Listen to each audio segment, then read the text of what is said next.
but he gave this speech over and over. But it's the kind of relationship that you have, and it's the kind of relationship that you're blessed to have. And so, this is a wonderful honor. I thank all of you, and wherever Herb is, he'll be smiling because I told that same silly story. Thank you very much.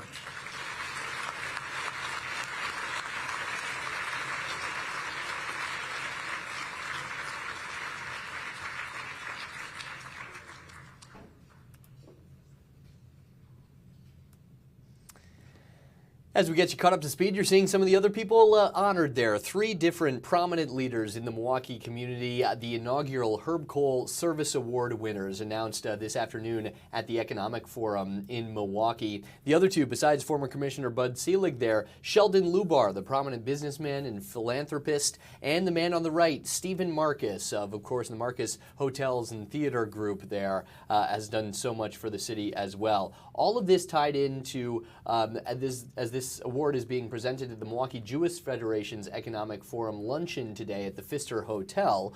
Speaking of Marcus properties, the Pfister is a Marcus property.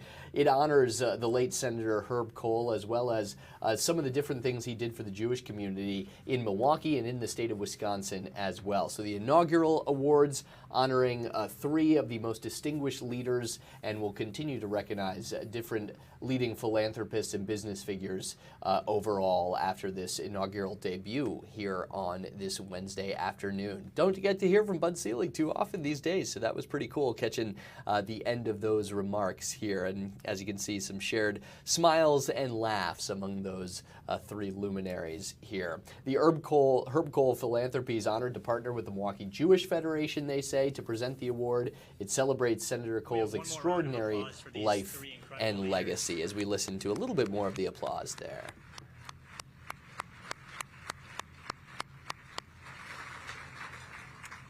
I'm Patrick Lubar, the 3rd generation of Lubars on this stage today, and a member of the Economic Forum Planning Committee. And it's my honor to introduce today's keynote speaker.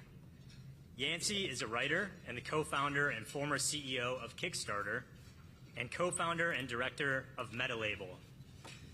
Since introducing the world to crowdfunding a decade ago, Kickstarter has helped creative people raise more than $4 billion. In 2015, Kickstarter became a public benefit corporation, focusing the company's mission on altruism over profit, as the New York Times wrote. A study by the Wharton School of Business found that Kickstarter projects created more than 300,000 full and part-time jobs. Strickler has been recognized as a young global leader by the World Economic Forum and one of Fast Company's most creative people.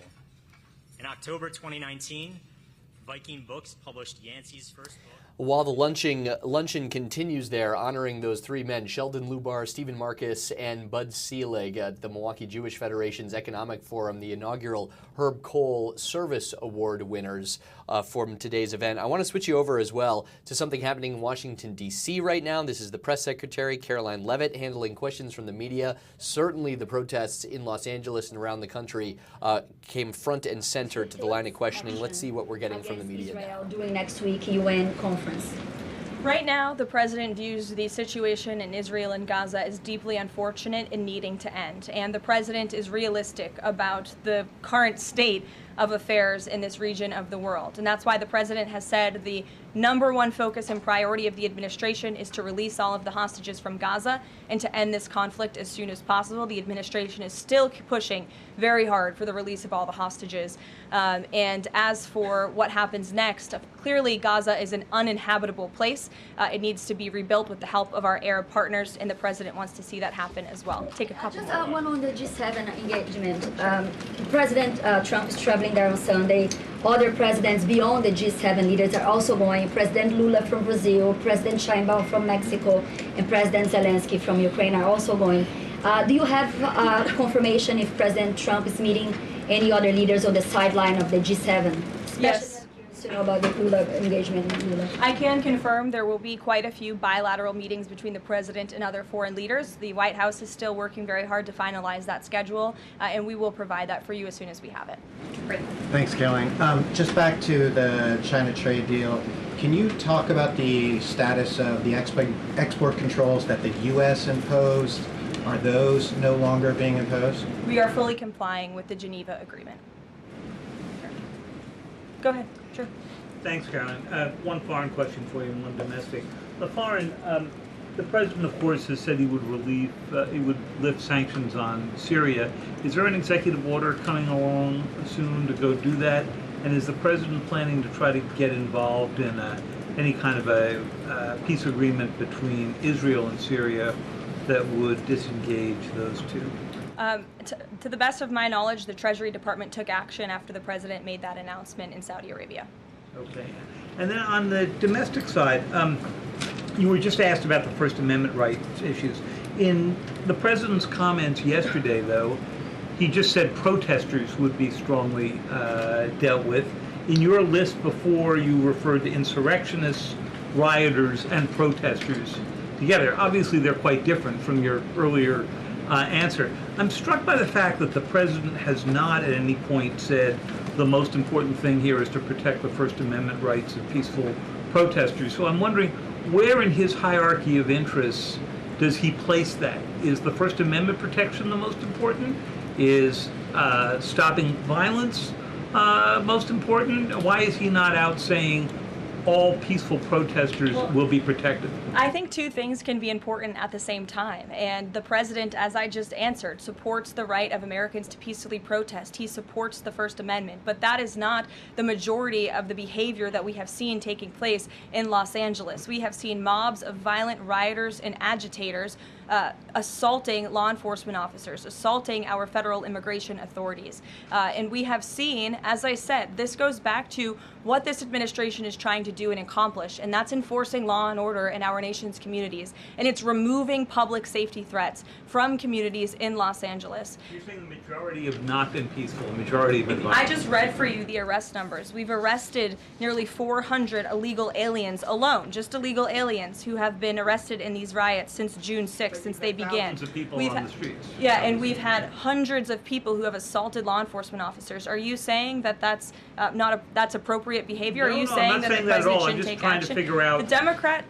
The Democrat governor and the Democrat mayor of Los Angeles have failed their citizens. And the majority of Americans, the majority of Californians, do not want to see law enforcement officers being assaulted in the streets. And thankfully, the president took action and stepped in to protect our federal law enforcement agents, to protect federal buildings, to protect the federal mission of deporting illegal criminals off of our streets. And that mission will continue every day as far as we're concerned. Thank you, guys.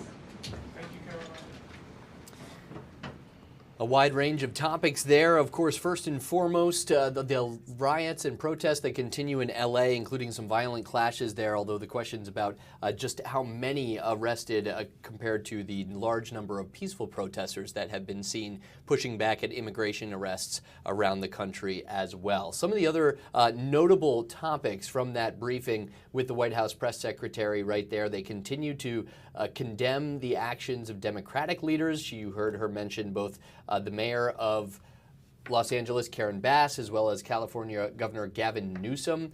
Caroline Leavitt there, the press secretary, saying that they fanned the flames and demonized our brave ICE officers. And again, a note that most of the protests have been largely peaceful. There have been a series of them that have turned violent in Los Angeles, certainly going back to the weekend.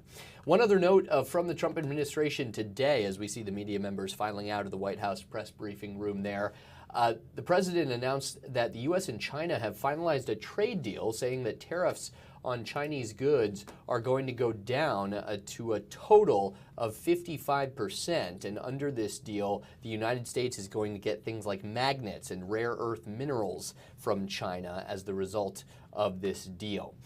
Something else that the president said the U.S. will provide to China, what was agreed to, quote unquote, including allowing Chinese students to attend American colleges and universities.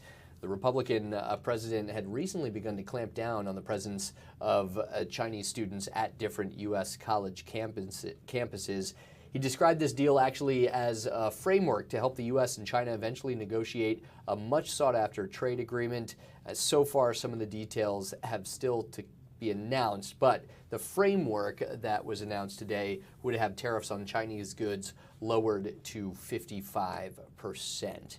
Another White House official, the Associated Press, says this official was not authorized to discuss the terms of the deal publicly, wanted anonymity, said 55% was actually not an increase on the previous 30% tariff on China because President Trump was including pre-existing import taxes. Trump wrote on his social media site, Truth Social, all caps, "Our deal with China is done, subject to final approval with President Xi and me." He also said the magnets and any necessary rare earth materials would be supplied up front, continuing in his post saying, quote, "We are getting a total of 55% tariffs. China is getting 10%. Relationship is excellent," with an exclamation point. A Chinese statement on the talks did not reveal any details or any steps specifically, so remains to be seen what exactly was agreed to. All right, we have to take a short break here on the Wisconsin Live Desk. We've had a lot for you already. Bud Selig, the former MLB commissioner, as well as some of the other big names locally in Milwaukee business and philanthropy, and the press secretary dealing with the latest fallout from the protests in LA and more announcements from the administration. Who knows what we'll find on the Wisconsin Live Desk after this short break.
This is the Wisconsin Live Desk.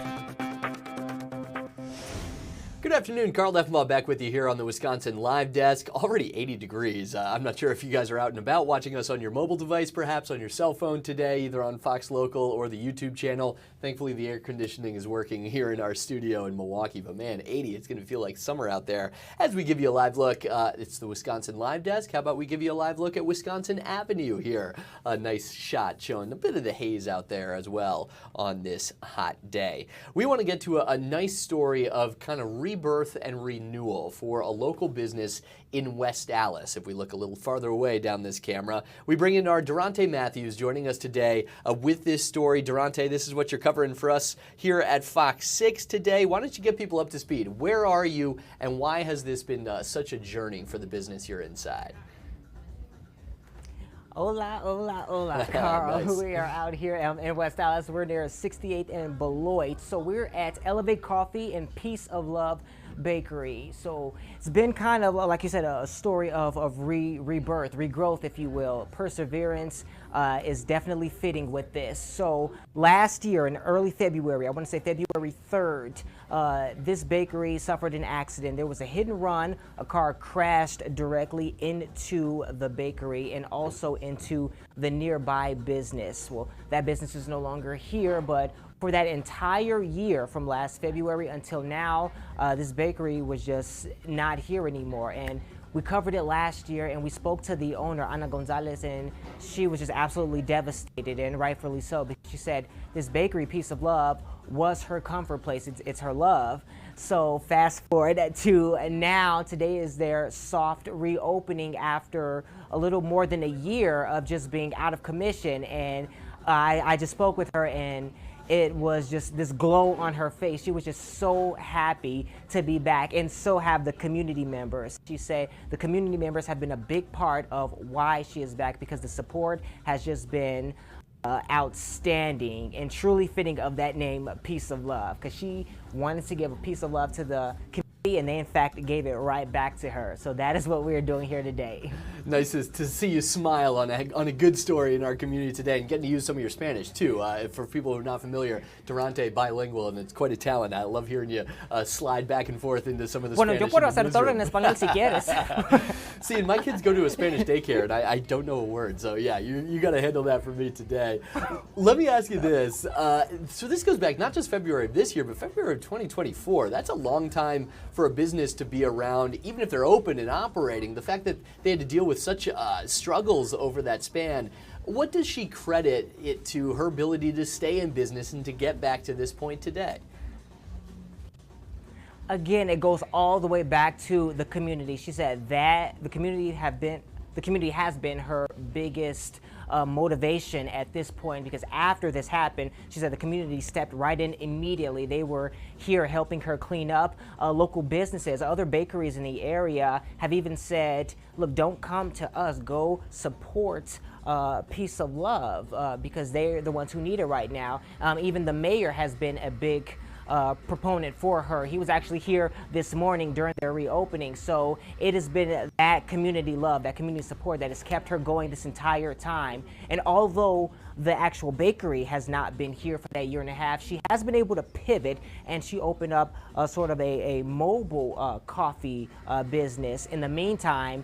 But the actual shop has been her love, and the community once again has been here full force for her. And I actually saw it when I spoke to a couple of them. They were so happy to have her back, because they say this is a great business. You know, it's woman owned, it's Latina owned. A lot of the decorations you will see in here are very traditional to the Mexican community. So they say it's important to, one, have businesses like these, but just to support them as well. And that has been a huge driving force. You know, a year and $350,000 later, we're back. Yeah, well said. Well, it looks like back and better than ever, too. I love the look of the place just from a little bit that we're getting there. You get some of the plants, the greenery hanging above you. You can see people hard at work on their computers behind you. Give us a sense for the vibe of the place. What's it like if people haven't been before? And then what's good? What's on the menu when it comes to the drinks and the bakery items as well?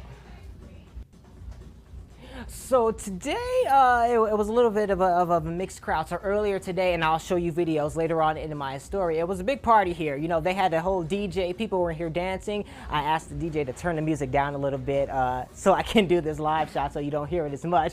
But it was really a dance-a-thon, if you will. And right now, like you said, they're just people chilling, just eating. A lot of them working, you know, on the laptops right now. So it's given a very chill coffee shop vibe right now, or earlier it was more of like a dance party.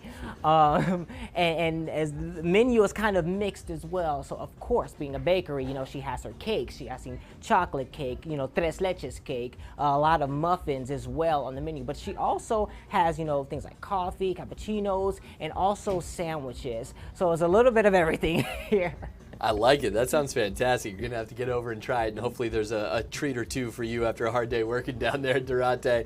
All right, give us what else people have to look forward to for your story today. What are you most excited to share once your full report airs here on Fox Local or other channels later this evening?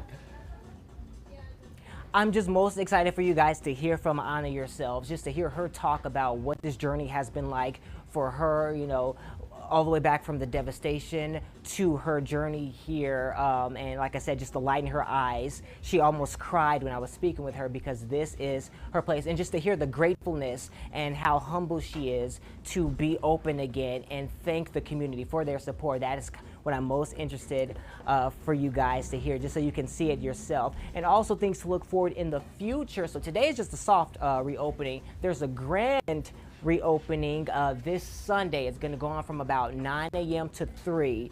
So if you missed out today, you know, you can still come on Sunday. And then from then on, she says she's full force moving forward. I love it. Peace of love, and it's nothing but love down there today. Durante Matthews covering this for us. All right, let's let you turn back up the music, get the party back going inside there as you get back to it. Thank you very much, my man.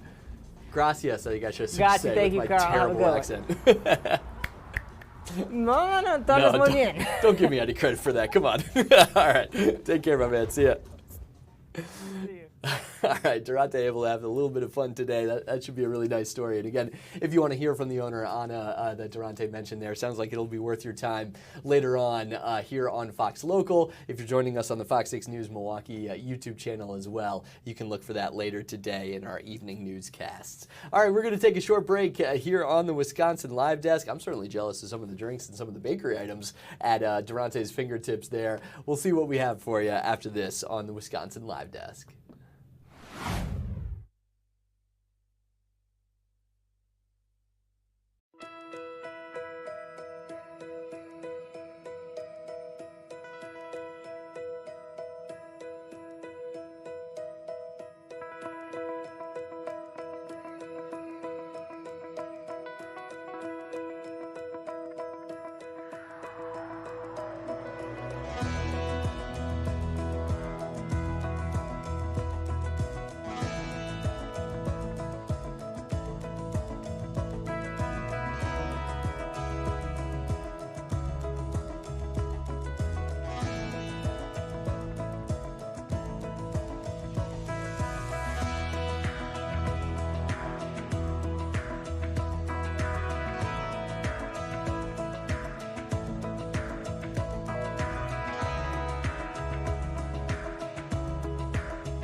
This is the Wisconsin Live Desk.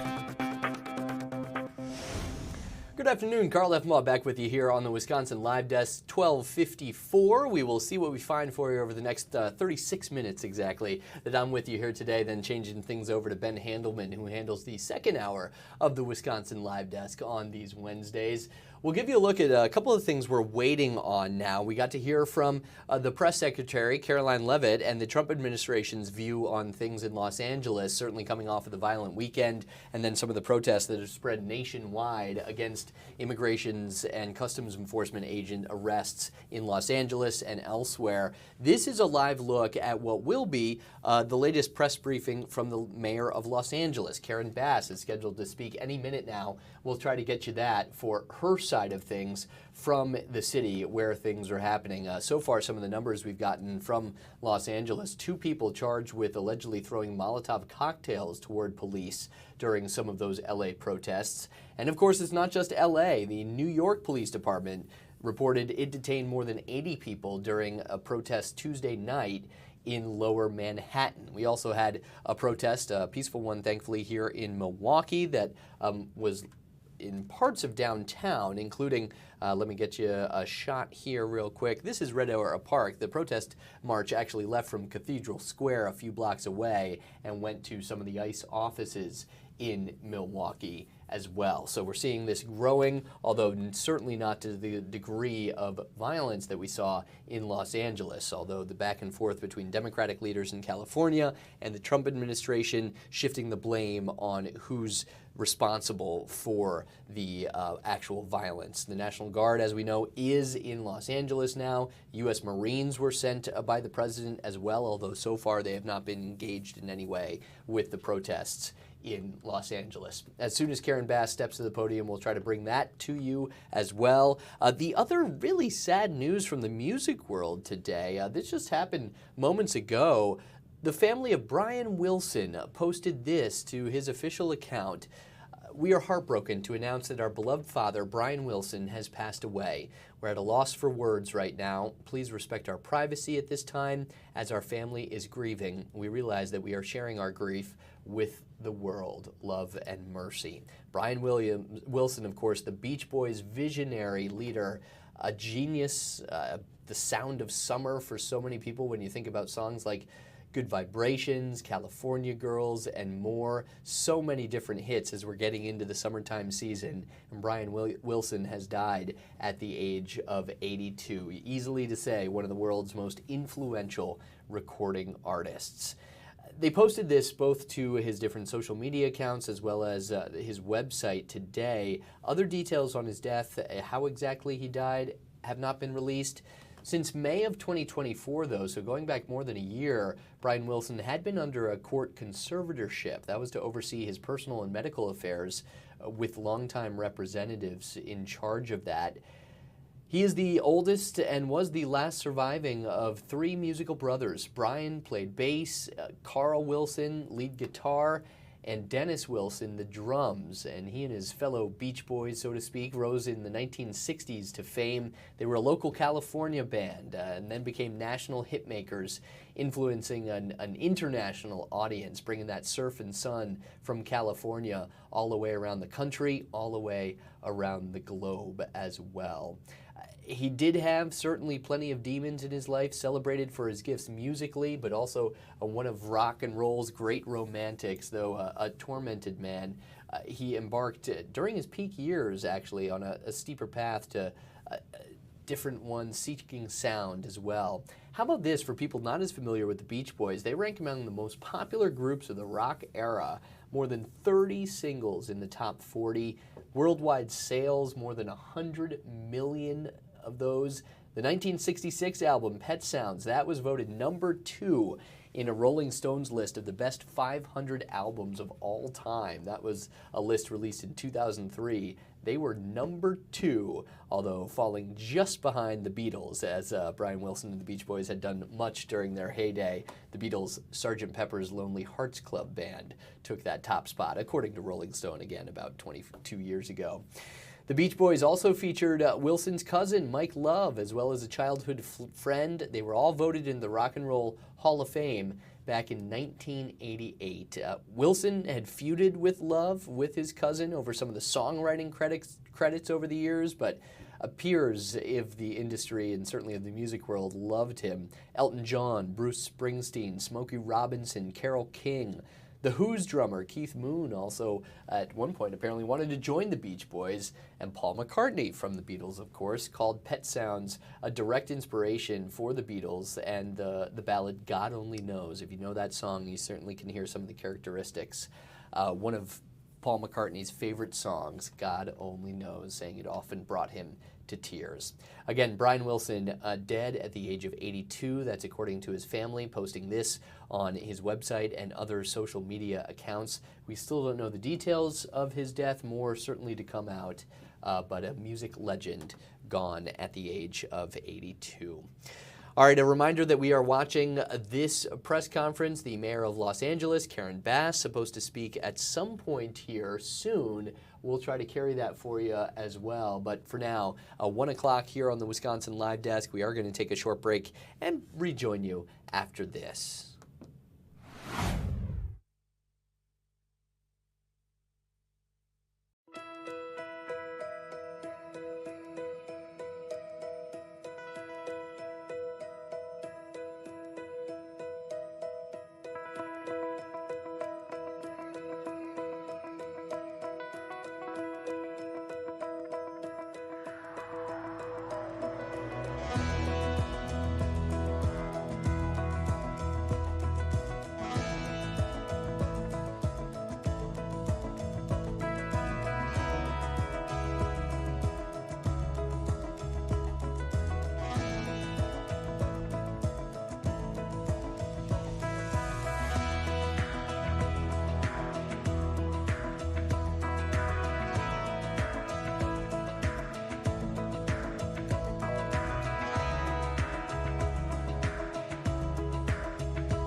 This is the Wisconsin Live Desk.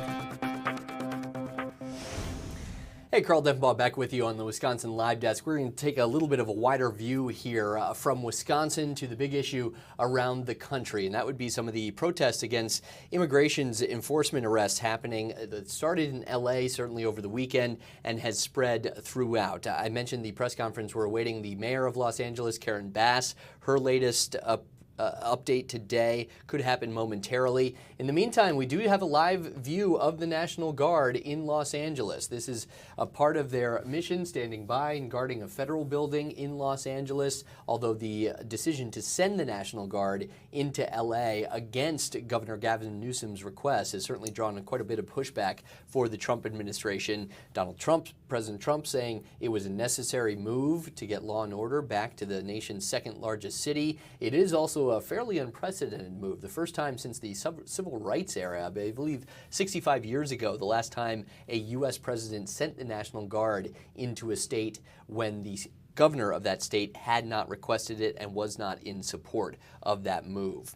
We're also beginning to hear from some different family members, as well as some of the people, let me get this information for you, family members of detained car wash workers in Los Angeles as well. And this is speaking to some of the larger issues.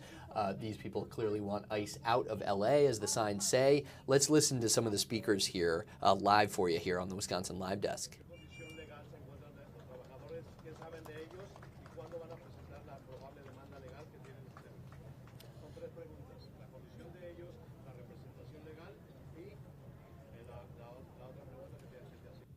Compartimos en estos momentos, no tenemos información de todos los trabajadores que han sido detenidos. Entonces esa pregunta no la puedo contestar. Si no sabemos dónde están, no pueden tener representación legal. Necesitamos encontrarlos primero para poder tener representación legal. And I'll just say, since my Spanish is not as good as Durante Matthews, we're going to switch over to something else coming from Los Angeles right now. This is a news update on some of the deportations happening in L.A. Let's check in here and see if we can get some of the latest happening in Southern California. it supports a better Los Angeles, a Los Angeles for everyone, including our businesses and people in the downtown area. The last thing I just want to say is we are here by intention to say that we are united in solidarity. We know the immigrant community, the African immigrant community, as well as the Asian immigrant community, along with the Latino immigrant community, are suffering at this time. And we want to be intentional to say when there is an attack on one group, there is an attack on all of us, and we need to come together, and we are coming together in service to make sure people understand and know that we have Know Your Rights resources as well as other services, including mental health services for our residents. We stand in solidarity for a better Los Angeles and a Los Angeles for everyone. Thank you. With that, I will turn to introduce the Assistant General Manager, Veronica McDonald from the CIFD Department, Community Investment Families Department. Thank you so much, Veronica, for being here and for being a trailblazer in so many ways.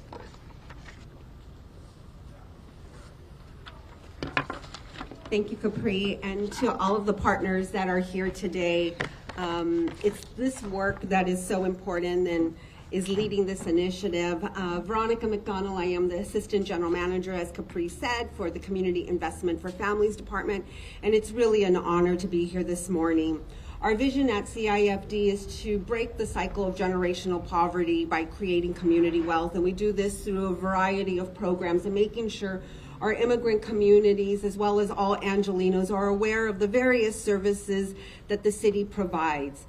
And so we have partnered with the LA Civil Rights Department, together in service, along with the LA Public Library, to develop a Know Your Rights campaign so that all Angelenos are aware of their rights. Right now, families are experiencing fear and uncertainty. They are concerned about their safety. They're concerned for their rights. They're concerned on what tomorrow may bring. And so this is why we are here today, to make sure families are aware. We have red cards available in 30 languages, and so if you or your communities that you work with need red cards to get out to constituents to help them know their rights, we are happy to share those resources with you.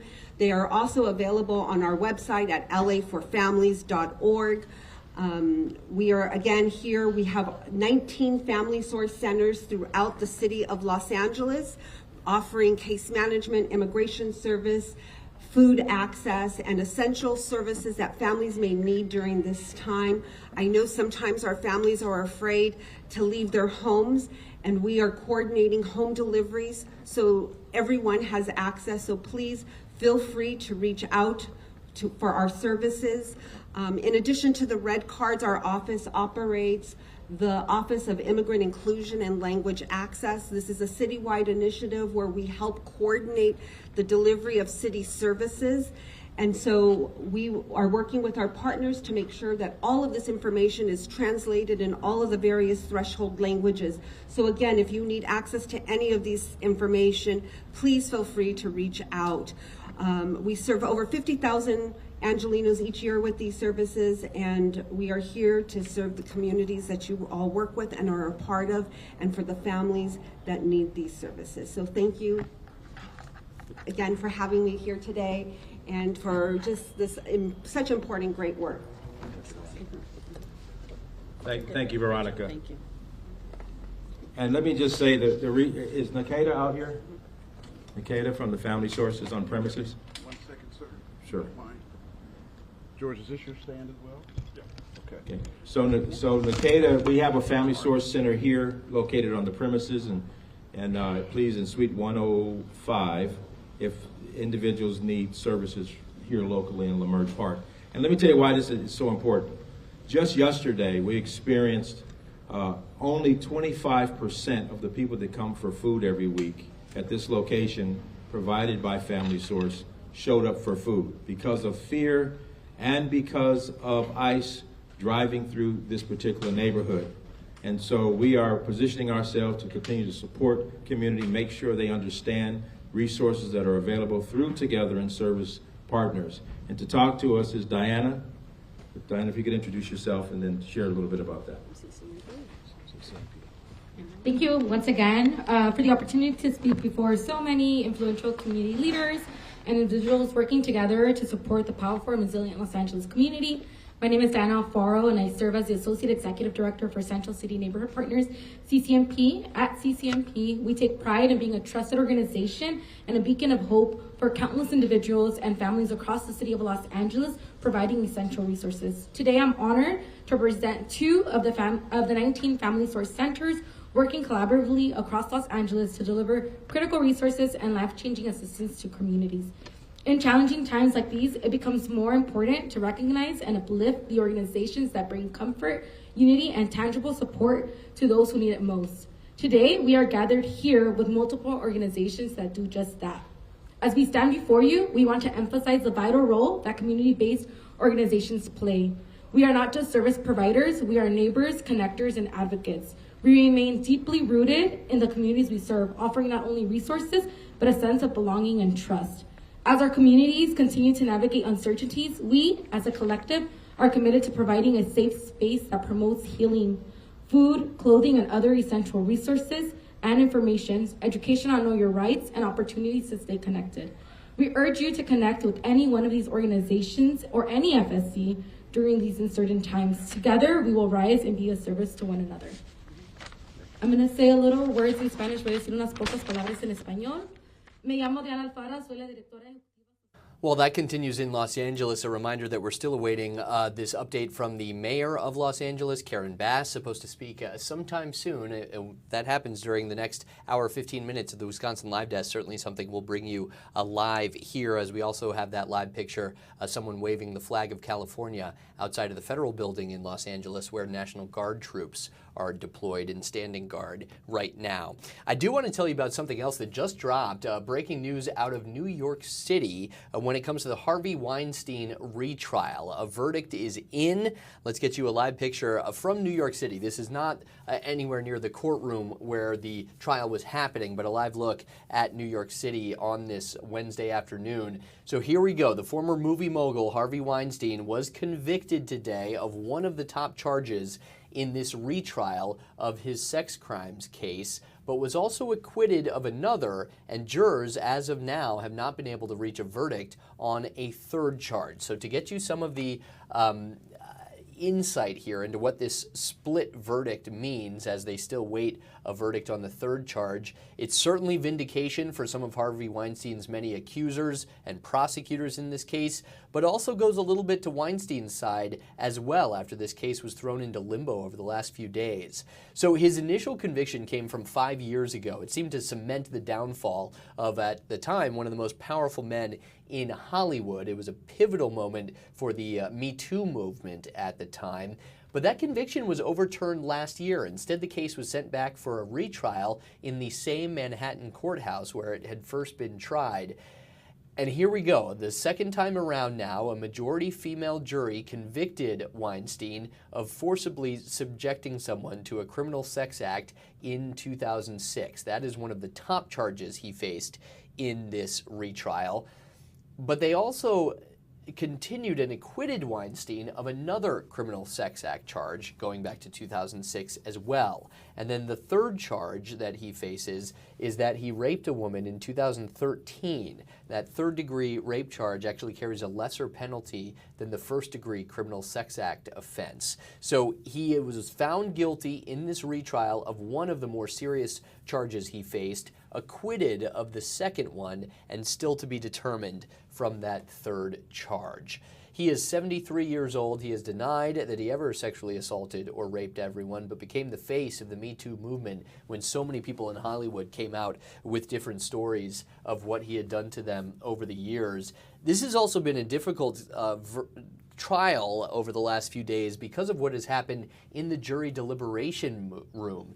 jury deliberations kind of gone back and forth today. The foreperson had asked to speak to the judge privately about a quote-unquote situation that he found troubling. That same foreperson, one of the men on the jury, had complained just on Monday that other jurors were pushing people to change their minds and talking about information beyond the charges that Weinstein was facing. That led Weinstein's lawyers to try to seek a mistrial, though that was not granted by the judge. On the other side, the prosecutors kind of put it a little more simply, saying this person had made up his mind. He didn't want to change it. People in the jury room were trying to pressure him to change it. That's what jury deliberations involve. But it kind of went back and forth with the possibility at one point of a mistrial in what was already a retrial. Instead, we do get the verdict today that Harvey Weinstein, the disgraced former movie mogul, has been convicted of one of the criminal sex act charges that he faced dating back to 2006, acquitted on the other charge,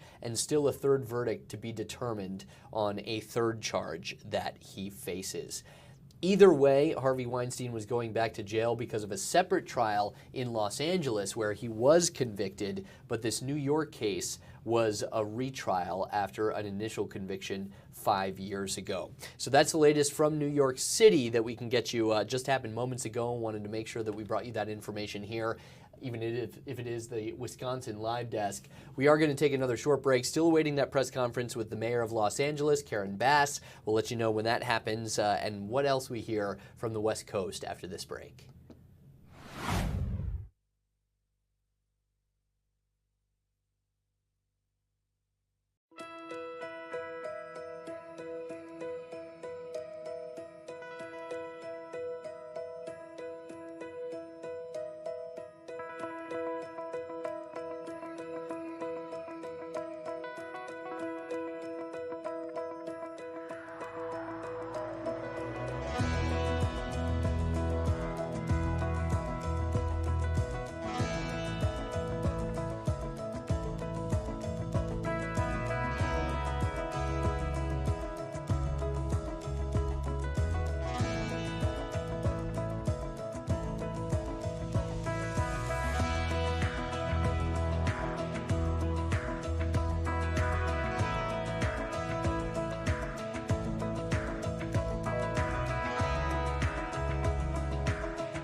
This is the Wisconsin Live Desk.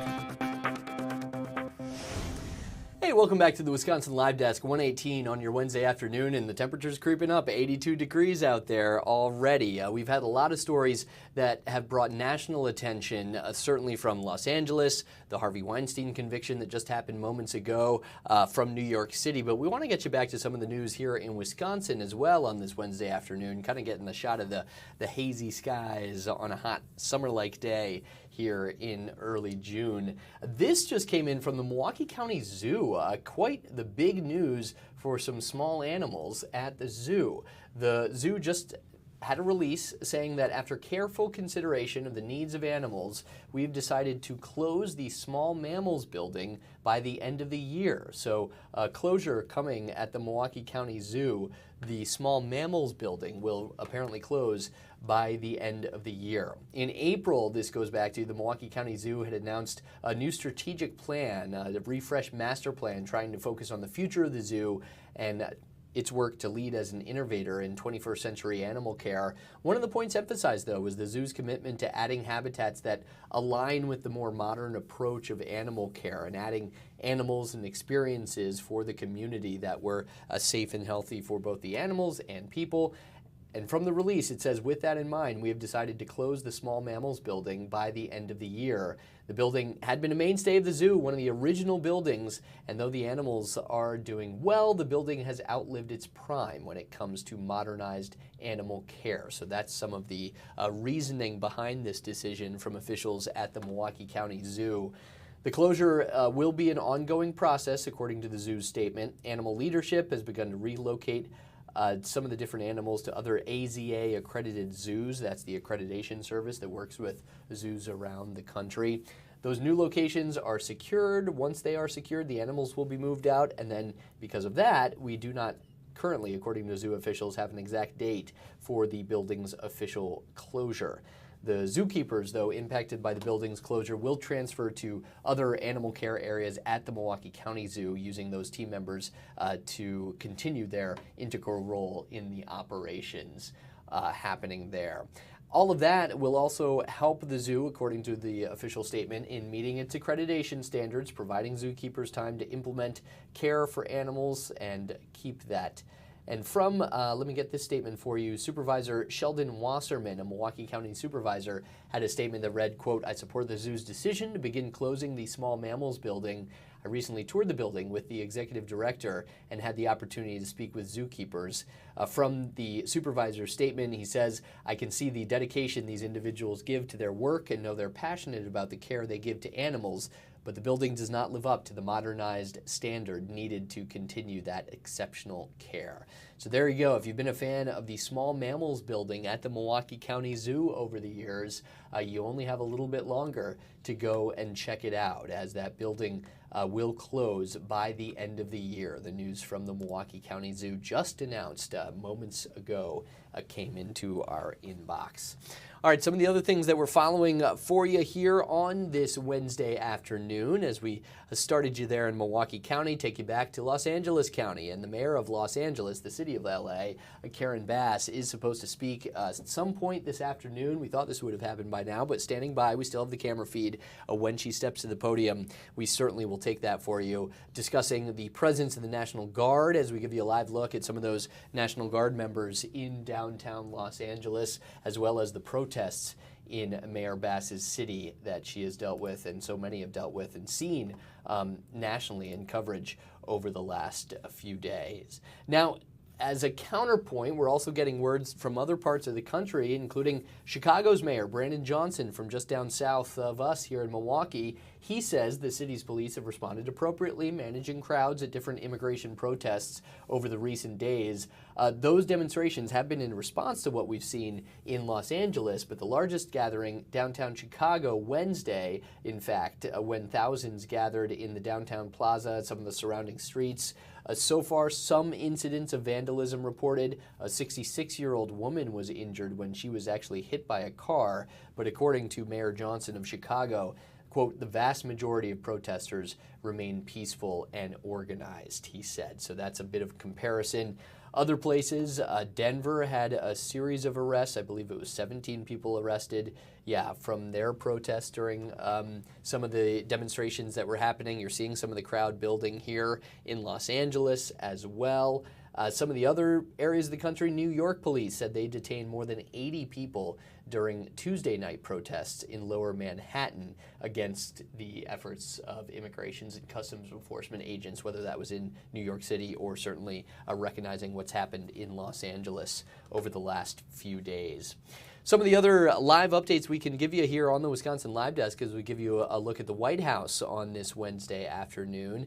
You can see the not nearly as breezy as it is here, some of the flags at the Washington Monument behind the White House there. One of the other announcements from the Trump administration came from the president himself on his social media site, Truth Social, saying that the U.S. and China have finalized a trade deal that is going to lower the tariffs on Chinese goods imported into the United States to 55%.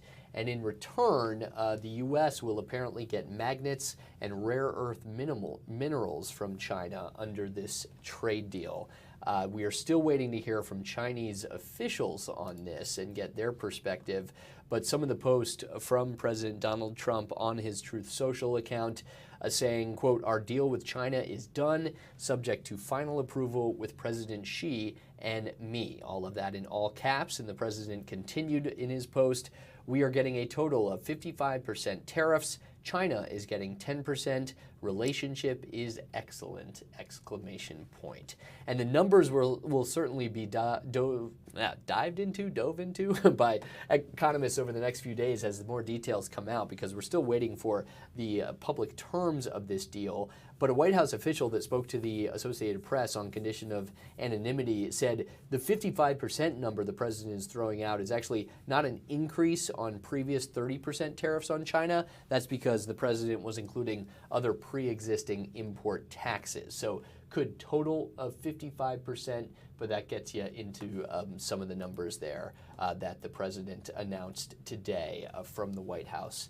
and from some other parts of the world. We heard from the press secretary as well. All of this followed 2 days of intense negotiations between U.S. officials. Treasury Secretary Scott Bessent was part of those, along with officials from the governing body, the Communist Party in China. All of those talks took place in London over Monday and Tuesday, and the results of it announced today, with President Trump saying tariffs on Chinese goods would go down or go to 55%, and that the U.S. would be getting rare earth minerals as well as magnets from China. China controls a vast majority of the rare earth minerals sourced from around the globe, so that seemed to be a calling card for them, and certainly an ace up their sleeve in these trade negotiations. The other news, if you just missed it, if you're just joining us here on the Wisconsin Live Desk, we mentioned it moments ago, but Brian Wilson, the lead singer of the Beach Boys, has died at the age of 82. Wilson's family announced this online on both the website of Brian Wilson, as well as his different social media accounts, saying, "We are heartbroken to announce that our beloved father, Brian Wilson, has passed away. We're at a loss for words right now, and please respect our privacy at this time as our family is grieving," while recognizing that they realize they share their grief with the entire world. The Beach Boys from California, Brian, his brothers, a family friend, and cousin Mike Love rose to superstardom, not just in the United States, but around the world, certainly in the 1960s. Their 1966 album, Pet Sounds, was voted number 2 in a Rolling Stones list back in 2003, listing the 500 best albums out there, falling just behind the Beatles and the Sgt. Pepper's Lonely Hearts Club. But the sound of summer, as we get into summer and beach season for so many people, hey, there'll probably be plenty of Beach Boys blasting at Bradford Beach here in Milwaukee throughout the summer as well. Songs like Good Vibrations, California Girls, and the like. All right, as we await this press conference here from Los Angeles, we are getting ready to hand over the baton to Ben Handelman, standing outside the studio doors right now for us here on this Wednesday afternoon. It is the Wisconsin Live Desk. We're going to do, in this case, an extended commercial break just to get things switched over. Ben and I have to figure out getting logged on, logged off of things, and then Ben Handelman will be with you on the other side of this break. Still awaiting the press conference with the mayor of Los Angeles. There's a number of other stories locally from Milwaukee he'll bring you over the next hour. It is the Wisconsin Live Desk here with you every Monday through Friday, 12:30 to 2.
This is the Wisconsin Live Desk.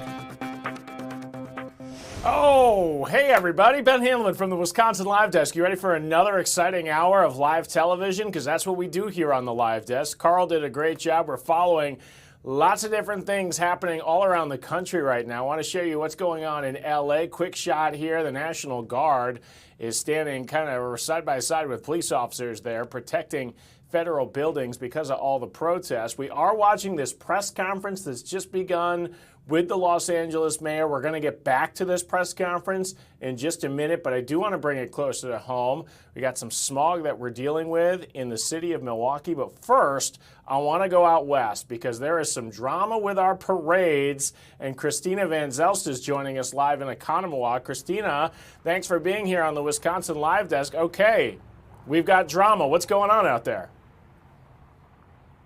Yeah, hey Ben. So we are right in front of City Hall in Oconomowoc today, and I'm actually getting sent, we just into our newsroom, a statement actually on this story. But first, for some background, earlier this week, the Oconomowoc Rotary Club put out on Facebook a post saying that their 4th of July parade is going to be non-political, meaning that leaders and politicians would not be able to participate in floats in the parade.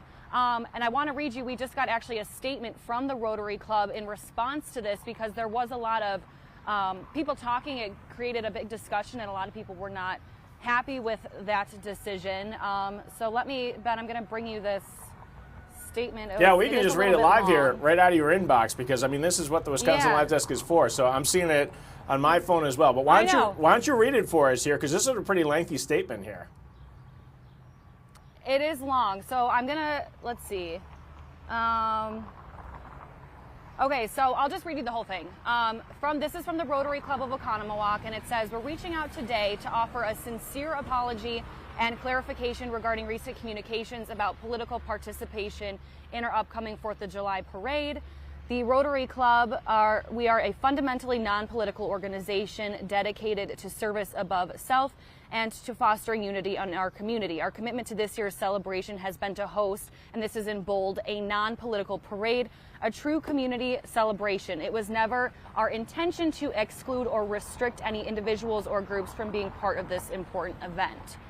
It goes on to say that even with the original concept, political figures were encouraged to participate in 3 clear ways: walking with the city official float to show civic collaboration, by joining any existing community organization they are already involved with, or by creating their own non-political float as citizens celebrating our city's milestone with friends and family. Now that milestone is Oconomowoc is celebrating its 150th anniversary. We talked to some residents about the pride there of having 150 years in Oconomowoc. Statement goes on to say, unfortunately, our intentions were widely misunderstood, and we deeply regret that our message was not clear and led to any confusion and disappointment. Then in bold, going to skip down a little bit, it says, we want to clearly state that all political parties and representatives are welcome and encouraged to participate fully in the parade, as has been our long-standing tradition. So that is the latest to our inbox. Ben, we were talking with several people in Oconomowoc earlier today. There's quite a mix of opinions on this. Obviously, this was before this statement was set out, but we talked with one woman who says she loves seeing the city officials and politicians in the parade. It's a chance for people to see maybe who they voted for. Maybe who they voted for in the parade. Other people said they don't really care if politicians are in the parade or not. It wasn't something that they noticed when they celebrate the 4th of July. Another man we talked to said that the 4th of July is not about politics and it's about America's freedom, and he doesn't think it should be coming down to a political party. So there are definitely people talking about it here, and I think this clarification maybe from the Rotary Club will set the record straight, at least from their statement and what they're expecting for that parade. Yeah, because it sounded like, okay, so from what we just heard from the statement, and I guess we can clarify this with officials, it sounded like they wanted to change things up, and instead of the normal, you see the governor or you see a local representative kind of walking with a banner, they wanted all those people to walk with the city float, and then they'd have an opportunity at the end of the parade to have engagement at the event that happened. And then I think the word got out there was just all sorts of confusion, right? That people really thought that we were going to leave out political members, and now the Rotary Club trying to clarify, no, we were never going to not include them, but it was going to be a different way. And now it sounds like they're scrapping the whole thing and they're going back to just how it's always been done. Is that how you took that statement? That's how it's reading, yeah, and it is. And if you, I can take you back to this original post where this kind of started the discussion. On Monday, the Rotary Club put that they are inviting representatives from all political affiliations together for a special moment of unity. But then in the earlier part of the statement, it says that they are doing it's a non-political parade. So hoping that this statement clears up some of that confusion as to what the parade will look like. But now it does sound like politicians and people with their respective parties will be able to participate in the parade as they always have been able to do so in the past. I think it shows the political environment we're in too, because this story, just the rumors, have spread like wildfire, not just in the city of Oconomowoc, but this has spread all over southeast Wisconsin. I mean, people have been talking about this, especially online, where obviously a lot of political things are fueled. Oh, for sure. I mean, honestly, we approached several people in Oconomowoc today, and everybody knew about it. Right, so exactly. Whether you feel one way or not, people were still talking about it. And they have a great parade out there, I will say. I've been to that parade before. Okay, so we know you got an interview in a few minutes here. Who are you talking to the rest of the day? As obviously we've got this lengthy statement here, but hopefully we get a little bit more clarification over what happened over what has been really kind of a wild 48 hours, 24 hours in Oconomowoc over this issue. I know. So we do have a Zoom interview with Representative Dietrich at 1:45. She had sent out a statement yesterday in her response to this. Curious what her thoughts are now with this new statement that was just sent out. I can tell you we also reached out to the mayor here. We reached out to the Common Council president. We also were waiting to hear back. Very friendly. A lot of honking at us here. They're excited to see the news in town, yeah. I know. We were trying to get a hold of the Common Council president, and then we also tried to do an interview with the Rotary Club, but you just heard their statement that they sent to us now. So be curious to see what the state rep has to say. I think that what's really interesting here is there was so much confusion over this. You'd think to clarify that the Rotary Club would go on camera and just kind of point out what is going to happen, because as you know, sometimes you read these statements, it could get a little more confusing. But you can understand the pressure they've been under, because there have been a lot of angry messages when this story came out. Oh, for sure. And if you go to the original post, I think there were over 300 comments just underneath the original announcement of these changes. So I don't know if that played a role in them changing their decision. I'm not sure. I'm curious. I know they mentioned in that statement they did have a lot of those comments and maybe misunderstanding of what they meant, but I am going to try to reach out to them again now that we have this statement to see if they'll talk to us on camera. Not sure, but it's worth a shot just to get that clarity face to face. And it's happening live here on the Wisconsin Live Desk, literally. Christina, I know you have an interview in a couple of minutes, so I'll let you go, but I really appreciate you being here. And honestly, that's what this show is about. I mean, the news comes in the inbox, and why don't we just read it together? So as you're reading it for the first time, and I was as well. So really interesting stuff in Oconomowoc. Appreciate you being here. Thanks, Ben. So there's Christina out on Oconomowoc. I want to take you out to LA real quick. I'm going to dip into this, then we got to take a quick break, but we will get back to what's happening in LA. But I do want to show you, okay, because they've had the protests out there, and we've been waiting on this press conference. So let's just listen in. It was not to a dictator. It was not to a tyrant. It was not to a president. It was to the American people. And the people that are here in these communities, in the city of LA, and the cities that you'll hear from, are Americans. Whether they have a document or they don't, you're dealing with Americans. So please remember that. If you're ever put in a situation or asked to do something, remember, you are dealing with Americans. With that being said, up next I'll introduce Mayor Judith Merlot from the city of Vernon. Sí, en español, mi nombre es Arturo Flores, yo soy el alcalde de la ciudad de Huntington Park. Estoy aquí hoy yo como veterano de los Estados Unidos, de la Marina, para decirle al público que lo que está pasando no está bien. Yo he peleado en guerras. Okay, so we're going to hear from different officials here at this press conference in Los Angeles as they're now giving a Spanish response here. Let's take a quick break here on the Wisconsin Live Desk. When we return, we're going to get back here because we've been waiting on this press conference. You are watching the Wisconsin Live Desk.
This is the Wisconsin Live Desk.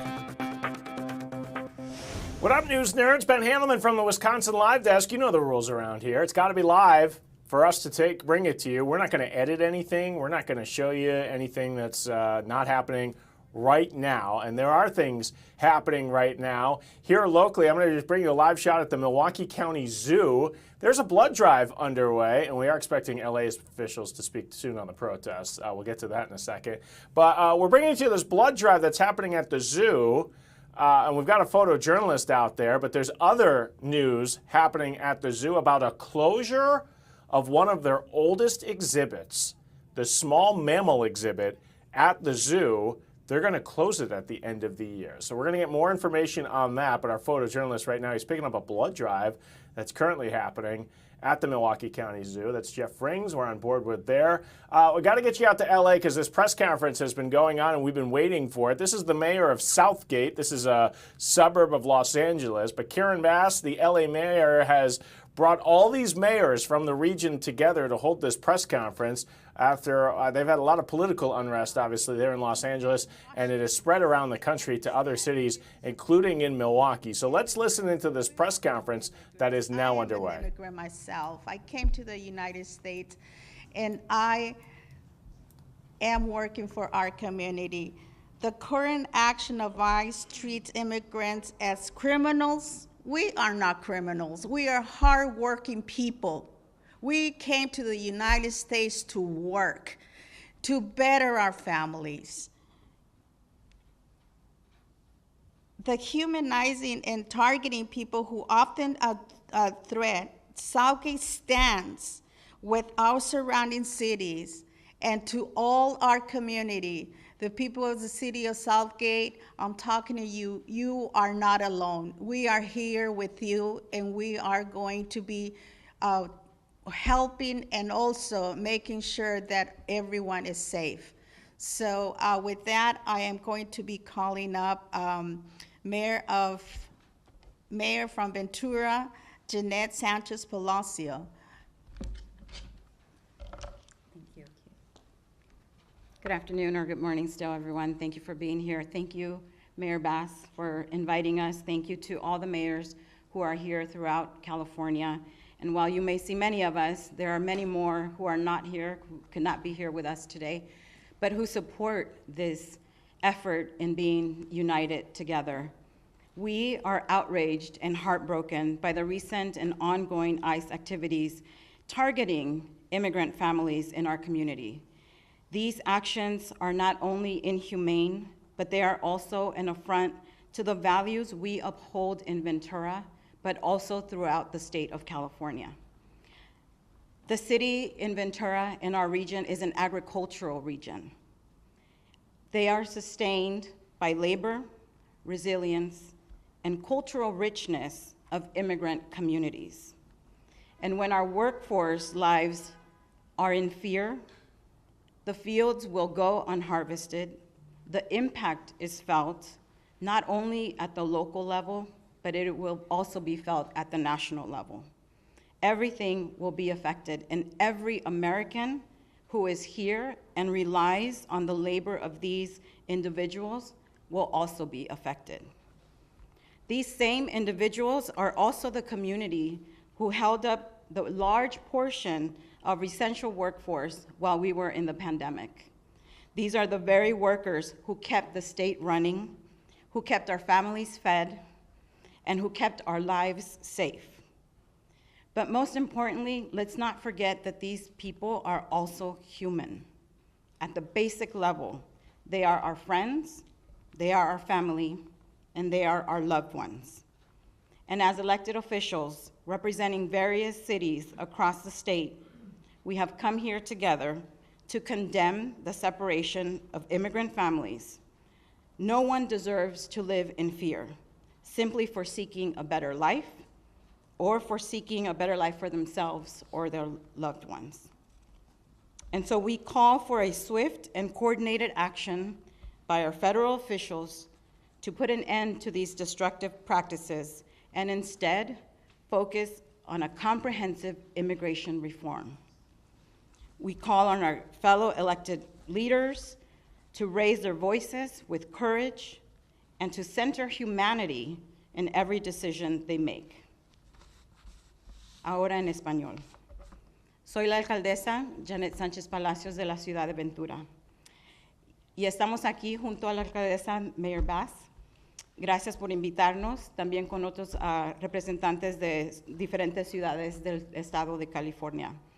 Para nosotros es importante enseñar la solidaridad que tenemos juntos, no importa de qué ciudad o de qué área estemos. Estas redadas que ICE ha estado haciendo es simplemente para intimidar a nuestra comunidad, que durante la pandemia fueron los que estuvieron trabajando fuerte allá. Ellos fueron los que ayudaron a este estado a sobresalir la pandemia. Y ahora están siendo directamente afectados y atacados por esta administración. Gentlemen here from the Wisconsin Live Desk. Okay, so we're listening to this press conference. Karen Bass, the mayor of LA, holding this press conference today after the unrest that they have seen there in the Los Angeles area. And now this controversial decision from the president to send in the National Guard and 700 Marines to help protect federal buildings in Los Angeles. We did see some more protests last night, again, a couple of clashes with law enforcement, and now this has really spread around the country as we saw protests in dozens of cities last night, especially we had one here in Milwaukee, very peaceful in Milwaukee. There were no clashes at that protest, but people are very upset with the immigration enforcement that is occurring, at least some people are, and here we're seeing some of these mayors. They've all come together. They've been invited from the LA mayor, but these were all mayors from around the Los Angeles area. So that's happening right now. I've got a shot from the Milwaukee County Zoo where we're about to hear from someone. Let's get out there. They're holding a blood drive. Pretty interesting out in the Milwaukee County Zoo because this is the 20th year they've done this, and it's a good way to get in free. Here, let's listen into this shot.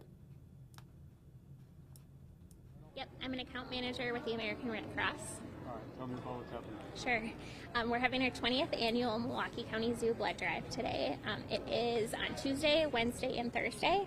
Blood donors can come on out to the zoo, free zoo admission, free parking. You also get a pair of Summerfest tickets. We have a bunch of other giveaways too, so it's a really great event.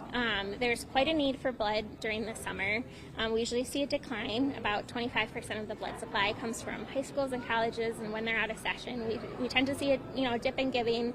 There's summer schedules, travel, those sorts of things, and blood donation sometimes falls off the radar. So events like this are just so helpful because they really help to steady the blood supply, and we appreciate anybody that comes on out. You can walk in, you can schedule an appointment. And you said what are the days? Is it like multiple days here? Yep, the blood drive runs through tomorrow on Thursday. We're here 10 to 4. How's the turnout been so far? Yeah, we've had a great turnout. We still need a lot of donors, so we'd love it if people came on in. You can walk in or you can make an appointment. You visit redcrossblood.org and you search MKE Zoo. And tell me about, so you get free zoo admission, free parking. Can you come in, see the zoo, and then come give blood, so you don't have to give blood and feel faint while you're walking around the zoo? No, come in, see the zoo, and then you can come on in and give blood. If you want, you can bring your kids with you, see the zoo, and then you get Summerfest tickets. You guys can go on date night afterwards, so it's a really special event. Okay. Anything that I haven't asked you that you think is important? Let's see. Somebody needs a pint of blood every 2 seconds, so it's quite needed. And in the time that you guys are visiting here today, it's potentially hundreds of lives that are needing a blood transfusion. It can be all sorts of reasons. It can be planned with surgeries and regular transfusions, or it can be unplanned, cases of trauma or childbirth. So quite needed. The need doesn't go away during the summer, and we just have this great event and are encouraging people to come out. And if you've never given blood, you can come out and just be screened today and Yep. all set. Yeah, you don't need to know your blood type. General eligibility is 16 or older, 110 pounds, and then just feeling generally healthy and well that day. Great. Yeah. Thank you. Great. Thank you so much. Talk about a good deal. I mean, you get into the zoo for free, and you get to go to Summerfest because they're going to give you 2 free tickets there. They're doing it again tomorrow at the zoo. And again, we're following some breaking news from the zoo. They just announced they're going to close their small mammals building there that's been around almost since the zoo opened, I believe. And there are lots of, we're talking lemurs, bats, there's a sloth. They're all going to be taken away from the zoo and moved to other zoos. So Jeff Frings, our photojournalist, you heard his voice there. He's at this blood drive, but he will be stopping by the small mammals building, I believe, next. Talk about that breaking news. Okay, a lot's going on right now here on the live desk. We just got some news. Harvey Weinstein, that Hollywood mogul, found guilty again at trial. He had to have a retrial after his original conviction was thrown out. We're hearing some of the victims here who've had to once again go on the stand. Let's listen for a second here, then I got to take a quick break. And Mimi's going to make a statement, then we'll answer some questions. Thank you. Thanks, Gloria. Okay, I've prepared a statement. I just want to say that I'm so grateful to the jury. The defense set a very disruptive and chaotic tone from the very beginning of this trial, which I suppose was meant to distract the jury from undeniable facts. And I'm so grateful that they saw through the nonsense and the antics. Testifying in the face of constant disruptions, victim shaming, and deliberate attempts to distort the truth was exhausting and at times dehumanizing. But today's verdict gives me hope. Hope that there is new awareness around sexual violence and that the myth of the perfect victim is fading. And I hope that this result empowers others to speak out and seek justice. To those predators who still believe they can exploit, abuse, and walk away unscathed, your time is running out. The world is changing, and you will not outrun the consequences of your actions forever. To survivors of sexual assault, you matter, your story matters, your voice matters, and you're not alone. Thank you. Congratulations. Thank you. Thank you. So Harvey Weinstein found guilty there in his retrial in New York City, the Hollywood mogul, although the jury did not find him guilty on all counts, but they did find him guilty on one of those serious. Reading some of the comments from some of the reporters in the room, they seem to believe one of the victims, but did not believe another one of the victims. But again, Harvey Weinstein found guilty once again in his retrials. We're getting some reaction there from New York City. We've got to take a quick break, but there's a lot going on from New York City to Los Angeles to right here in Milwaukee. So stay with us here on the Wisconsin.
This is the Wisconsin Live Desk. It's a new hour here on the Live Desk. We've reached 2 o'clock on your Wednesday. That means we're halfway to the weekend, but who wants to get to the weekend with weather like there is outside today? Rain chances coming tonight and tomorrow, but we don't have to worry about that today because it's beautiful out there. We got temperatures in the 80s. I blew up like a little kiddie inflatable pool for my daughter and filled it with water, even though tomorrow it will not be 80 anymore. So she gets to use it for one day. Hey, there's lots of things happening here on the Live Desk. In the next 15 minutes, exciting interview we're going to have here. Michael Hupy from Hupy and Abraham. We hope to take him. There's a new show on July 3rd in Milwaukee. You know, we had the fireworks shows for so many years, and then they got rid of the fireworks show because of the costs. Well, a group has come together to create a new event down there on the lakefront July 3rd. It will not be fireworks this year, but it will be a drone show. And part of that is happening. A big reason why is because of Hupy and Abraham, the law firm, deciding to be the presenting sponsor. So hopefully we're going to talk to Michael Hupy less than 15 minutes right here on the Live Desk. I'm looking at a shot right now off screen. I'm not going to take it right now, but we are going all the way across the zoo because big announcement from the Milwaukee County Zoo. They're closing the small mammals closure, and there's a lot of animals that people really like to visit at the zoo that will no longer be there. They think that building has outlived its life. All the animals, they say, are doing okay, but they don't think they can be cared for properly in that building. So they're going to actually remove those animals and bring them to other accredited zoos across the country. And in just a couple of minutes, we should have a live picture from inside that building. I'm going to get you back out to New York City. We've been watching this shot. Harvey Weinstein found guilty in his retrial. This is one of the victims. They're taking questions from the media. So let's listen in live from New York City. Harvey Weinstein, guilty on one count. View, but ultimately, you know, when I was finally in there, I really didn't feel anything. I felt very little, to be honest. Yeah. Okay. One last question. Okay. All right. Thank you so much for coming. Thank you. Yeah. Hi, Gloria.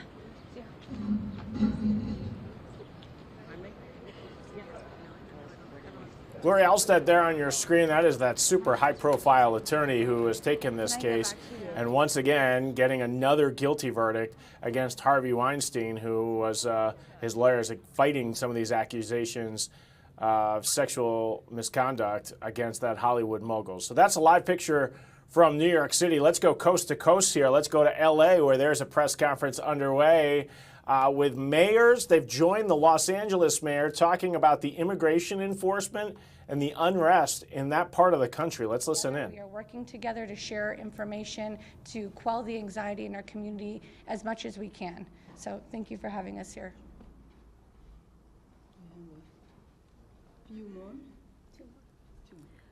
Good morning, good afternoon, everybody. My name is Brenda Olmos. I'm the vice mayor from this beautiful city of Paramount.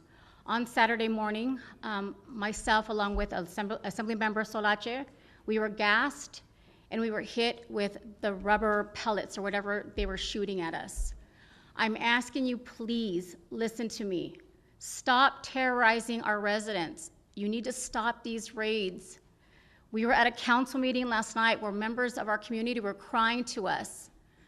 And Mayor, we need help. We need direction. With all of our great city council members, we need help and guidance on what we could do for our residents. But I'm asking you, please stop the raids. This has to stop now. Thank you.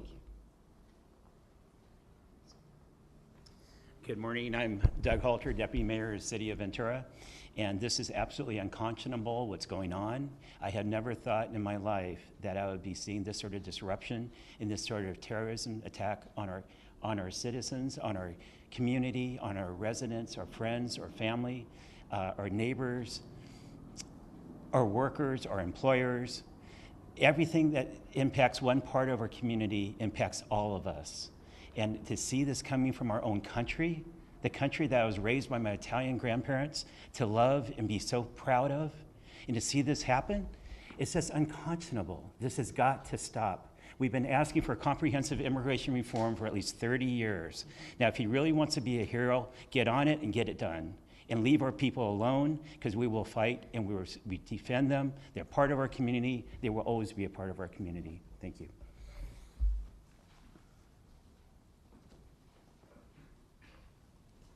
Good morning, everyone.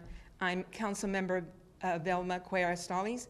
Buenos días, yo soy la Councilmember de la Ciudad de Paramount. Señora Vilma Cuellar Stallings, first of all, thank you, Mayor Bass, for having this.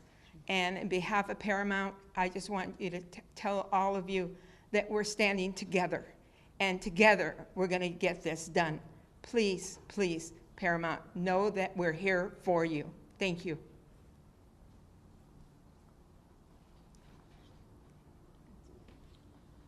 Buenos días, mi nombre es Leticia López y estoy con la ciudad de City of Vernon. My name is Leticia López and I'm here with City of Vernon as a council member, and I stand in solidarity with my elected officials and Mayor Bass. Thank you for bringing us together. Okay, we've been listening to this press conference out in Los Angeles. These are area mayors that have joined the LA mayor to talk about the immigration enforcement and the unrest in that region. Hey, we've got a live picture right now. I want to bring it much closer to home here, because a live picture from inside, and excuse our camera moving around, because this is the Wisconsin Live Desk, so you will get it live. We're inside the small mammals the small mammals building out there at the zoo. This is one of the original buildings on the zoo, and some pretty shocking news today from zoo officials who have announced they will be closing the building, and all of the animals that you are seeing here, animals of the night, one of my favorite things there, that are the fruit bats that fly around. It's kind of hard to, obviously, it's really dark in there. But here's some of these animals. I've got the list of the animals that are inside this building here. I just sent it to myself. Let's see if I can find it. Because this is really a surprise. The ring-tailed lemurs, Hoffman's two-toed sloths, the dwarf mangooses, the prehensile-tailed porcupines, cotton-top tamarins, the bush baby, fennec foxes, southern three-banded armadillos, straw-colored fruit bats, Prevost squirrel. They are all inside this building, and they are all about to be removed and sent to other zoos. The zoo saying Our Zoo, Our Future, a new strategic plan that was announced in April, it refocused the future of the zoo, and they decided that the future did not involve this building. So with that in mind, we've decided to close the small mammals building. By the end of the year, the building has been a mainstay of the zoo as one of its original buildings, and though the animals are doing well, the building has outlived its prime when it comes to modernized animal care. So they say all these animals are healthy, but they just don't think they can give these animals the quality health care that they need and honestly be kept in a facility that would be worthy of a new zoo. So they're going to close the building. They're going to one by one kind of take some of these animals out of there. And photojournalist Jeff Frings is going kind of place by place, and you're seeing all the different animals that are in there. I'm not sure if any of the animals have been removed so far already. And I'm going to bring Delaney, our producer, in. Delaney, are you an animal expert? Because I don't even know what we're looking at here. Do you know what animal that is? I have no idea. Of that list? Yeah. Yeah. I don't think it's a bush baby, but I know it's not an armadillo. Some sort of rodent. Man, this tells you I got to get out to the zoo before these guys are gone. So, yeah, big news from the zoo, the Milwaukee County Zoo here, as we are seeing. They're going to close down this building. And all of these animals, my favorite animals in this building are the bats. It's a really dark way in the back, and they fly back and forth. It's really cool, but maybe not the best facility for these animals, according to the Milwaukee County Zoo. So dwarf mongoose is what Delaney thinks we're looking at live on your screen right here. Okay, very interesting news from the Milwaukee County Zoo, one of my favorite places to visit. So we'll keep our eye on this as Jeff Frings is out there. I do have a really interesting interviews coming up in just a few minutes here on the live desk because we want to talk to the man who partly responsible for saving the big July 3rd event down at the lakefront, but it's different this year. It won't be fireworks. It's going to be a drone show. And we're going to speak to Michael Cupie right after the break. You are watching us here on the Wisconsin Live Desk. Stay with us.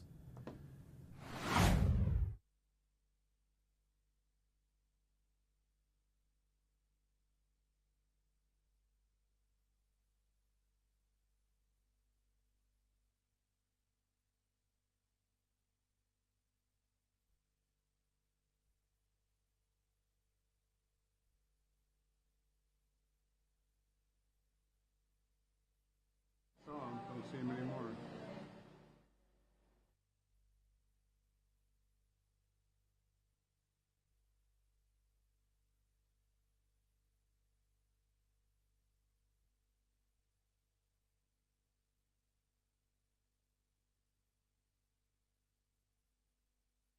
Can you hear me now?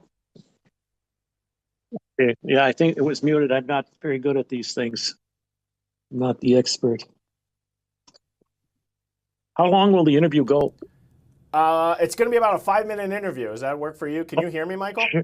Sure, that's fine. Yes. Okay, Is this Ben? perfect. Yeah, it's Ben. I'm here. Oh. We've built this closet for this new, because this is our digital.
This is the Wisconsin Live Desk. Ben Handelman here from the Wisconsin Live Desk. It has been a very busy hour here on the Live Desk as we've been bouncing around from New York City, Los Angeles, and there's some big news at the Milwaukee County Zoo that we just covered moments ago. I want to take a second because we have a very special interview here on the Live Desk. Something different's going to be happening July 3rd along the lakefront. For so many years, everyone went down there on July 3rd for the spectacular fireworks show, and it was such a shock to so many people that the county kind of abruptly canceled that event, and we didn't have fireworks last year, and it was left a hole in the community. Well, there's been a big announcement from the county. There's going to be another big event this year, but it won't be fireworks. It's going to be a drone show. And it may not have happened if it wasn't for our next guest. I'm going to bring in Michael Hupy from Hupy and Abraham, who is the presenting sponsor of the drone show. Attorney Michael Hupy joining us here on the Wisconsin Live Desk. Thanks for joining us here. Can you walk me through your decision to get involved and kind of bring this event back, although it's going to look very different? I can, Ben. Good afternoon. Along with about 100,000 or more other people last year, I was very disappointed when we didn't have the fireworks show. It's been a tradition in Milwaukee. And I was determined last year to bring it back this year if I had to pay for it myself. So I contacted the county about doing that. And by the time I did that, they had already determined that they're going to have a drone show instead. So I jumped on as the presenting sponsor, and it's going to be July 3rd at 9:15. There are going to be 3 15-minute shows, and I'm looking forward to it, as are a lot of others. I'm sure you are the same way with, and we lost your image there, Michael, but I think I still have your audio here. I was shocked a little bit that they got rid of the event, because that event is more than just fireworks. It's really about bringing people down to the lakefront, and so many families come together, and it just abruptly left us. That's exactly what it was, and it was very disappointing to a lot of us. My wife and I would watch it from the roof of the David Barnett Gallery, and had a great view, met a lot of nice friends and people that we hadn't met before. And it's just a nice event to celebrate, what is it now, almost 250 years that our country's been in existence. And especially the timing of where we are right now with our country about to celebrate this big birthday. Can I ask you, what does it cost to be a presenting? I mean, how much money is your law firm pumping into this? And is it going to be a one-year commitment, or are you? Zero. My law firm is paying zero. I'm paying it all myself. This is not a law firm event. Interesting. Okay. How much is coming out of your pocket to save this, Michael?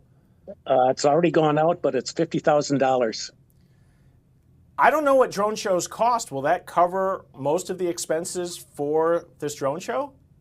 No, the county executive said it's going to cost about $200,000. And he said that we're not going to have to ask for any public funds, and we may have some money left over for next year. Which, I mean... So it's all covered.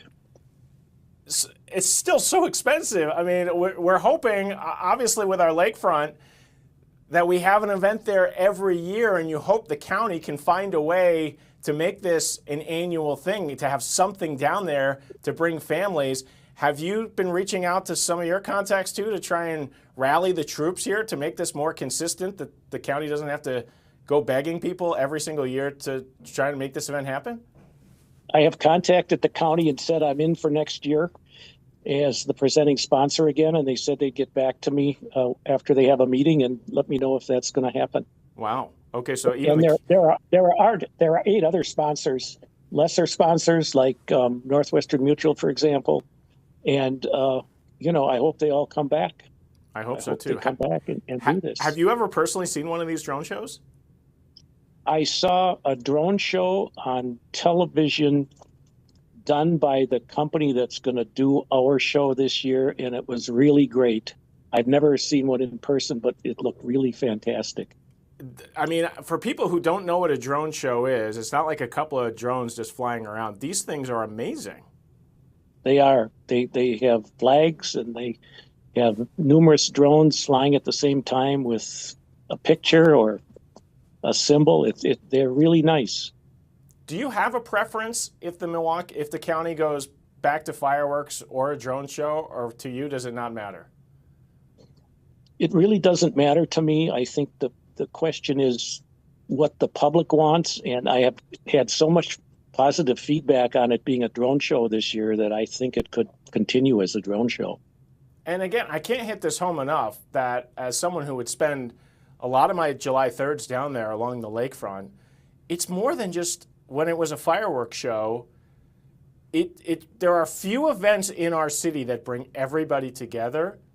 This was always one of them. It was, and we have it back now in a little different format, but we have it back, and I want it to continue to go ahead.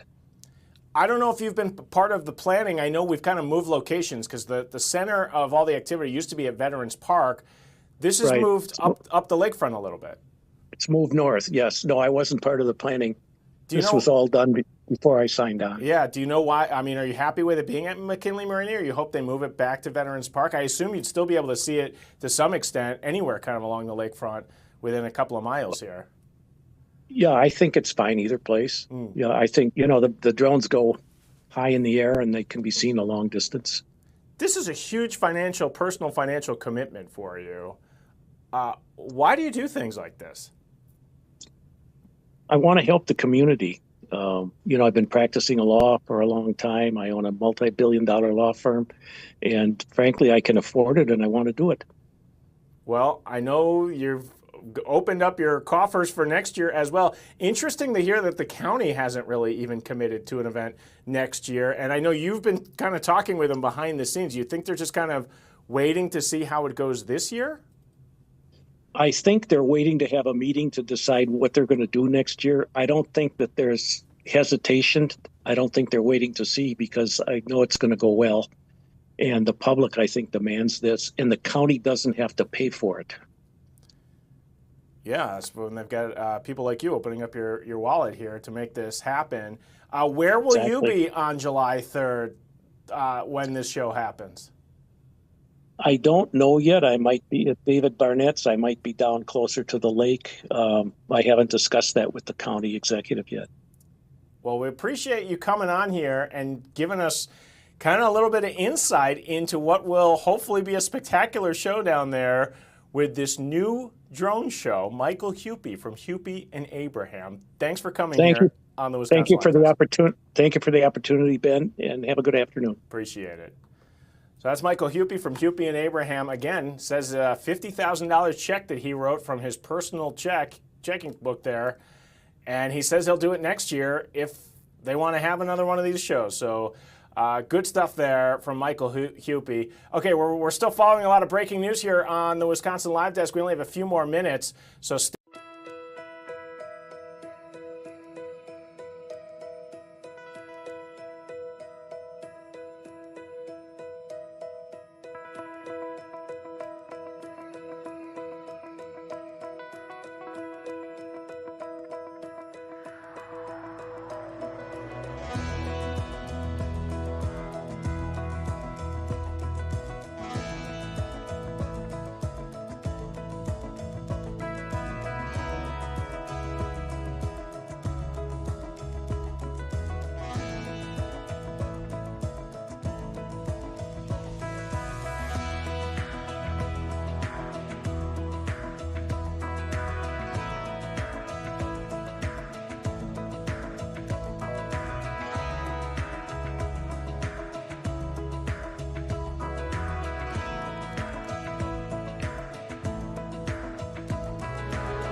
This is the Wisconsin Live Desk.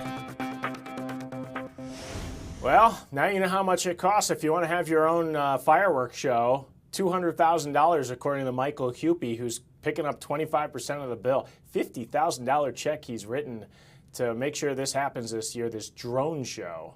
I guess not a fireworks show, it's a drone show. I've never seen a drone show in person, so we'll all have to see, I don't know, maybe if you throw some extra money and you can get the drones to make your face up there in the sky, because they can make all sorts of things. I just want to show you some of the live feeds that we're following here on the Wisconsin Live Desk. As we're looking over the city, we still have some haze out there. Not nearly as bad as yesterday with the wildfire smoke, but look at the temperature.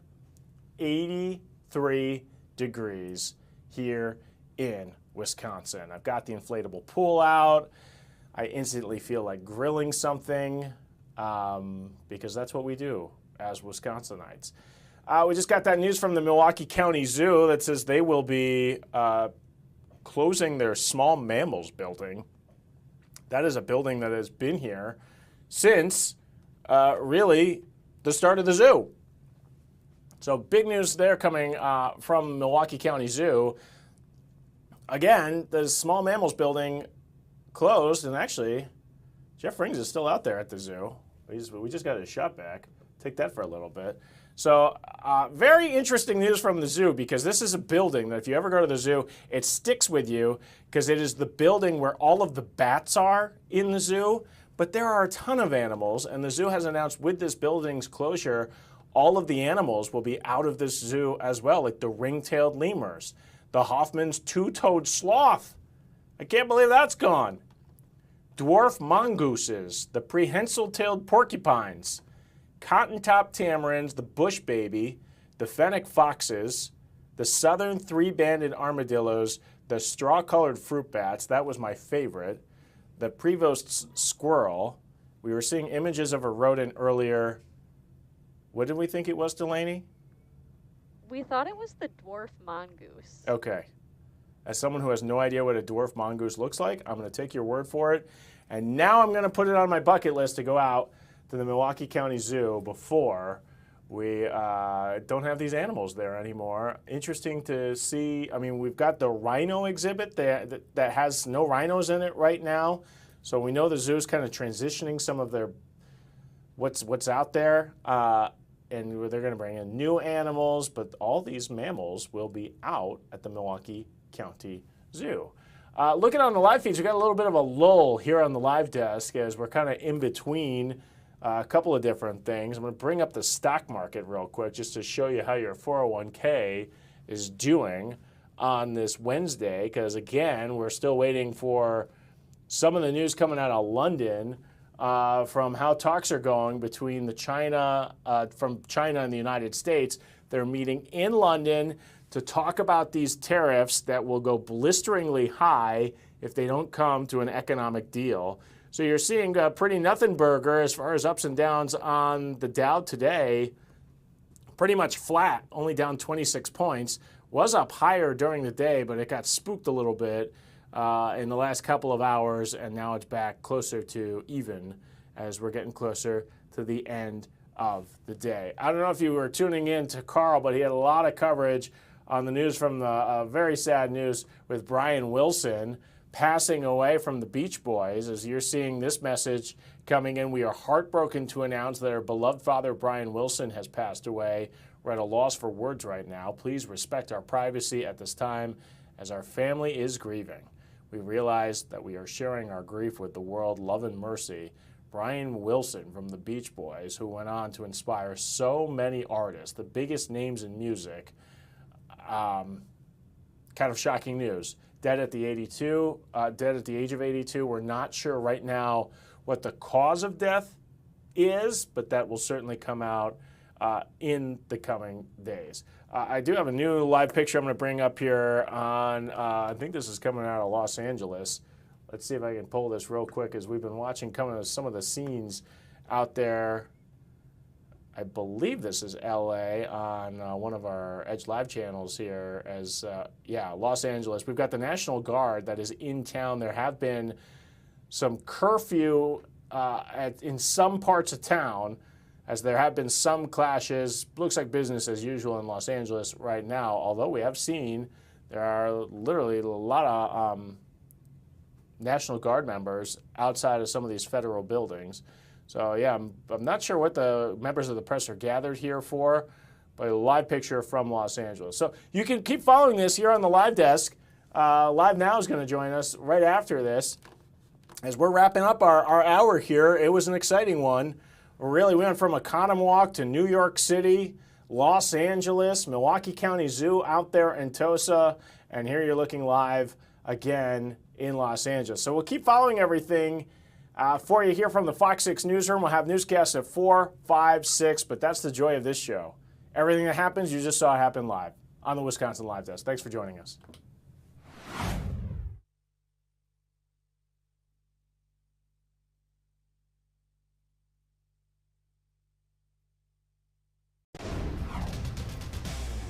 Hi, everyone. Welcome to First and North. I'm Lou Canellis. Joining me this week on First and North. Let's bring in the crew. The voice of the Lions in Detroit, Dan Miller from Fox in Milwaukee, Lily Zawin from Fox Minneapolis, Pierre Nugent. Hello, everyone. And let's start with news from Green Bay. Get right into it. Packers released two-time Pro Bowl cornerback Jair Alexander. Played for the Packers for 7 seasons. Green Bay tried trading Alexander, even offered a restructured deal. Couldn't agree. The two sides couldn't. Lily, how big a loss is Alexander to the Packers? I think it's a big loss. I think people saying it's not are kind of downplaying what Jair Alexander meant to this team when he was on the field and when he was healthy. I mean, of course, he was a two-time Pro Bowl quarterback for a reason.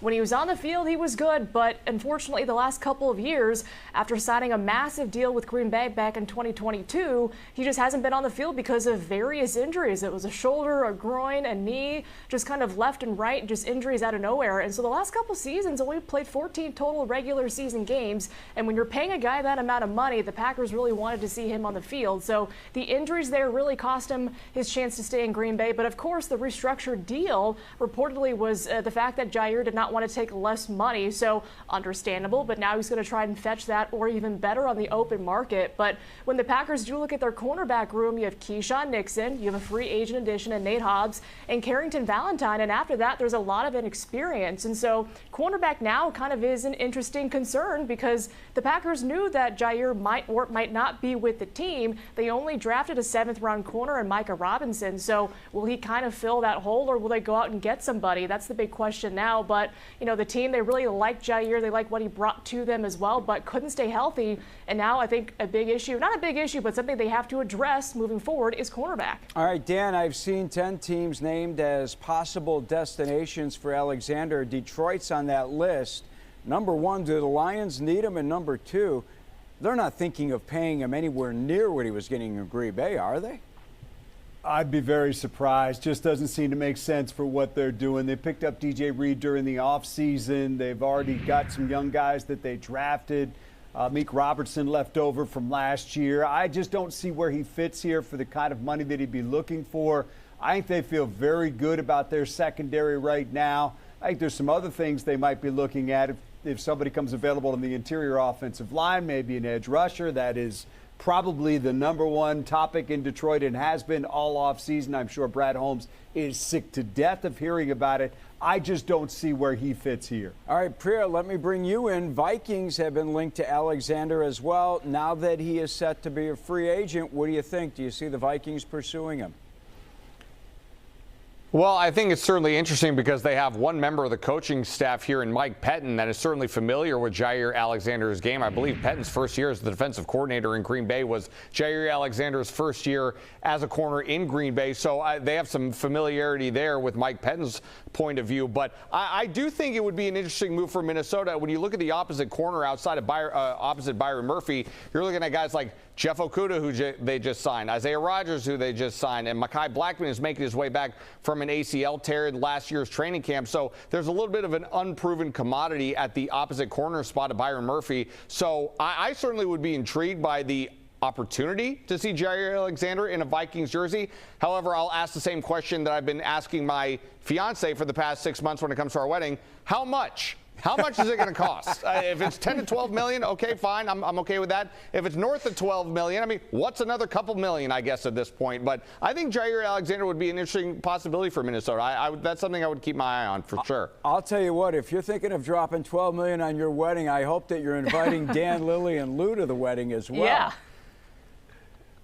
Open invite. I'm never going to retire. I'm never going to eat out ever again for the rest of my life at this point. Everyone's welcome. I love it. Hey, Lily, let me bring you back because releasing Alexander frees up, if I'm not mistaken, about $17 million in cap space. Do you think the Packers now can make a run at Bengals pass rusher Trey Hendrickson? He didn't report to mandatory minicamp in Cincinnati. I think so. I think if Trey Hendrickson is a guy who is available, I say why not? Why not go out and get a premier guy at his position to add to your pass rush, to add to your defense, to just add to the overall veteran leadership as well. I think he would be a great get for Green Bay if they were to, see him, on the market and they're able to snag him. I think he would be an intricate piece for this Packers defense and Jeff Hafley. I say why not? But the question is, will he be available for another team to pick up here? I think the Packers would kind of be salivating if he was indeed available and on the open market so they can snag him. But I think this is a guy that would bring value to any team, and I think the Bengals should lock him up, but that's just my opinion. But again, the Packers, they do need that production up front. I think he'd be a guy to add to it, and I think the Packers would be foolish not to if he would be an option. Pierre, let me bring you back because the Vikings extended one of the better blocking tight ends in the NFL. Josh Oliver gets a new 3-year deal. Do you like that move? I like it in terms of your backup option. It's a little rich for my blood in terms of what he's getting reportedly getting, I should say, in terms of new guaranteed money and the overall guaranteed money that he's getting in this 3-year extension. Great guy in the locker room, good guy to talk to, does his job well. Over the past 2 seasons, he's caught exactly 22 passes in each of the last 2 seasons. So it's a little rich for my blood in terms of what you're getting in terms of production, but at the same time, too, it's not like he's going to surpass T.J. Hawkinson in terms of tight end one, but great guy to have in the locker room, a solid NFL veteran. I like the move, a little rich for my blood, but I have no overall issue with keeping Josh Oliver here long-term in Minnesota. Dan Miller, I don't know if you watched the BET Awards, but Zadarius Smith was there and told USA Today that he wants to come back to Detroit. What do you think? Is this a possibility?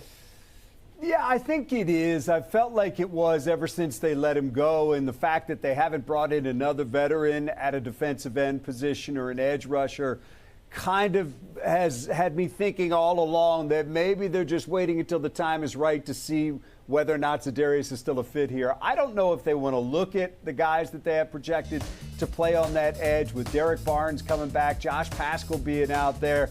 They know what Zadarius can do. He played some effective football for them last year. He did it for the most part without Aiden Hutchinson being in there. So the thought of those two finally actually playing together might be enticing to the Lions. Look, Zadarius isn't what he was, but he's still a player that can get after the quarterback. And in particular, if you have, let's say, an Aleem McNeil when he gets back on the interior and you have Aiden Hutchinson on one side, not going to get much over there going up against Zadarius Smith. So I still believe it's a possibility. I'm a little bit interested in the fact that it hasn't happened yet and wondering if they do want him back, what they're waiting for. So we'll have to wait and see. But I will say this. I feel like, and we were told that the two parties were staying in touch. And if Zadarius is still saying that, that leads me to believe maybe they've been talking a little bit and he thinks that's a possibility. But I'm just reading the tea leaves here. Well, I know he was with a rapper from Detroit at the BET Awards, so that's in the Lions' favor right now. Well, he's been around. That's one thing I think that's intrigued people is he has been around Detroit. He hasn't gone anywhere. All right, Lions will be without Amon-Ra St. Brown until training camp in July. Underwent knee surgery. Does this concern you at all? Especially especially with a new coordinator, Dan. They're done. I mean, look, they're off until camp. With that Hall of Fame game now bringing them back in mid-July, Dan Campbell wanted to make sure his guys got the full 6 weeks off that they normally get, so they canceled their mandatory minicamp. Their camp last week was the last time that they're going to be together, their OTA workouts. So the veterans are gone. I know Amon-Ra St. Brown. He's going to be ready to go, assuming that knee is sound coming out of surgery, which I have no reason to believe that it's not. If you told me to put my money on anybody on the Detroit Lions to be ready to go as soon as possible, it's Amon-Ra St. Brown. So with the team being out, Amon-Ra knows what this offense is, and John Morton's not going to put in massive changes from what it was here under Ben Johnson. They'll be ready to go, so that doesn't concern me at all. All right, Bears wrapped up their mandatory minicamp last week. This week they're going through an OTA for mostly rookies, special teams players as well. Ben Johnson called it last week when he said, hey, quote, we're not ready for prime time yet. And I think that was loud and clear over the last 3 weeks, but that is to be expected as well. Now, here's the reality, guys. With a new coaching staff and new offensive scheme, Johnson and quarterback Caleb Williams in September and October, that's maybe when things are going to be really rocking and rolling for this team. Yeah, it might take a couple of months into the regular season. This year's Bears could look a lot like, in my opinion, the 2022 Detroit Lions in Ben Johnson's first year as an offensive coordinator that season. What was their record, Dan Miller, before they finished up the year winning 8 of their last 10? 1-6. That's right. And it was not pretty. But you know what they were doing? They were scoring points during that 1-6 start, but they weren't stopping anybody. And they were turning the ball over. They stopped the turnovers. They started stopping people. They won 8 out of 10 and took it down to the very last game of the season before they were eliminated from the playoffs. But they enjoyed the fact that they eliminated the Packers on the final night of the season. Of course they did. I like hearing that. By the way, the Bears, if they felt like they needed another running back, well, you can scratch Nick Chubb off that list. He signed with the Texans. Looking more and more like they're going to go with their 7th-round rookie, Kyle Monangai. They'll at least give him a great shot during training camp, the one-on-one practices with Miami and Buffalo they've scheduled as well, and the preseason game with the Chiefs. All right, Vikings, Packers all have their mandatory mini camps this week, as we just mentioned with Dan. It's all finished up in Detroit. I want to go around the horn real quickly, see what everyone is looking forward to. Lily, I'll start with you now with mandatory mini camp. What do you think? Well, without Jair Alexander, the interesting topic today, at least in the first day of mandatory camp, is the fact that Bo Melton, their receiver, is practicing with the cornerbacks. I think that shocked a lot of people today to see why is he out there with the defense. And, you know, he expressed interest. His brother Max, of course, a cornerback for the Cardinals. And so why not give it a try? And, you know, he was out there today. We'll see if this actually is a long-term thing, but he expressed his interest. Head coach Matt LaFleur just says he likes his production on the field. He likes what he does on special teams. But can it translate to playing defense? The interesting thing, though, is that he hasn't played defense since high school at Cedar Creek in New Jersey. So again, we'll see if this is a long-term thing. We'll just see if it is just because a couple of those youngsters today at corner, they were not practicing, so maybe just filling a hole there. But that's an interesting topic. Elton Jenkins, of course, moving to center, their offensive lineman, their Pro Bowl offensive lineman. Will he get a deal done? And if so, when will he return to practice? That's something else to look forward to as well. Pierre, what do you have for me? Give me 30 seconds of the Vikings this week.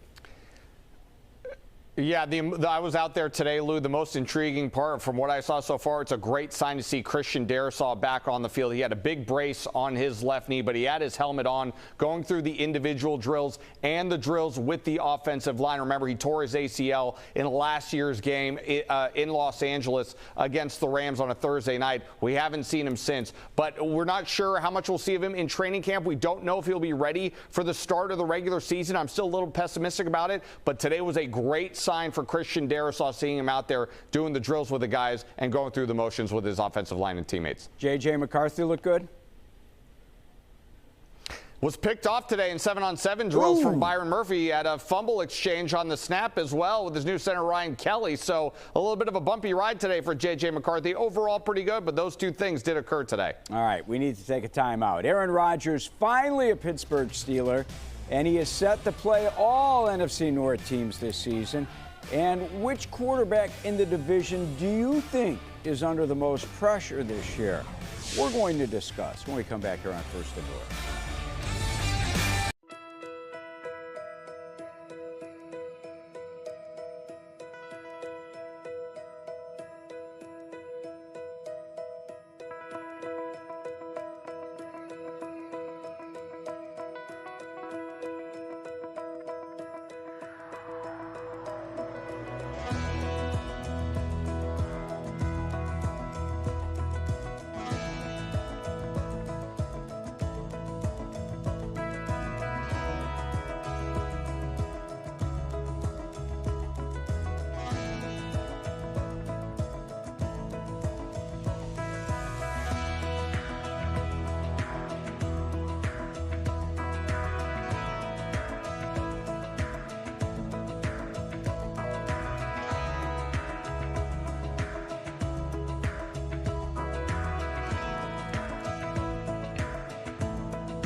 Major League Baseball on Fox.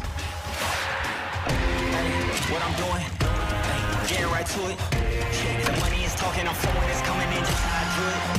Oh my goodness! Major League Baseball all season long on Fox.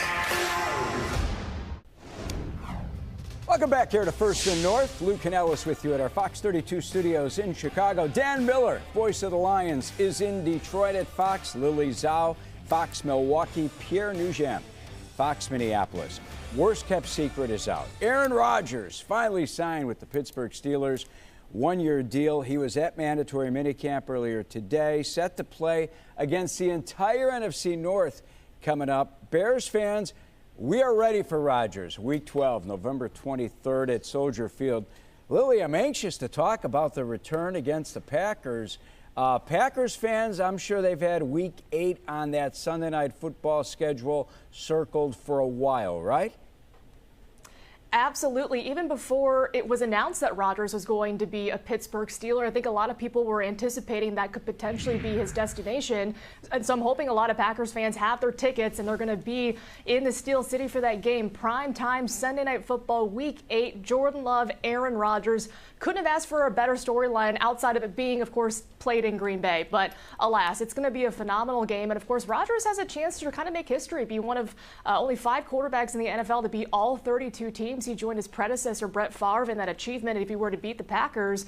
But Green Bay kind of hoping it's the opposite. But it'll be just kind of surreal knowing that Rodgers beat the Steelers to win his only Super Bowl, and now he's playing for them and playing against his former team in the Packers. And so that's going to be a really, really fun build up to the week. And of course, the game is going to be exciting. But I think Packers fans are still kind of rooting for the fact that the green and gold will prevail. But what do they think? I mean, you look at Rodgers' numbers last year. Let me jump to Dan for a second. Dan, you saw what Rodgers did last year. His numbers the last 10 games weren't all that bad. Over 2,200 yards, 18 touchdowns, 4 interceptions, decent passer rating. How do you think he'll play this year? I mean, I think he ended up at, 28-11 on the year. I think he was in a dysfunctional organization where I don't think anybody really knew what was going on there. You had a coaching change there, which never helps. I have said on this show, every time we've talked about it, the best place for Aaron Rodgers is the Pittsburgh Steelers because I believe their culture is stronger than anything Rodgers can bring off the field, and now he can just concentrate with what he does on the field. Mike Tomlin, again, very strong figure as a head coach, well established. They don't do losing seasons in Pittsburgh, so I think they'll look to him as a guy that can help them keep that going. I think if he has anything left, and getting DK Metcalf certainly helps, if he has anything left, this is where we can find out because, again, I'm a big fan of that organization, the way they do their business, and they will expect Aaron Rodgers to adapt to the Steelers, not the Steelers to adapt to Aaron Rodgers, and I think that's an important part of the equation. I agree with you, Dan. I think he's going to play well in Pittsburgh. Pierre, Vikings put pressure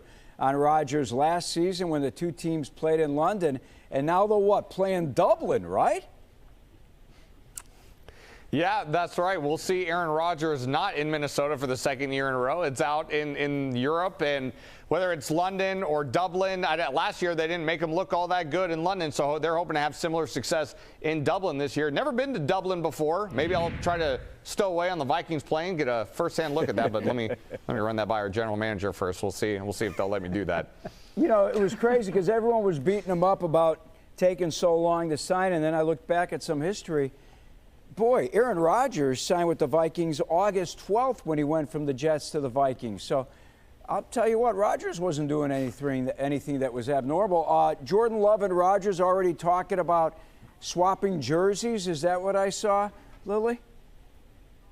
Yeah, and that would be something fun to see too, right? Of course, these guys, have a lot of respect for one another. Jordan Love was asked just recently just about his relationship with Aaron and just the fact he was very gracious about how he handled things in the transition and of course, just being a mentor for him in his 3 seasons in Green Bay with Rodgers. And so that'll be kind of a night where we're going to see the jersey swap, just a lot of other things going on the field. I'm kind of interested to see just what happens pregame with Rodgers when he's out in the field with a couple, Packers and seeing how that interaction goes, him and Matt LaFleur. and this perception that fans will give him when he does take the field. So it's going to be kind of interesting all around to see just what the reception will be like, and of course just the welcome that he'll get, because I think, at the end of the day, whenever his career is done, he will be welcomed back in Green Bay and of course the Hall of Fame as well. All right, let's bring it back to Chicago for a second. Bears, of course, feel like they've won the offseason again, generated a lot of positive buzz out there. Listen to ESPN's Adam Schefter, who sounds like he's on board. And every single thing the Bears have done this offseason seems designed to bring the best out of Caleb Williams. They hire Ben Johnson first and foremost and surround him with an assistant coaching staff to elevate Caleb Williams. They then go out and trade for 3 different offensive linemen to go fortify a leaky offensive front. So he's got the coaches, he's got the line, he's got the weapons. They are doing everything they can to make sure that he fulfills his potential. They really are any better. You hear that from Schefter, and then there's another report from ESPN saying that the Vikings are eyeing a 3-year window to win a Super Bowl with J.J. McCarthy under center. They've yet to win a playoff game under Kevin O'Connell, if I'm not mistaken. Jordan Love last week said the Packers have Super Bowl aspirations, Lions knocking on the door for the Lombardi Trophy. So with all that being said, here's my question for the 3 of you today. Which NFC North quarterback is under the most pressure this season? Pierre, I'll start with you. Well, certainly J.J. McCarthy is under a certain amount of pressure because he's an unproven commodity in this league, hasn't played a down of pro football outside of the preseason, what we saw last year, and he has to fill the shoes of Sam Darnold, who had a Pro Bowl season in Minnesota. This team won 14 games last year. That's a high bar to set for a new quarterback coming into this system, but with Kevin O'Connell at the helm, I think J.J. McCarthy is going to be just fine. So I don't know if I'd say he's under a lot of pressure, but there is a certain level of pressure that is going to be placed upon him to maintain the success that Sam Darnold and last year's Vikings team had, because 14 wins is certainly a high bar to set, and they want to try to match that again with J.J. McCarthy. All right, Dan, let me bring you in because I think Jared Goff is number 1 on this list. I think he's under the most pressure. I'll tell you why in a second, but you tell me what you think. Yeah, I mean, this is my favorite kind of question that I used to get in school. There's no wrong answer here, guys. You can go with any of these quarterbacks. J.J. McCarthy, as Pierre just alluded to, is taking over a 14-win team that expects to continue to win. Love is trying to prove he deserved that contract and try to prove that he can take a team to the next level in the NFL. Goff is in a Super Bowl window. Look, there's a lot of pressure on these Detroit Lions to get it done because these windows don't last forever. They don't like to talk about windows, but they do exist. And Caleb Williams, look, you were the number 1 overall pick. Adam Schefter just said it. They have set the table for you to be successful. And if you're not successful, guess who's going to get most of the blame? Caleb Williams. So I don't know if there's one quarterback in this division. I think it's the best division in football. I think it's going to be terrific. And I think all these quarterbacks are facing pressure, albeit for different reasons. Dan, here's why I think Goff is under the most pressure. He has to prove, number 1, his success is about his progress as a quarterback in the NFL, not all about Ben Johnson and as his offensive coordinator. Number 2, Jordan Love, 3rd year, Green Bay starting quarterback, led the Packers to the playoffs his first 2 seasons. Hey, the Packers are better on the offensive line and at wide receiver, and the guy's got a big $220 million deal, so he has contract security, and he's openly talked about taking the Packers to the Super Bowl. Number 3, Caleb Williams, you touched on it, Dan. Guy was the first pick in the draft, supposed to be a generational talent, interior of his offensive line rebuilt, plenty of playmakers, arguably one of the top 5 offensive minds in the game, Ben Johnson. So let's see what he has. And J.J. McCarthy, he's a one guy because he's in his first year as a starter. I think that maybe people are going to give him a break. Lily, what do you think?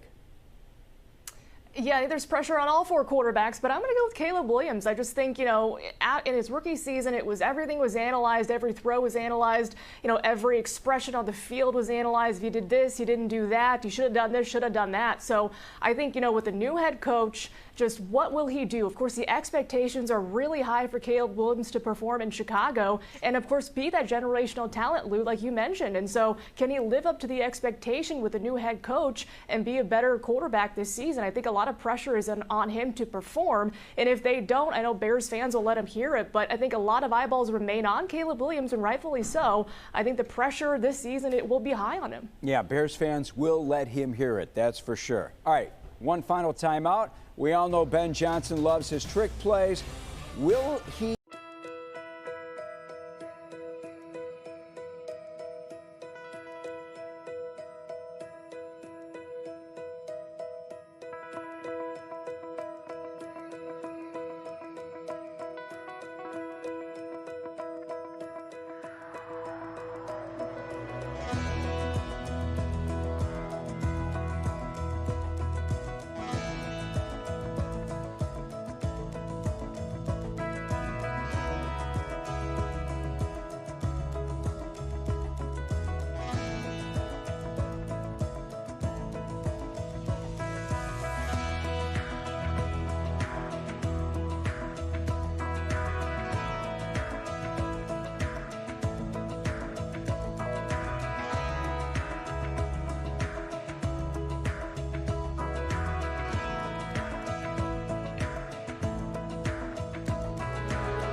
Have more options this year with the Bears.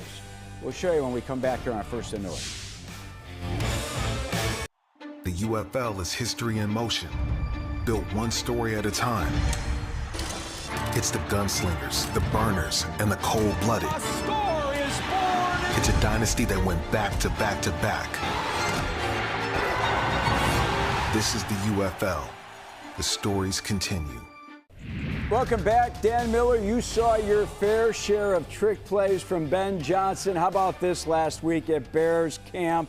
He's using offensive linemen to catch footballs. Last day of mandatory mini camp, and Bears had some fun. Linemen running routes. I'll tell you what, Darnell Wright had a great snag out there. You saw Penei Sewell. He had a design play against the Bears. Dan Skipper, what do you think? What are the Bears going to end up with from Ben Johnson this year? You're going to see everybody have a chance to do it, but here's the thing you have to watch. You need ball security. The Lions were really good on those plays, and when you're flipping it back and forth sometimes to guys who aren't used to handling it, it can get dicey, so keep your eye on it. All right, we will. Guys, have a great week. Lily, Dan, Pierre, we'll talk to you next week. I'm Lou Canellis. Thanks for watching another edition of First and North.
a framework moving forward. Both President Xi and others have to agree to it. But can I get some clarification on some of these numbers? Because we did see from President Trump talking about this, saying the 55% on tariffs, different than the 30% we've seen previously. Can you add those up, make the math make sense?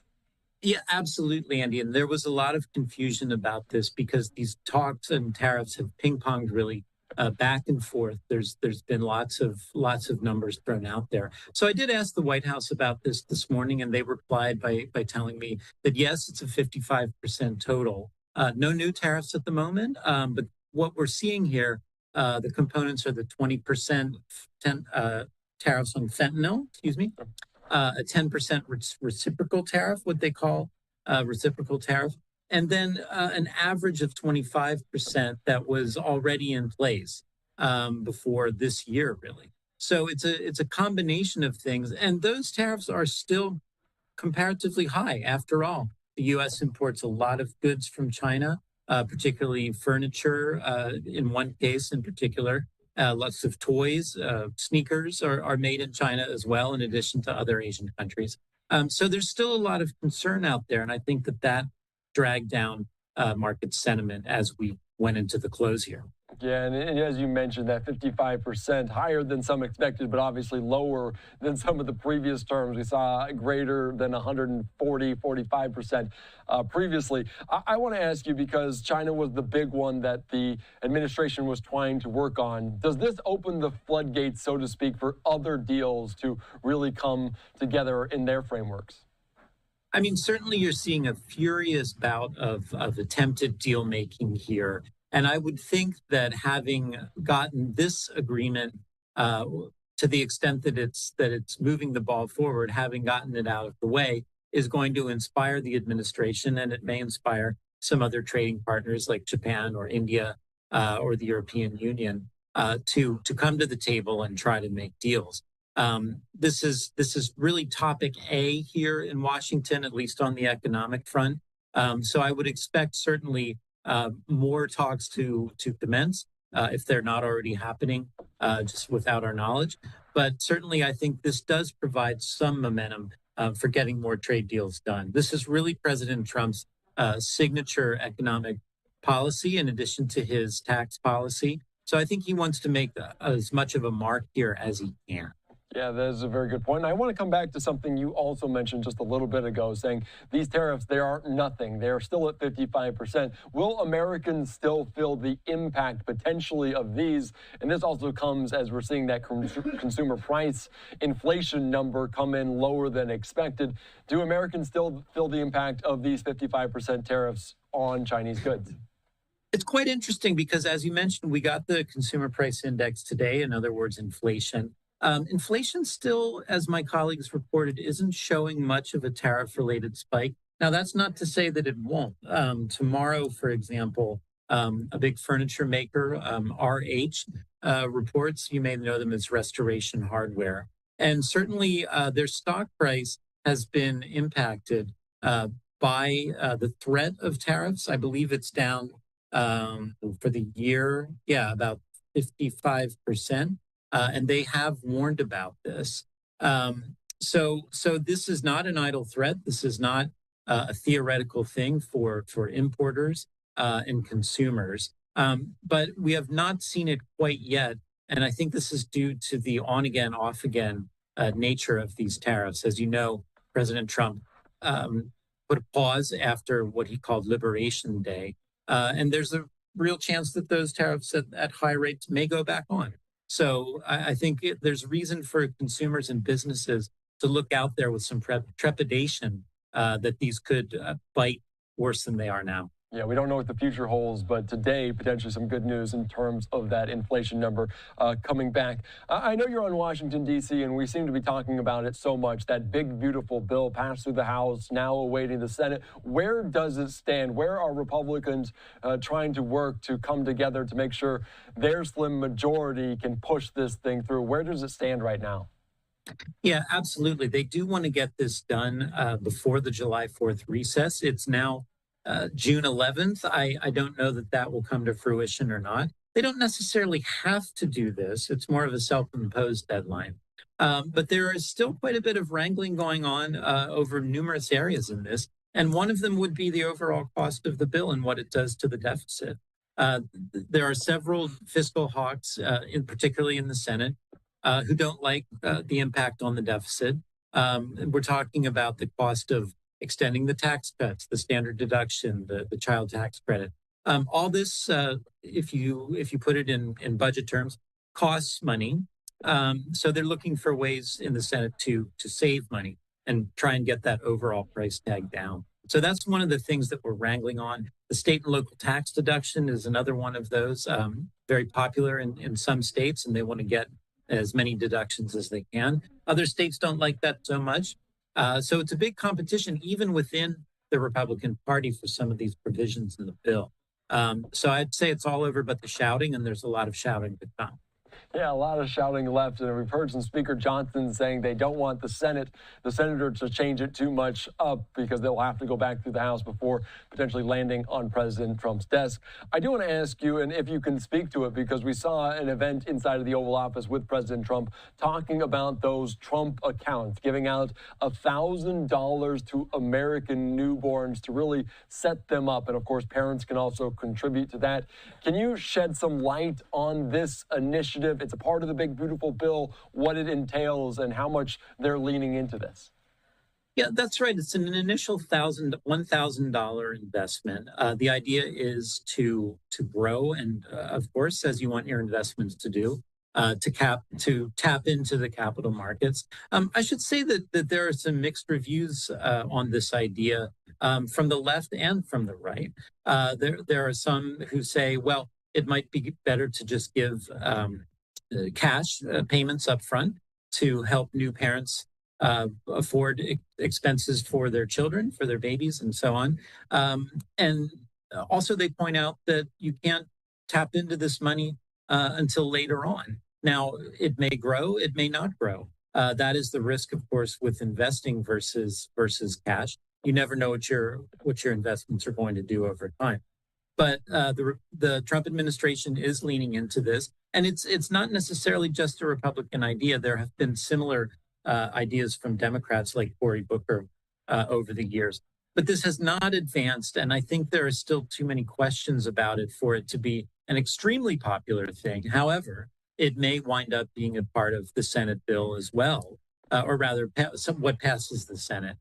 So we could see this, but the Senate could also make some changes as it tries to tinker with this bill in the ways that I've discussed, or for the reasons I've discussed. Yeah, and they've touted it being just this initial $1,000 investment, but what it could be in 18 years, tens and potentially hundreds of thousands of dollars, depending on how the market moves. All right, Rob, what else are we looking forward to? What comes next? What comes next week? I know there's always something happening on Capitol Hill. What are you looking at? Yeah, so next week we have the Federal Reserve meeting. They are not expected to cut rates. The absence of rising inflation, as we reported today, isn't likely to spur the Fed to cut rates this month or even next. But it could pave the way for rate cuts later in the year if the trend holds. I'm just reading my good colleagues' reporting here on this matter. So that's a key thing for markets, of course, and investors when those rate cuts may come, if at all. All right, very good. And it's always fun to look at Market Watch because we see the market move and it's like, why did it go in that direction? You guys do such a great job over there. Thanks for shedding so much light on it and joining us here on Live Now.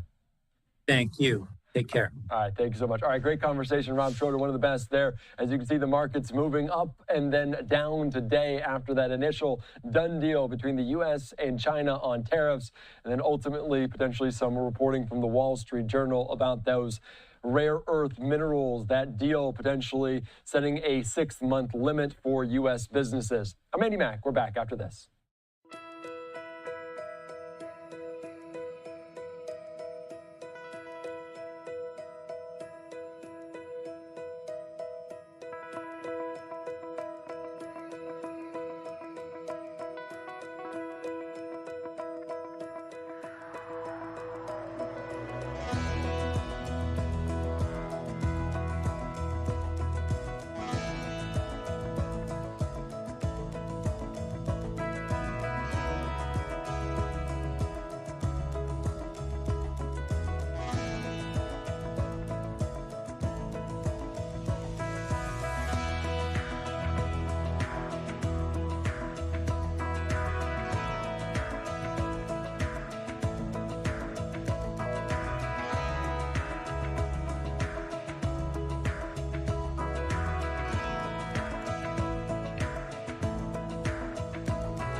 All right, welcome back in here to you live now from Fox. I'm Andy Mack, just past the 410 on the East Coast as we're continuing to talk about the markets moving up and then down, and so many conversations around that done deal, and see if this opens the floodgates for other frameworks in terms of countries coming to the table with the Trump administration over those reciprocal tariffs. All right, let's take you right now out to some impassioned lawmakers on the floor and Capitol Hill talking about the budget, talking about much more. Let's listen in.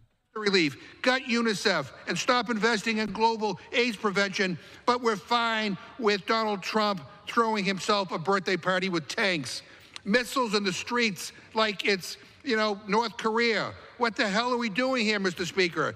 This is why people don't trust government. If we want to be serious about budgeting, fine, let's be serious. Let's look at where the waste, fraud, and abuse runs rampant. Let's audit the Pentagon. Let's go after corporate welfare and big oil handouts. Let's close the loopholes that let billionaires pay zero in taxes. But let's not pretend this bill is about any of that. This bill is a fraud, a con job. America deserves better. The world needs better. This is a revote on the reconciliation bill. So vote no if you are against gutting Medicaid, Medicare, and SNAP. The gentleman's vote time no has expired. The gentlewoman from North Carolina is recognized. And finally, vote no if you voted yes the first time. Gentleman is no longer recognized. Mr. Speaker, the House is not in order. The gentlewoman from North Carolina is recognized. Thank you, Mr. Speaker. The answer is clear. The American people gave Republicans a mandate to restore fiscal sanity. This rescissions package is part of achieving that end. Republicans are cleaning up the ruin that the Biden-Harris administration left this country in. We're taking a fiscal scalpel to waste, fraud, and abuse within the federal government. It's the right thing to do, Mr. Speaker. With that, I urge my colleagues to vote yes on the previous question and yes on the rule. Mr. Speaker, I yield back the balance of my time and move the previous question on the resolution. Gentlelady yields back. The question is on ordering the previous question on the resolution. Those in favor will say aye. Aye. Those opposed, no. Opinion of the chair, the ayes have it. What purpose does the gentleman from Massachusetts seek recognition? I ask for the yeas and nays. The yeas and nays are requested. Those favoring the yeas and nays will rise. Sufficient number having arisen, the yeas and nays are ordered. Members will record their votes by electronic device. Pursuant to Clause 9 of Rule 20, the chair will reduce to 5 minutes the minimum time of any electronic vote on the question of adoption of the resolution if ordered. This is a 15-minute vote. All right, you're just listening in there to this here on Live Now from Fox from the House floor. So we're monitoring it all very closely here in our studio, determining the latest on that big, beautiful bill, of course, discussing some of its provisions there from different House lawmakers. All right, I'm Andy Mack, a live picture right now there in Washington, D.C. at the White House. Let's take another quick 2-minute break. We'll get you to more top headlines after this.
All right, welcome back in here too. Live now from Fox, I'm Andy Mack. Let's turn our attention right now to the East Coast as we're continuing to follow the coast-to-coast anti-ICE protests in Los Angeles, where they really initiated and originated, but they have stemmed to other communities around the country, including last night in Chicago and also in New York. A live picture there right now as we heard dozens of anti-ICE protesters and demonstrators clash with NYPD in Lower Manhattan, leading to over 80 arrests.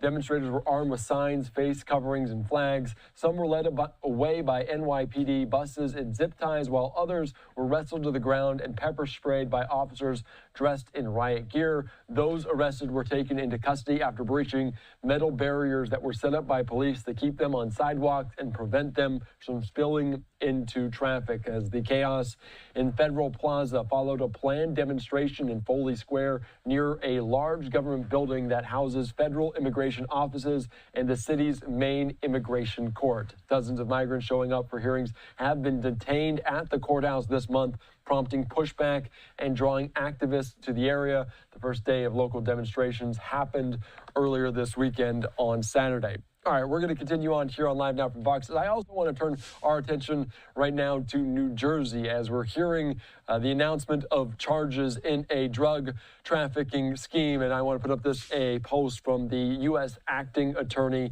there in that state, Alina Habba, saying, "Today my office announced charges against 30 members of a drug trafficking organization operating in Newark, including conspiracy to distribute fentanyl and crack cocaine, as well as firearms and other narcotics offenses." Let's take you right now out to this here on Live Now from Fox, this press conference in New Jersey. Let's listen in. Good afternoon. I'm Alina Habba, the interim U.S. attorney for the state of New Jersey. Today, we are announcing charges against 30 members of a drug trafficking organization operating in Newark, New Jersey. The charges are a result of a long-running wiretap investigation conducted by our office in conjunction with the Drug Enforcement Administration, the Bureau of Alcohol, Tobacco, Firearms, and Explosives, and the Federal Bureau of Investigations, as well as our local law enforcement, Newark Police Department, Union and Essex County Prosecutor's Office, and the Essex County Sheriff's Office. A now unsealed federal criminal complaint charges 25 members of the drug trafficking organization with conspiracy to distribute 400 or more grams of fentanyl and 280 or more grams of crack cocaine. I would like to remind everybody that only 2 milligrams of fentanyl is considered a deadly dose. That is the tip of a pencil. 5 other individuals were also charged with firearm and other narcotic offenses. As described in the criminal complaint, which you can now see, members of the drug trafficking organization worked together to deal drugs in and around the Kretschmer Homes complex. This is a public housing complex designed to house Newark's elderly population. Several of the individuals charged were identified as members and associates of the Bloods National Street Gang. As a result of this investigation, each individual charged with drug trafficking conspiracy face a minimum of 10 years in federal prison. I would like to thank the people standing behind me, federal, state, and local law enforcement for their exhaustive investigation, which included court-authorized wiretaps, controlled purchases by informants and undercover officers, hundreds of hours of surveillance, and search warrants on over a dozen different locations in the Garden State. This case, as part of Operation Take Back America, shows my office's dedication to eliminating fentanyl from our streets and keeping the people of New Jersey safe from lethal drugs that kill thousands of people every single year. If you commit a federal crime in the state of New Jersey, we will prosecute you to the fullest extent of the law. I'm going to turn it over to the DEA SAC. Thank you. Good afternoon. I'm Cheryl Ortiz, Special Agent in charge of the DEA New Jersey Field Division. Over the past year, the Bloods gang has terrorized the Kretschmer Homes public housing complex in Newark, New Jersey, using violence and fear to operate their drug trafficking business. Today, that terror stops. Thanks to the hard work of our DEA team, our law enforcement partners, we successfully targeted this drug trafficking organization that has plagued and poisoned our community with its illicit narcotics. This operation, which resulted in the arrest of over 24 individuals, removed numerous firearms and approximately 7,000 grams of heroin and fentanyl from our streets. That's enough fentanyl to kill 500,000 people. Make no mistake, this wasn't just a bust, it was a life-saving operation. Fentanyl continues to be the leading cause of death in drug overdoses and drug poisonings. We remain committed to working alongside our federal, state, and local partners in targeting the drug cartels and those individuals responsible for pushing these deadly drugs into our neighborhoods. We will continue to hold them accountable and keep America safe. Thank you.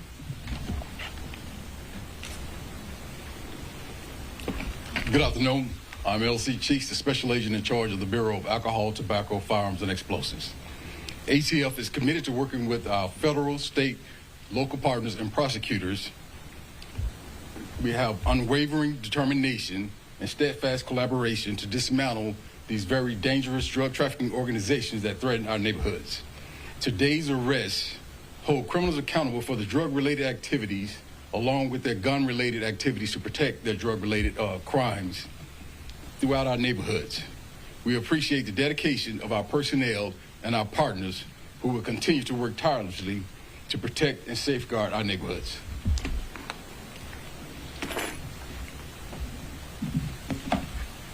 Good afternoon.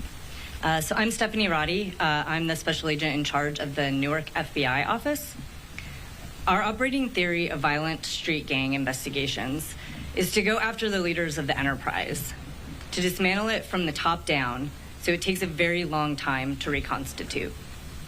As U.S. Attorney Haba laid out, these men have wreaked havoc in Newark, selling illicit drugs and defending their lucrative turf by using violence and guns. But this investigation was not just about guns, and it wasn't just about drugs.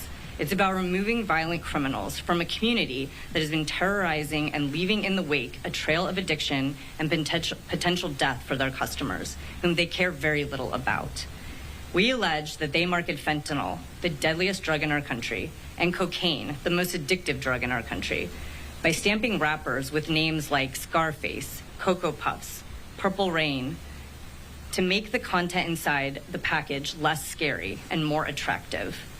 Taxpayers here in Newark should not have to fear for their safety or hope that their children do not get lured into doing or selling drugs because gang members decided to take up residence outside their homes.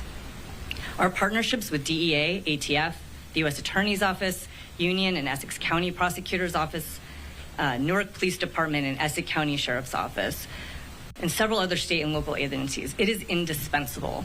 And I just want to extend my gratitude for all the effort and dedication that went into this investigation. Our work isn't something that you always see, but we truly hope that with today's arrests, it illustrates the hard work that we do every single day to stop criminals and violence and protect the public we serve. Thank you. On that note, I just want to wrap and say thank you, everybody, for coming. This will be the first of many, many, many takedowns in this state. I can assure you that as long as I'll be sitting in this seat, we will not stop and we will not waver. No one is above the law. Thank you. All right, just listening in there, Alina Haba and others talking about this. New charges against 30 members of a drug trafficking organization in Newark, New Jersey, including conspiring to distribute fentanyl and crack cocaine, as well as firearms and other narcotics offenses. That coming in from the U.S. attorney there, the acting AG, the acting attorney in New Jersey. All right, I'm Andy Mack here on Live Now from Fox as we're continuing to follow the latest out of Los Angeles. I do want to put up just this picture right now, and I believe this is high atop there As you can see, National Guard members, a staging area for them, plenty of security vehicles on hand for this. So we'll see if it continues into day number 6 of that unrest in Southern California. I'm Andy Mack. We're back after this.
All right, welcome back in here to Live Now from Fox. I'm Andy Mack. We're continuing to monitor what we're seeing right now there out of Los Angeles as midweek, but protests continue on. Anti-ICE demonstrators taking to the streets, and we're hearing more about some of those agitators within that group of peaceful protesters on the ground. You can see them at this area. So we're going to continue to follow it as the curfew will remain in effect in Los Angeles in downtown LA from 8 o'clock till 6 in the morning, as this was announced for the first time last night by Karen Bass. We also heard from LA officials earlier on. This a post, though, from the mayor saying right now the Trump administration is using Los Angeles as a test case, but that's exactly why more than 20 mayors and local leaders from across Southern California are here united to confront the impact in each of our cities and to say with one united voice. So you can see them speaking out right now as we're going to continue to monitor this.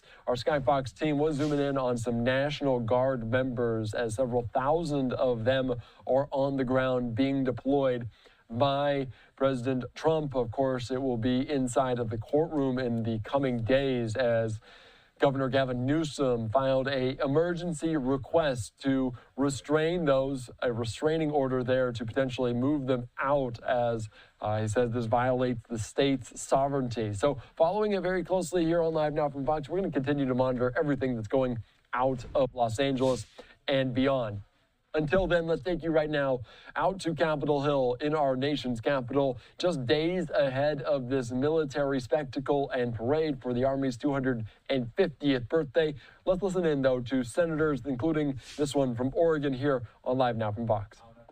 Well, folks, we have a president who is being bought, who is advertising it to the world, and we haven't acted to stop it. Our founders acted.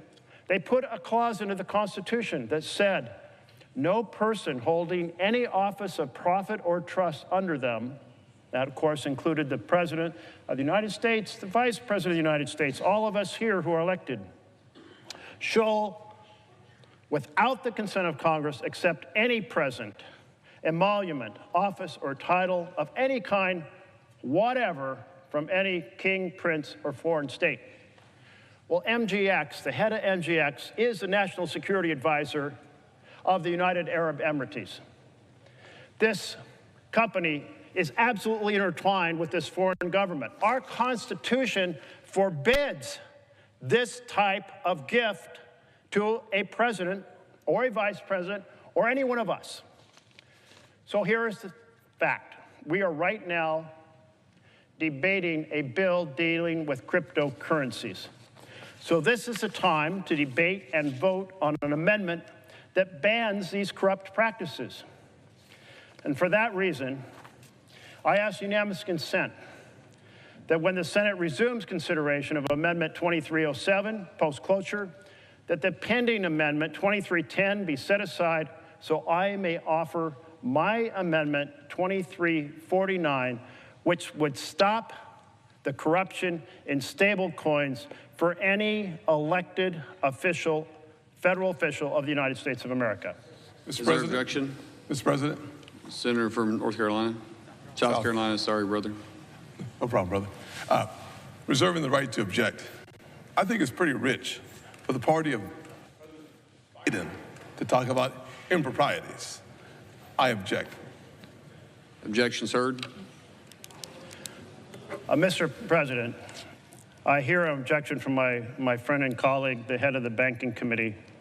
Well, would my friend and colleague explain why we shouldn't, while we are on a cryptocurrency bill, not consider and debate an amendment to honor the emoluments clause of the U.S. Constitution? It is my good friend on the other side of this issue. It is. Senator from South Carolina is recognized. Thank you, Mr. President. I think it's pretty clear that the underlying assumption is that there's already something nefarious going on, and I simply object to casting aspersions towards the President of the United States, particularly given the fact that this is the party, not Jeff, but the party that had cocaine in the White House, that had a problem with Hunter Biden's laptop. My point is, I'm not going to cast aspersions on the President of the United States without any clear evidence that any law has been broken, and I do not believe that there has been. Well, to my colleague. Senator from Oregon is recognized. Thank you, Mr. President. I asked to be recognized. We're in the middle of a series of presentations here. You recognize you. You're recognized. Thank you, thank you, thank you. So I could understand if my colleague was objecting because that amendment only covers one type of cryptocurrency that is being used in this fashion. And therefore, I'll present a different option, which is to say we should address both the sale of meme coins as a way to profit from people wanting to give us money, and we should also cover the stable coins as well. And so this broader amendment is a more comprehensive way, regardless of what conclusions you might have about President Trump currently, a broader way to ensure as we go forward, this body and the executive branch, the House down the hall, will not be corrupted by us making personal money by selling something like a stable coin or a meme coin, a digital baseball card, a way for people to essentially channel us cash pretending to buy a digital baseball card. So I ask unanimous consent that when the Senate resumes consideration of Amendment 2307, post-closure, that the pending Amendment 2308 be set aside so I may offer my Amendment 2350, which more broadly covers the set of corrupting risks that we would be addressing, not just for the executive branch, but for the legislative branch as well. Is there objection? Mr. President. Senator from South Carolina. I object. Objection, sir. Mr. President, I'm disappointed. I was very present when the majority leader said on this bill there will be an open amendment process. And we made it very clear that this was one of the issues that we felt we should be debating while we are in a cryptocurrency bill. There are other amendments that should be considered as well.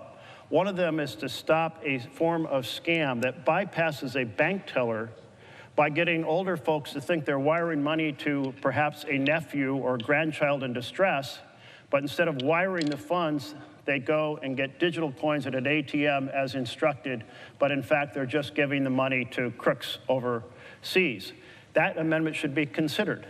There are other amendments that address creating more sideboards so that this bill, which purports to regulate an industry, actually regulates it in an effective fashion rather than essentially endorsing an unregulated industry, which is what, in sum, this bill is currently. So I am disappointed. I would, as I asked earlier, for the majority leader to honor his previous commitment to have an open amendment process so that we can pursue the people's work fighting for a better America, including ending corruption in cryptocurrencies. Thank you, Mr. President.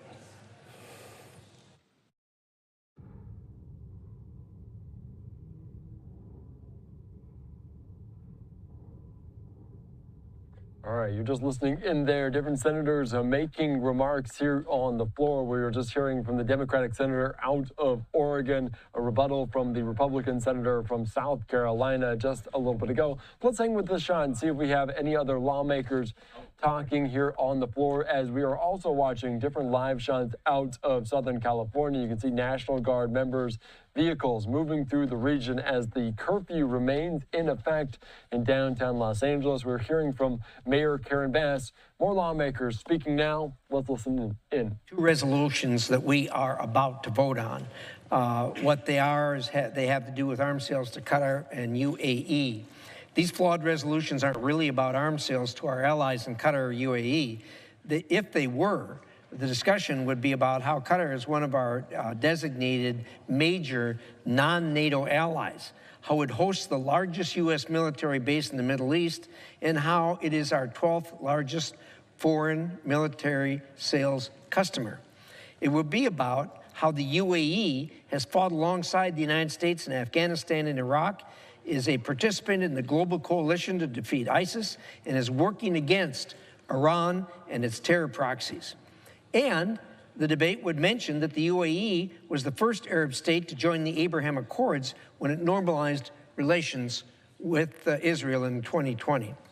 The discussion would be about how these proposed sales will support the national security objectives of the United States by improving the security of two allies that continue to be important forces for stability in the Middle East. And we would talk about how these agreements will lay the foundation for investment, innovation, and good-paying U.S. jobs that will boost our economy. But no, these joint resolutions do not conduct oversight or provide congressional disapproval. Instead, they make arms sales to some of our closest allies in the Middle East about partisan politics. As such, I would urge my colleagues on both sides of the aisle, and I object to the resolutions and urge a no vote. And Mr. President, I yield back all time. Request to proceed to the vote. All time is yielded back. The motion is on the table to discharge SJ Res 53. Was yes, but it's not.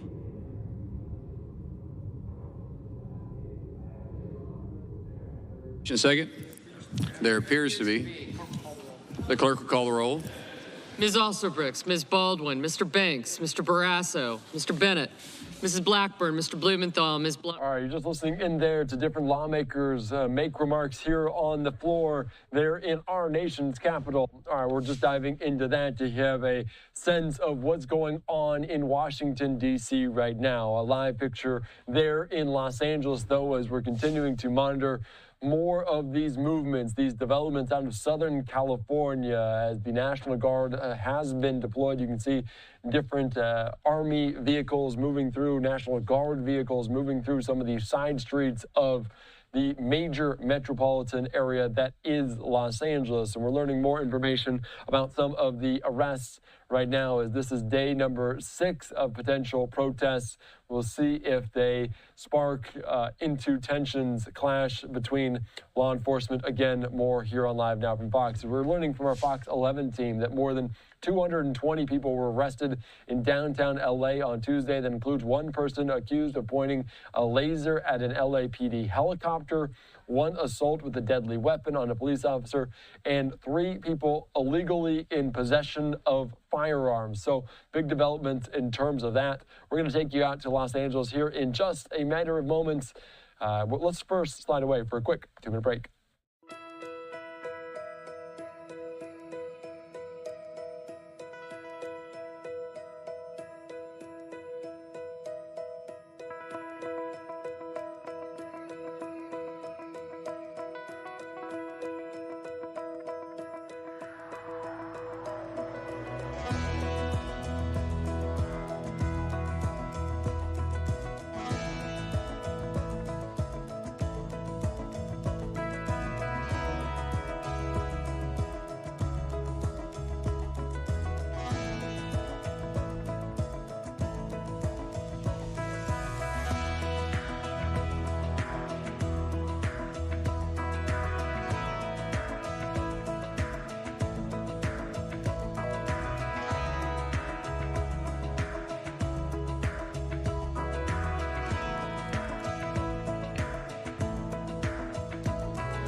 All right, welcome back here to Live and Now from Fox. I'm Eddie Mack. Let's take you out to this press conference from earlier on there as National Guard members were training at Seal Beach in preparation for another day of anti-ICE demonstrations in Southern California. Let's take you out to some of these comments and hear questions from reporters as well from earlier today there in LA. Deputy Commanding General in Army North, and in that capacity I am the commander of our forward contingency command post, which the Army calls Task Force 51. I am here on the ground leading this effort for Army North and U.S. Northcom, and really organizing operations here, the mobilization of the soldiers, the California National Guard soldiers and the 700 Marines, and organizing, planning the operations here as we support federal agencies, and in particular the U.S. Immigration and Customs Enforcement. Any questions? Ready for questions? Yes, ma'am. And then that was my first question, is what exactly are the orders? I know that the National Guard so far has been protecting one of the federal buildings in downtown, one of the federal buildings in Westwood, but there's still a bunch of soldiers who are here. So what really will the job be now that the Guard is federalized, now that the Marines are headed here too? That's another question I have. They're heading close to here, not here on this location, that is correct. 700 Marines. So with our orders directed by the President, the Secretary of Defense has mobilized. Right now it's 4,700 personnel, so 4,000 from the California National Guard, 700 Marines. And our mission is to protect federal agencies, our federal partners, their personnel as they conduct their federal mission, and even more in particular as they do the enforcement of federal law, and then also to protect all federal assets and federal facilities that are located in the locations where there have been demonstrations lately. All right, it's been said that the mission is to protect the federal buildings and the federal personnel. Will the National Guard and Marines be protecting ICE on raids? Yes, they would be doing cordon on that, and that's strictly for the protection of the personnel as they do their job, their federal job. Can you specify how many of the troops have been used so far on those ICE operations? And do you have any concerns about National Guard troops being pulled into like kind of regular law enforcement? No, so I'll answer that in two parts. First, I don't have the numbers that are on the ICE, done the actual ICE operations. We have 1,000 that have done operations so far. That is both the protection of the installations or the federal buildings, and then also protection of federal law enforcement as they conduct their mission. On Title 10, on federal orders, these soldiers do not conduct law enforcement operations, that like arrests or search and seizure. They are strictly used for the protection of the federal personnel as they conduct their operations and to protect them, to allow them to do their federal mission. And to follow up on that, in the case of recent ICE raids where we've had protesters show up to those in downtown, we have seen the vandalism of federal buildings. I was reading up on Task Force 51, and I know that you're specially trained with de-escalation, crowd control, rules of use of force. At what point do these soldiers engage? What would that engaging look like? Yeah, sure. So strictly for the protection of the federal personnel and the protection of the federal building, they're allowed to temporarily detain and wait for law enforcement to come and arrest them. They do not do any arrest. They're strictly there to detain, to wait for law enforcement to come and handle those demonstrators. When they go, what the difference between what the Marines and what the National Guard will be doing? They will be doing the same operations. When they go on these raids, are the troops armed with ammo and their weapons, or only on their person? Only on their person. Major, and excuse the question, but we were interviewing people on the street, and somebody, asked, the Marines are coming, what do you think of that? And a person on the street said, aren't the Marines at sea? Aren't they specialized in, sea-worthy operations? Why not the Army? Why Marines? Actually, all federal military personnel, it is part of their mission. So in this case, it was what was closest and what could be used at the time. Can you give us a little more detail about, you said there's 4,700. How many are already here? Have you identified these additional National Guard troops? I think there's 2,000. When are they arriving? And when and where are the Marines going? Okay, so there are 2,000 on duty right now that are actually ready to perform operations and performing operations. There are additional 2,000 that are mobilizing right now. They're mustering is the term, and preparing. They'll be ready tomorrow at approximately 1,500 to be ready to come and start their training to get their personnel in, because they are National Guard. They are reserve component. And then the Marines are here at Naval Weapons Station, Seal Beach. When will we expect to see Marines on the streets in Los Angeles? I can't give you exactly when that will be, but soon. They're doing their training right now. It is not. We train for a federal mission for warfight, so they're right now going through civil disturbance training and the standing rules of force training. Can you tell us a bit about the rules of engagement?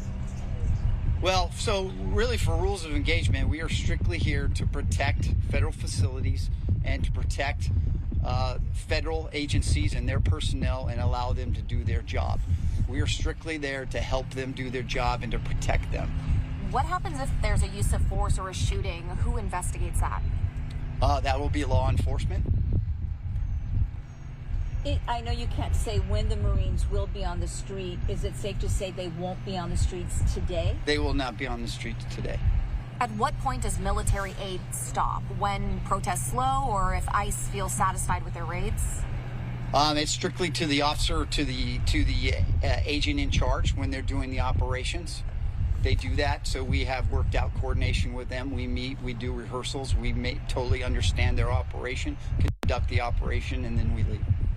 Is there a plan in place to call in even more? Because originally it started with the first 2,000 National Guard. Now there's 2,000 more coming. Ma'am, I do not know.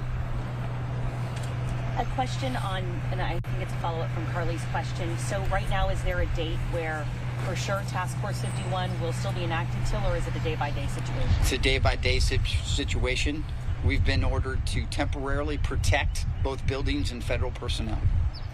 All right, you're just listening in there, saying this is a day-by-day operation. Looking live there in Southern California, you can still see some staging areas of these National Guard members as we're following the latest on potentially day 6 of some unrest in Southern California. All right, let's continue on with our conversation right now, approaching 2 o'clock on the West Coast, learning more about the curfew, some of the arrests, and also that as over 200 people were arrested for failure to disperse and others on more serious charges. You can see this, a post from the DHS Homeland Security saying ICE agents in Los Angeles, they arrested an illegal alien from Mexico for attempted murder after he threw a Molotov cocktail at law enforcement during the LA riots. Let's continue on and bring the conversation there in Los Angeles. Fox News correspondent Steve Harrigan. Steve, thank you so much for joining us here on Live Now from Fox. Set the scene. What are we looking at right now, and can you discuss more of these charges filed?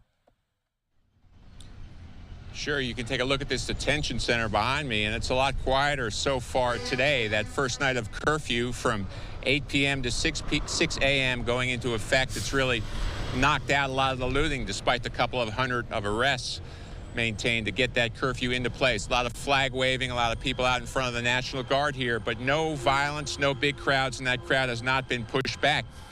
We've seen a lot of different weapons over the past several days being used by protesters against the National Guard, against law enforcement, not just water bottles and stones and fireworks, but as you mentioned, too, at least 2 people now charged with explosive devices, using them illegally. This was a Molotov cocktail. It's basically a firebomb. You put a flammable liquid inside a bottle, put a cloth in it, and light it on fire and throw it. They were found using that, and also at least 3 people who were arrested in the protests carrying guns. So they're going to face illegal weapon charges in addition to what they face for the protests. You're throwing stuff, you're throwing rocks, you're throwing bombs. That's unacceptable. It will not be tolerated, and we're going to come down with a really heavy hand. And this isn't state court. This is out. So this is the situation. The Marines are going to come in here, and they're going to come in, according to the Defense Secretary, to try and establish law and order. It's been clear that the Marines will not have their rifles loaded with live ammunition, but they will be carrying ammunition as they begin their mission here, whether it's just to protect federal employees as well as federal buildings, or whether it goes beyond that into detaining people. Back to you. All right, thank you so much, Stephen. It's a good sense of what we're looking at because we saw the unrest over the weekend, and we know the National Guard, they're out there right now to protect federal property as well. Have we seen them arm in arm with LAPD, with local law enforcement yet? We've seen them pretty much working sometimes in similar locations, but they pretty much stick together. The local police have had their hands full. One of the big jobs has been to keep 101 clear. That's the main highway here, an artery that runs from downtown LA to much of the main highways. So that was blocked for about 30 minutes yesterday. That's been a real challenge to keep that highway open. My last question before I let you go, because we know LA Mayor Karen Bass, they instituted that curfew at 8 o'clock until 6 o'clock in the morning. Have we seen that have an impact, and do you think it might lessen the crowds tonight? I think it's been, at least on night 1, a real success. Keep in mind, it's only for about 1 square mile, so it's limited in effect, and it did knock out some pretty bad looting we saw the night before it did go into effect. So far, that curfew seems to be a good move. All right, and they're continuing to keep it in effect. Steve Harrigan, thank you so much for your reporting here on Live Now from Fox. I appreciate it. Thank you. All right, thank you so much. All right, let's continue on here on Live Now from Fox. Great conversation there, as always, as we're learning more about this here on Live Now from Fox. A live look one more time at some of those National Guard staging areas outside this Metropolitan Detention Center. You can see them wearing these fatigues, these more brown fatigues, while the local state police are in this, as some 500 National Guard troops trained to assist with ICE raids. So we're seeing some of the training in place. The Marines still going through some of those protocols right now. And I do want to put up just this, the post from the Associated Press saying about 500 National Guard troops have been trained to accompany agents on immigration raids, and some have temporarily detained protesters in LA, according to commanders. Let's go back out to the story we were just following, though, just a little bit ago, talking about those arrests, not about the failure to disperse arrests, but the one from the Homeland Security about that illegal alien, as they're calling him, arrested for having a Molotov cocktail and throwing it at law enforcement. Let's take you out to these comments here on Live Now from Fox as we were just learning more about this, the arrest of Emiliano Garduno Galvez, an illegal alien, attempted murder there as he threw a Molotov cocktail at law enforcement during the L.A. riots. Let's take you out to Bill Esseley, the U.S. attorney there in Southern California, detailing this here earlier. Good morning, everyone. I'm Bill Esseley, United States Attorney, Central District, California. This morning, we are announcing that we have filed federal criminal complaints against 2 defendants who engaged in violence during the recent civil unrest in downtown Los Angeles and in Paramount. The last few days, we have seen vicious attacks on our agents and our properties here in the federal government. The escalation of violence by these rioters poses a serious threat to our agents and the safety of the public. Throwing rocks, explosives, assaulting agents, and committing other acts of violence are extremely dangerous and will not be tolerated. The president had no choice but to call in the National Guard to protect our assets and our personnel. Our agents and our law enforcement were overwhelmed, and we are grateful for the help of the National Guard that we've received. The defendants charged in the complaints are accused of throwing Molotov cocktails at police officers and sheriff deputies who were called in to restore order after 2 demonstrations against federal immigration enforcement turned violent. As alleged in the complaints, these defendants, one in Paramount, the other in downtown Los Angeles, threw Molotov cocktails at police officers. Last Saturday, one defendant, Emiliano Galvez, hid behind a fence and threw the destructive device at a sheriff's deputy, then ran away. Deputies gave chase and arrested him. That's the video you actually see playing right there. The following day, a police officer apprehended the other defendant, Raki Quigui, after spotting him with a Molotov cocktail in his hand. Officers witnessed him throw the device in the air and then arrested him with a lighter in his right hand. I commend our prosecutors and our law enforcement partners for swiftly taking action against these individuals. Our community must be kept safe for peaceful protests and against thugs and criminals looking to start trouble. We expect more charges to be filed in the coming days and weeks. If you took part in these riots and were looking to cause trouble, we will come looking for you. These defendants are charged with possession of an unregistered explosive device in violation of 26 United States Code Section 5861D. Possessing a Molotov cocktail or another destructive device is punishable by up to 10 years in federal prison. They are presumed innocent until proven guilty. I now introduce the Los Angeles Special Agent in charge of the ATF office here, Mr. Kenneth Cooper.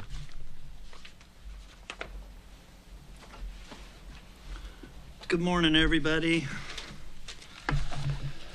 I want to stand here and represent ATF and the public and announcing to the public that ATF's firmly committed to our whole of government approach to providing public safety, especially with what's going on here in Los Angeles. I want to make it very clear that we are not putting our state and local partners with LA County Sheriff's Office, our Sheriff's Department, or LAPD. We are not pulling them into Title VIII investigations. We understand their restrictions with state law. So this is us coming together when violent acts are committed against the citizens of Los Angeles. And in cases like this, the facts of the case are fairly simple. If you guys see the defendant here, Mr. Galvez, this was during the Paramount riots where Border Patrol was utilizing gas because they were having rocks and fireworks thrown at them and they were being assaulted. LA County Sheriff's Department responded to assist. This individual was identified even by open source media, preparing to assault them with a destructive device. And as you could see, by the grace of God, when he deployed that in a fireball, it luckily did not hit one of the deputies, as it clearly would have caused substantial physical injury or death. ATS firmly committed. These are the most aggressive criminal acts, and we will aggressively work with our state and local and federal partners to investigate the use of destructive device, arson or explosives or firearms to assault our public citizens and our public safety first responders. I guess I didn't even highlight our partnership too. The second case with LAPD, both incidents, ATF was able to work with each of these police departments to get an arrest on individuals that were attempting to harm the police officers with destructive devices.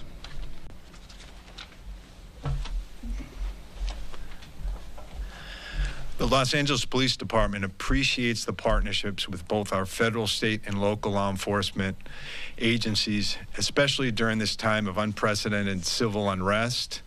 We're going to continue to work with them to ensure that our community remains. All right, just listening into this here on Live Now from Fox. Let's take you out to this other live event. As we can see, DA Nathan Hochman stepping to the microphone.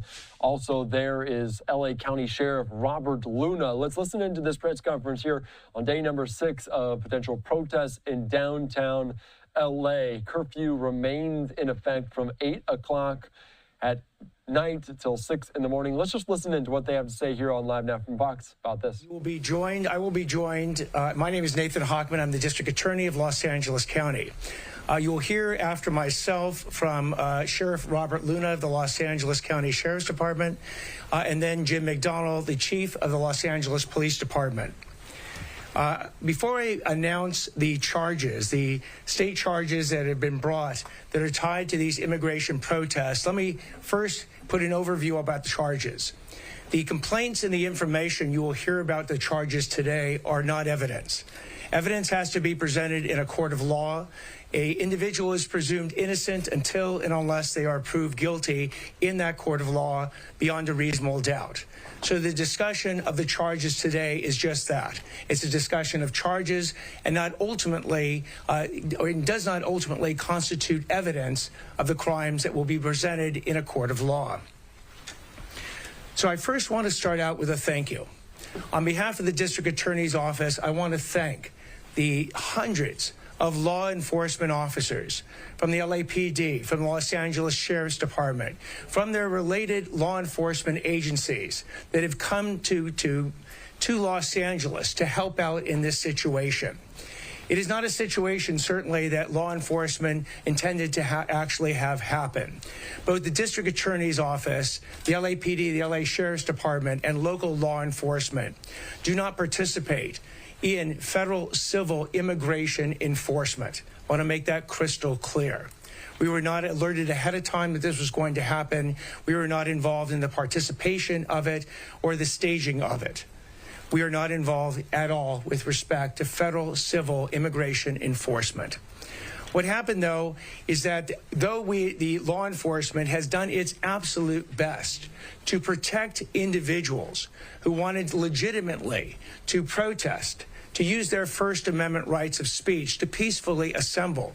And when I say law enforcement has worked incredibly hard, they have worked overtime to make sure that people who want to engage in this legitimate protest have the opportunity to do so. The District Attorney's Office equally will fiercely protect people's rights to peacefully assemble and peacefully engage in First Amendment protected speech.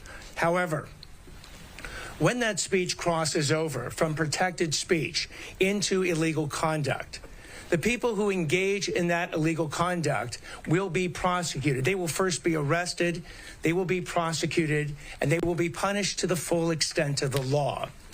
We have said this repeatedly. We've said this as a warning to people who are thinking about conducting these illegal acts, pretending that they are engaged in protests, but at the moment they engage in the illegal acts, they are no longer legitimate First Amendment protesters. They are criminals, and they will be prosecuted as criminals. If people want to hurl insults, we will protect that. If people want to engage in crimes, we will prosecute them. So hurling bricks, hurling cinder blocks, hurling fireworks will not be tolerated in this county, now or ever. So when we talk about the cases that we are brought, I'm going to highlight 5 cases today that we have brought in order to, again, not to give an example of the types of cases that we are bringing, and as importantly, the types of potential criminal consequences the individuals who've engaged in this criminal activity will face. And in saying that, we will be having literally dozens and dozens of additional cases that will be brought to us from law enforcement to consider filing. In the weeks to come, we will look through all those cases. And by the way, as a quick aside, for any individual who's engaged in criminal conduct but did not get immediately arrested, let me provide some bad news for you. There's a tremendous amount of video out there through social media and otherwise. We were smashed through her business. She really didn't know what to do at the time. That's when the community stepped in a big way. Gonzalez says the public support was immediate, from labor to encouragement to donations and tips and even more. Now, after a year and nearly $350,000, the shop is back. And like I said, we've seen several customers just back and forth through those doors all day, ordering sweets, sandwiches, and coffee. Many tell me they're grateful to have the business back open again, while Gonzalez says it wouldn't have been possible without them. The only reason why we're here and we're open is because of the community. The community was able to not just like motivate us to when are you opening, but they were literally here the morning of the accident, making sure they were buying, giving tips.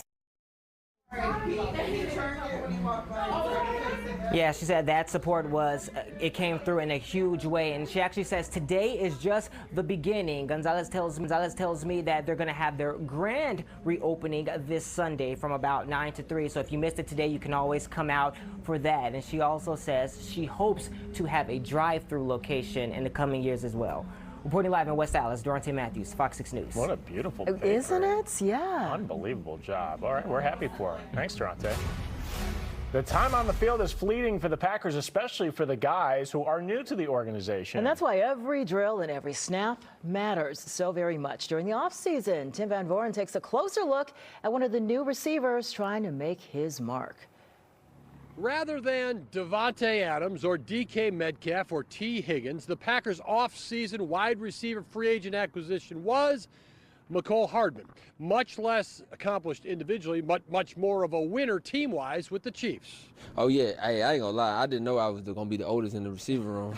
I'm getting old, man. Year 7 is getting crazy. Since Hardman signed as a receiver with Green Bay, the Packers have drafted 2 players in the first 3 rounds of the NFL draft at his position.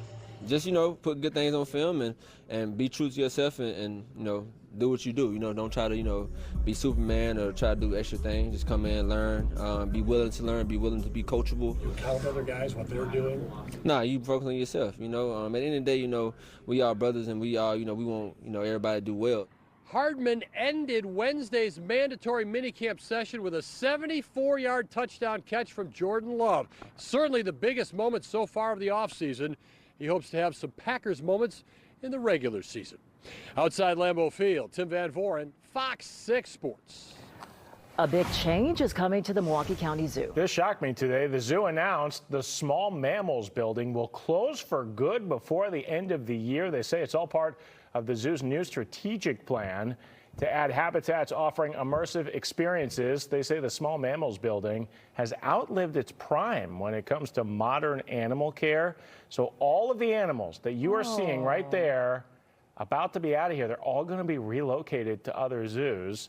And if you're wondering, hey, what's in there? Do you know what this is? We had a lot of discussion about this on the Wisconsin Live Desk. Squirrel. It's a mongoose A dwarf mongoose. Oh, it's the dwarf part that got me. Yeah, not a rat. You know what my favorite thing in this, in there? The bats, the fruit bats. Oh, they're leaving too? Everything in this building. Yeah, that really dark part of the building. Yes. And they fly back and forth. Yeah. Sloths also leaving? Sloths are gone. The fennec foxes. Let's see what else we got here. Oh, the ring-tailed lemurs. Not the lemurs. Gone. Other zoos. Go visit them now. But yeah, I think I'm telling I you. got a change.org in me. Okay.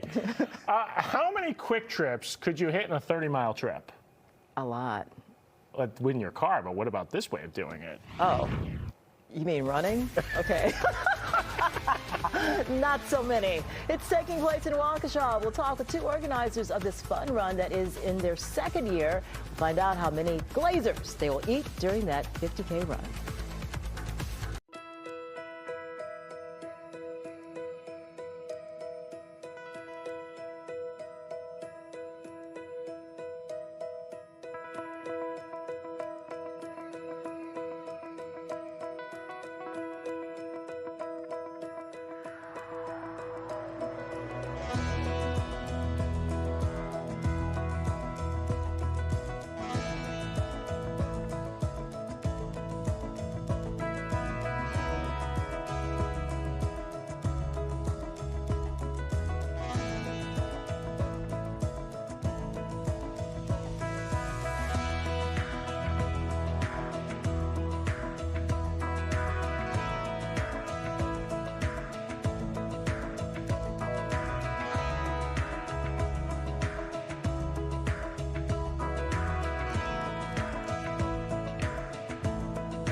You're watching Fox 6 News with Ben Handelman and Kim Murphy.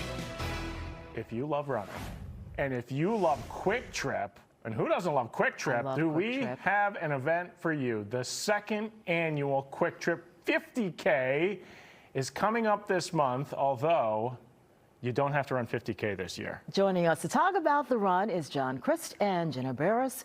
This I love because it's got Quick Trip, and who doesn't love a Quick Trip? Nobody I know. Okay, so how did this all come about the first year? First year, honestly, it all came up with 10 Junk Miles Racing Group. They put on ultra events through the years, and they've just built a great running community, and we like to do ridiculous things, and we love ourselves a Quick Trip. So we decided to put on our own event to run an ultra, visit Quick Trips, and raise money for veterans. I want to be very clear here. This is ridiculous. Absolutely. Because it's not just running, but you can get a glizzy, get your hot dogs, you get your donuts. So how does this work? Okay, where do we start? You just run to different Quick Trips? Absolutely. Start at 7 a.m. Saturday morning, run a few miles, go to Quick Trip, run a few more miles, go to Quick Trip, run a few more miles, go to Quick So Trip. when you get to each Quick Trip, do you stop or you just pass it and like, hey, and then keep going? Per runner, whatever anyone wants to do. Party pace is everybody stops, gets a snack, whatever they would like. Stop it, to Jenna. This is eat. a run for me. We can stop and get a snack? Mm-hmm. Is that required? I mean, do you run in and like you have to stop in? You can't bypass the Quick Trip. If you're an ultra runner, you have to stop. You have to stop. And get a snack. That's the rule. Mhm. What did you do this last year? What makes you want to do something like this? I didn't do the Quick Trip 50K. So this last will be year. your first. It'll be my first Quick Trip. However, I do distance running as well. But this has got to be totally different where you actually stop and you can eat. Oh, you do that on ultra trail races as well. You do? That's okay. why we like the trails. Okay, maybe. And this community is a little different. It's a little different. Yeah. For those of us who don't run 50K, why? Why do you do this? Why not? We have a map of the route because this year it's a little different. You said last year, the first year, it was just one loop. Oh, yeah. Look at this. What is this? That's crazy. Yeah, so last year was one giant loop. We switched it up this year to make it a little bit safer and to incorporate runners that might not be as crazy that want to do 50K. So you can do a 4-mile loop at the very beginning, and then there's 2 more loops that are 12 or 14 miles. And each of them have their own distinct Quick Trip stops. And you also hit your car at the end of each loop. So you can really kind of pick your own race. We're just out there to talk to friends, have a good time. How many people did it last year, and how many do you think will do it this year? Because again, it's maybe a lot bigger if you don't have to run the 50K this year, right? Yeah, absolutely. I think that got some good traction. We had 70 registrants, I believe, last year. We're already up to about 105 this year. Oh, that's big. Okay, Yeah, can we good register increase. the morning of?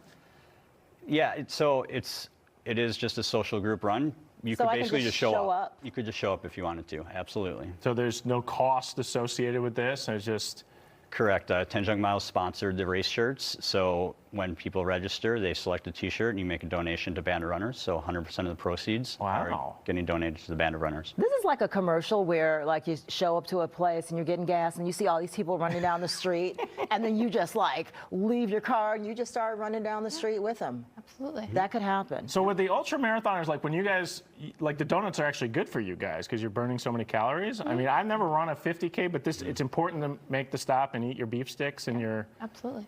Yeah, it's basically an eating contest. Wow. So where does Quick Trip come in? I mean, I know that you guys like, Quick Trip. Are they like, getting in on the fun? They are. So we actually incorporated them last year. We were able to talk to their marketing team through the year, and we got them to actually donate $4,000 to Band of Runners. Wow. Nice. They gave us some gift cards to use along the route. We like to buy random customers their purchases, and they've been very helpful for us. Such goodwill, such a Wisconsin event. Absolutely. Yeah, the customers are probably really confused when they're like, why'd that really sweaty guy just buy me a coffee? Right. But, guys, good luck. Appreciate it. Hope you get a really big turnout. Thanks for coming in. It's so wacky. Yeah, thanks for having us here to promote. Thank you. I could do that. Run the one. It's like, I'm going to go run a 50K? Exactly. No, we start small. All right, thank you guys, and good luck. Let's turn to the weather now. Stephanie Barkello. Is that where we're going? Sure. Oh, Yes. okay. Yeah, Come I on was out. waiting. Hey. I said your name and I was expecting the graphic. Steph, I have to share. Jenna is a mom, and I asked how long she's been running, and she said she started when she became a mom. Oh my goodness. Can you feel it? Are you there for it? I just started cycling. Does that count? That counts. That counts. Okay, And but then that's soon they'll get wheels, and they'll just be riding off into the sunset. I am telling you, moms are incredible. 50K, that's awesome. All the best of luck to all of you guys. That's so much fun. And I hope the weather cooperates. We are certainly dealing with summer-like heat today. If you're going for a bike ride or a walk, make sure you bring plenty of water.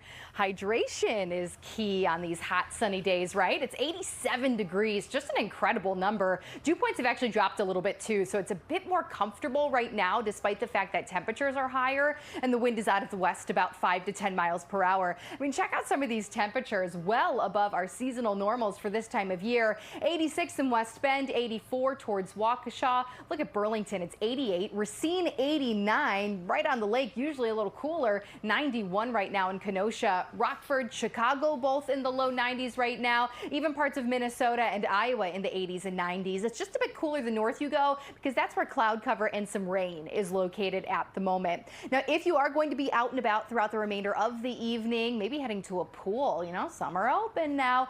Just want to let you know we do have a newly issued air quality alert, and now this is not due to wildfire smoke. I think the first one that is not wildfire smoke related. This is because of that ground level ozone. So our air quality could still reach unhealthy for that sensitive group. So once again, if you have any lung issues, it's something to just keep in mind going forward. These are the type of air quality alerts that we get on summer afternoons. You know, the sunshine still interacts with pollutants that we have, and that can still cause some bad air quality. So something just to keep in mind. Otherwise, we are clear and we are sunny in central and southern Wisconsin. Up towards the north, there is a little bit of light rain, but most of the action is out west, and these are some strong storms across northern Iowa, but still a ways away. We're not really expecting to see showers and storms here locally until after about 10 o'clock, if even a little later than that in some communities. We have a cold front draped across parts of the state right now, down through northern Iowa into Nebraska. That's going to continue to sink southward this evening, and then it's becoming a bit stationary in the days ahead. So that's the reason why we have just some light spotty rain chances here all the way through Friday. But it really doesn't look to be awful here locally. Let's take a look at Sky Vision Plus right now, and I'll give you more an example of what we could see. The rest of this evening still looking good, but after sunset, we'll see an increase in cloud cover. After about 10 p.m., northern communities, a couple showers and storms. The rest of us see a few more through the night and on into Thursday morning. Now, we could still see, especially across northern communities or wherever that stationary front sets up, a few more showers throughout Thursday, but southern spots may end up staying dry, or if that front sags southward a little bit, northern spots may end up staying dry. So I'm not expecting a widespread rain on Thursday. And Friday, the rain chances actually decreasing. Really just a slight chance at this point for a few morning or maybe a few evening showers and thunderstorms. So some good news there. Now, temperatures will be warm today, but they do drop a little bit tomorrow. In fact, even as that front rolls through overnight tonight, temperatures will likely fall to low 60s. Still very mild to start the day tomorrow. We could very briefly in Milwaukee see some low 70s tomorrow, but I do think most of the day will be in the 60s. More of that warmth will be across some of our southern communities and south of that frontal boundary. Still the chance for a few showers and storms overnight tonight, potentially a few more Thursday and Friday, though Friday's chance looking very slight at the moment. And then heading into the weekend, trending dry. Father's Day still looking good. We heat right back up early next week with a couple more rounds of thunderstorms. Very summer-like forecast going forward. Back to you guys. All right, and Summerfest next week. Okay. Summer, speaking of that, is already here for a lot of kids. Or it'll be here this week. Coming up next, we're going to salute our seniors. Stay with us. We'll be right back.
We've hit midweek and we're rolling right along, making sure we highlight all the hard-working high schoolers who are graduating. A lot of them this week. We're honoring them in our Fox 6 Salute to Seniors. Oh, come on, Ben.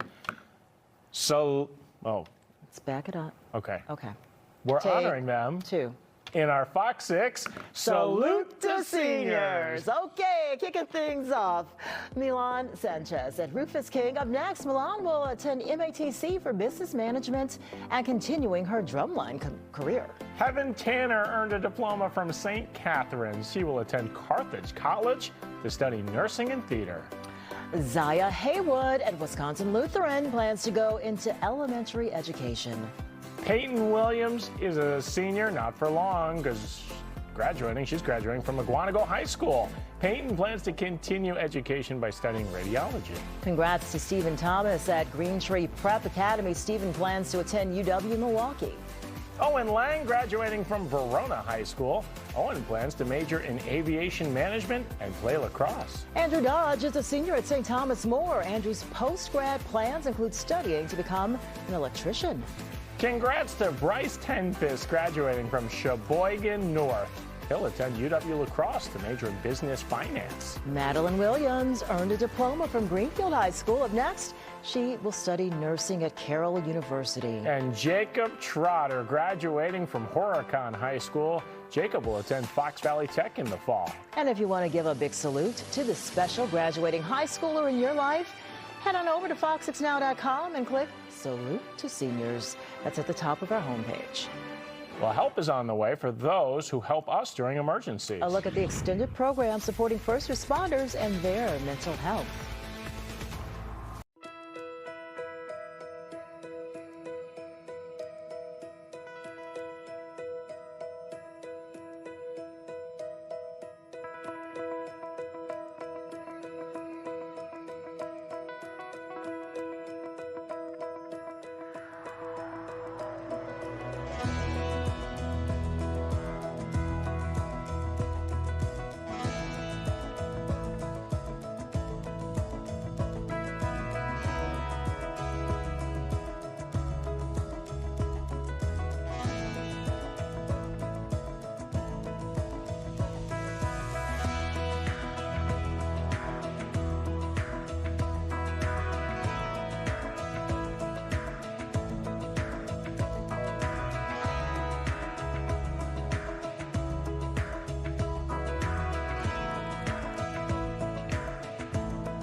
You're watching Fox 6 News with Ben Handelman and Kim Murphy.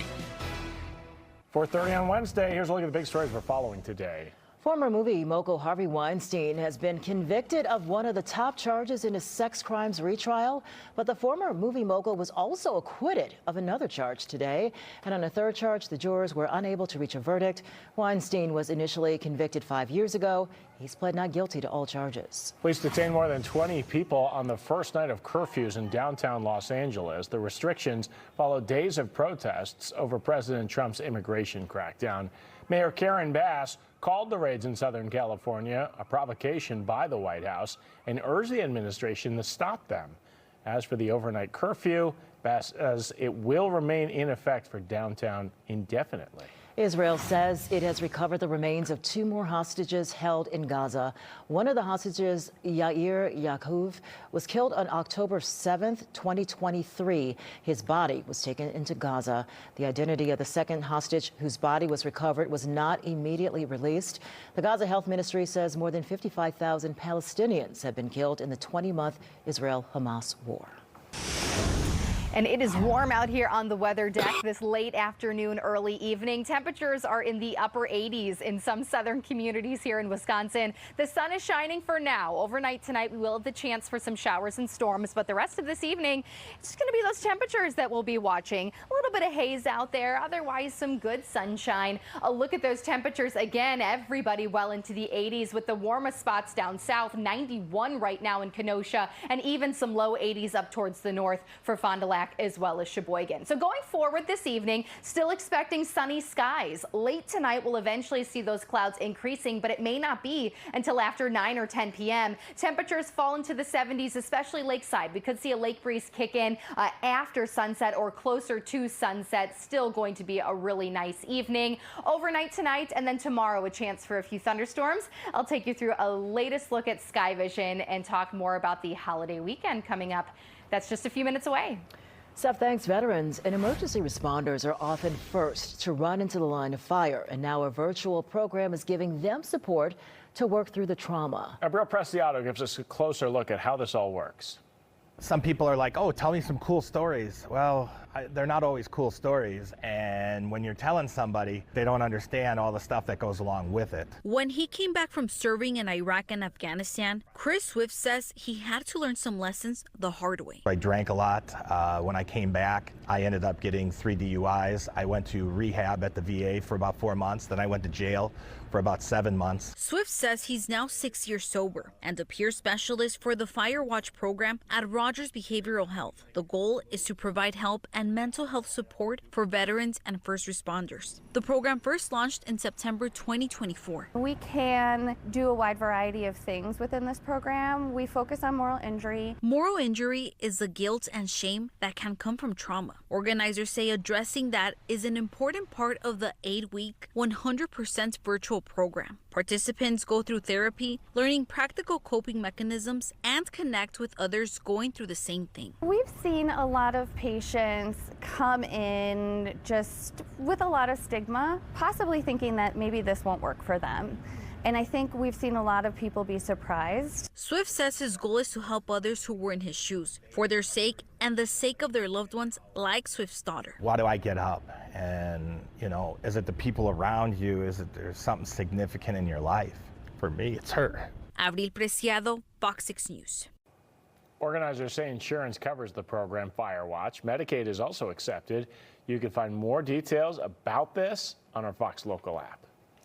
And for a look at the stories that we're working on for you all new for Fox 6 News at 5, let's check in with Ted Perry in the newsroom. Kim, thank you for that. The push for more deportations has some worried about Wisconsin's dairy industry. And I don't know who the hell's going to milk the cows. Like Governor Tony Evers and Wisconsin Farmers Union think dairy farms will suffer if undocumented workers are sent out of the country. Also, I'm Christina Van Zelst. There is political confusion here in Oconomowoc after the Rotary Club said it was not going to allow politics in the 4th of July parade. But today, there was a change of heart. We'll have more on that story new at 5.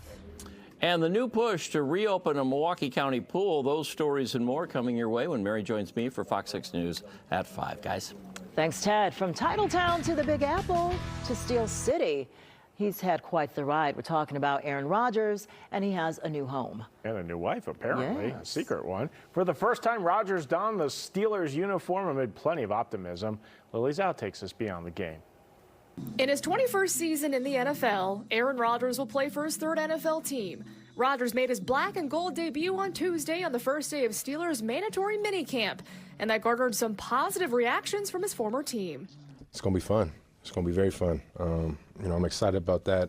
I'm excited just to hear, him finally signing with the Steelers and knowing that we're going to face off. And I think it'll be very special for him, obviously, to be able to come back and play the Packers. So it's going to be a special game for him. Definitely, like I said before, I want to get that jersey after the game, be able to swap. Have you and Aaron talked at all since he signed with the Steelers? Yeah, we exchanged some texts, just congratulating him with that. And, same thing, told him that we're going to need to swap jerseys after the game. But, no, he's excited about it. No, I'm excited for him. I mean, obviously, a player of his caliber, you want to see keep playing. And he's obviously, it'll be really interesting as far as what he does for that football team. But again, for us, I think we're more focused on us. But that'll be a challenge for sure. For Rodgers, he mentioned being all in mentally and physically before he could commit to saying yes to the Steelers, and he of course did, signing a one-year deal with Pittsburgh. So why were the Steelers a good fit for him? I think it starts with Mike Tomlin. I've been a fan of his for a long time. There's a few iconic franchises in the NFL. I played for one of them for 18 years. This is another one of those. There's something special about, obviously, this area. So many great quarterbacks are from Pittsburgh. I feel like Pittsburgh has been a part of my career from the beginning, playing for Mike McCarthy for 13 years, having Tom Clements, or Tommy Clements, depending on how old you are, as my quarterback coach forever. A lot of Yinzers in my life. All eyes will be on that Week 8 Sunday Night Football matchup in the Steel City when Aaron Rodgers faces off against Jordan Love and the Packers. And that will certainly be some must-watch football. Lily Zhao, Fox 6 Sports. You think he'll trade jerseys, Rodgers? Yeah. I mean, those guys know each other. So, Okay. from all the time That'll they be play cool. together. All right. There's a new film all about being lost in translation. I Don't Understand You. It's in theaters now. It looks wild. Gino talked with the comedic duo that stars in the movie. He joins us live next.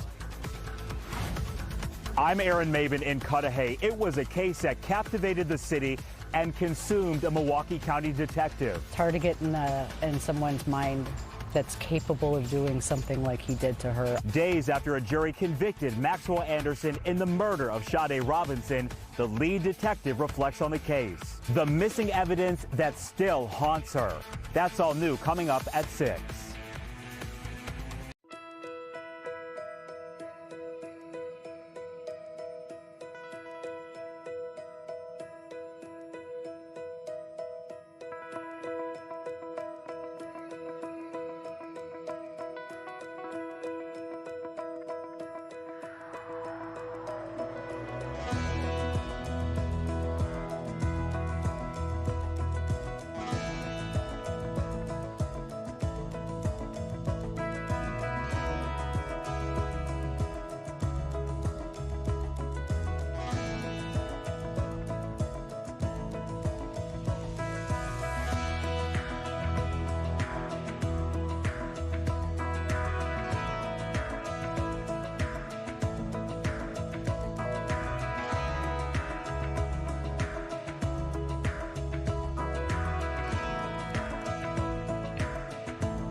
This is the restaurant we're supposed to be at? Yeah, it's authentic. I don't understand you. Do you speak any English? Vino. I know what that word means. We'll take a whole case if you got it. Chin chin. Chin chin. Oh, Tom, can't see a thing. There's no power. Oh my God. It was an accident. This is a bad omen. What do we do? We can do CPR. We took the class. That was CPR for infants. I know, so this should be easier. I don't understand you. It's being called outrageously snappy and unapologetically fun. And our Gino sat down with the actors who play the couple on this disastrous Italian getaway. Let's listen. Now go with me on this theory, all right? Abbott and Costello are in a relationship together and they head to Italy and chaos ensues. What do you think? I mean, that sounds right to I me. feel like, I think who's Abbott? Which who's I was going to Costello? say, which one is which? Yeah. Here's the good thing. You switch off. That's how versatile. You know what, That's what we Gino? wanted, You're Gino. absolutely right, bro. That was the answer. We take turns. That's the difference. That's where those hacks, Abbott and Costello, those absolute hacks. It was fine for that time, but times have changed. Yeah. And now this is how you go. But see, they couldn't do romantic. You guys do romantic well, but then you do comedically, you do very, very well. So there you go. All right. Thank you. Appreciate that. Looks funny. So what we've seen in the clips, it looks like this movie starts out as one thing and then we see it really takes a turn. It starts off as something that you kind of think you know where it's going. Like it seems like it's just sort of a sweet rom-com about these two guys, and then it takes a very dark turn that I think it's safe to say that we were both very excited about doing something like that. I had been screaming at my agents that I wanted to take a dark turn, and they found this for me. And it truly was like the tone of it is because it takes a really big swing, a big turn, and then you live in this other version of the movie that is still, I think, funny and like farcy like the first half, but now just the stakes have been raised to a whole other level. And those stakes are Italian stakes because we shot the film outside of Rome. That's right. All right. I spent every summer growing up in Italy. My parents would ship me off as soon as school was over. You capture the flavor. I don't like the Disneyfication of Rome where it's like, I love that you captured what it's really, really like. Well, I hope so. I mean, we really got to spend, we were there for what, 2 months? Yeah, essentially? yeah. And it really did feel like we lived there. Yeah. Which was very different. I mean, to go on vacation and to go and you see the Spanish Steps and you see the Trevi Fountain, and that was great. But then, week 4. Yeah, you're in the weeds. You know what I mean? But there are no weeds in Rome, really. There's just so much pasta. There's so much pasta. Amatriciana is the one that I feel like I saw over and over. Yeah, it's delicious. The first like 5 times in a week that you eat it. And then by day 9, 7, yeah. You can sort of track my weight gain through the film as well. I was tracking it throughout and talking to him about it. Luckily we filmed kind of in chronological order. Yeah. But my character definitely gains weight. I'd like to try. All right. That looks interesting and funny. All right, we got to talk about our weather because it's finally hot around here. Man, we're in the upper 80s. It took a while because this morning I'm like, is it really going to get hot today? I didn't think so. And then I was like, woo, is it?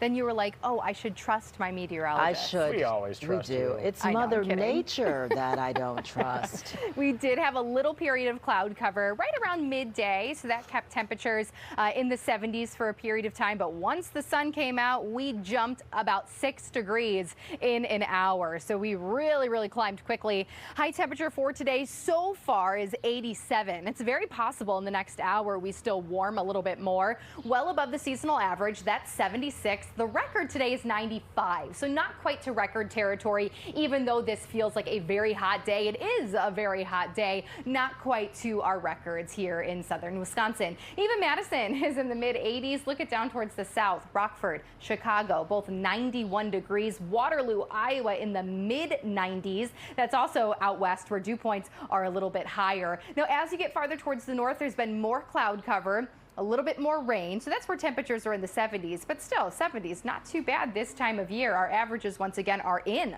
the mid 70s. Now we could very well later tonight, closer to sunset, see a lake breeze set in, so that could drop our temperatures back to 70s lakeside, whereas inland areas will still stay for a few more hours in the 80s.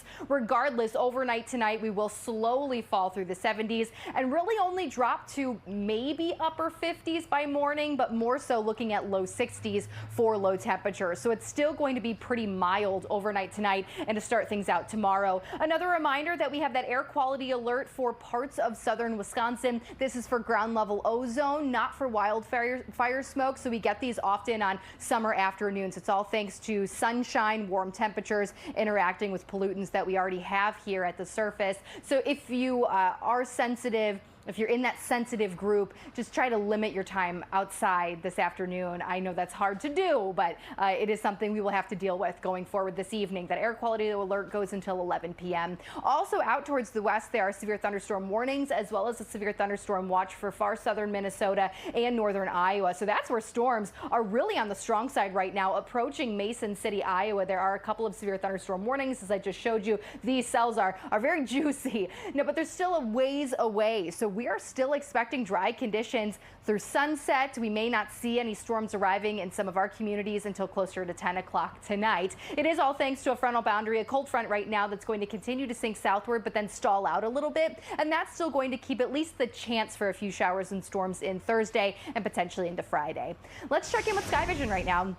Still expecting clear skies for the next couple of hours, closer to sunset, an increase in cloud cover, and after about 10 p.m., some of our northern communities could start to see a few showers and storms. Notice how they become very scattered, even isolated throughout the night tonight, favoring northern communities on this model run, but it's entirely possible if that frontal boundary sets up a little bit farther towards the south, then it may be the Milwaukee area that sees a little bit more rain through the night tonight. So we'll see exactly where that frontal boundary stalls. Regardless, some will stay dry, some will only see a little bit of rain, others will continue to see rain throughout Thursday morning. So even by the end of tomorrow, some of us may need to water our gardens. This isn't really a huge rain chance. It's very scattered throughout Thursday and even Friday. Maybe a few showers in the morning, maybe a few more popping later in the afternoon, but Friday is actually trending on the dry side. Here's your full 6-day planner. Temperatures are cooler in the days ahead as well, thanks to the lake breeze returning. Still at least a chance for showers and storms Thursday into Friday. The weekend is looking dry right now, just keeping that very slight chance Saturday morning. Temperatures do rebound next week, though. We're back to low 80s Monday, Tuesday, and we're back to that summertime chance for afternoon storms. That's your latest forecast. Back to you guys inside. I'm liking that Father's Day forecast. I know, good, right? That looks beautiful. Thanks, Steph. Appreciate it. Well, these days it seems we get a lot more spam calls than actual calls from family and friends, right? About 82% of Americans get at least one scam text per week, with half getting at least 3 a week. According to CNET, spammers often discover personal information through online purchases. Experts say be mindful where you are entering your phone number, and if you can skip entering that phone number, skip it. Reporting text as junk or spam can be one of the best ways to combat annoying texts. Wireless carriers keep a database of known malicious numbers, which can lock them out of future attempts to text others. People are apparently moving away from dinner parties and opting for long lunches instead. An article from Southern Living magazine points out that some of the problems with dinner parties are that they involve complicated meals, late start times, and they drag on late into the evening. So if you're someone who likes to be in bed early, why don't you try the long lunch party instead? That could be the solution, and you could still gather up with your friends. What time does it start? Would that be like a 1 o'clock start? I just made that in my head. Okay, because I'm like, before noon is too early, right? Too early, and then otherwise it's too late. Because then it's brunch. Man, getting together with friends is tough, isn't it? It could be less formal, though, if you do the lunch thing. Easier food to prepare, usually like the finger food sandwiches. Yeah. more time to rest and digest. You could start. Okay, here we go. At the end of the script it says between noon and 2 p.m. Yeah, that's. But what about the friends who don't leave now, and you don't have the excuse of like, You're well, talking it's late. about one Fox 6 photographer. We know who he is. He's not leaving. And he's not leaving. I don't care what time he starts. 12 hours now. I can sit at the Handelman. Yeah, This sounds great. Okay. What are some of the smallest things that will push people over the edge? New study by Talker Research says spotting a nemesis.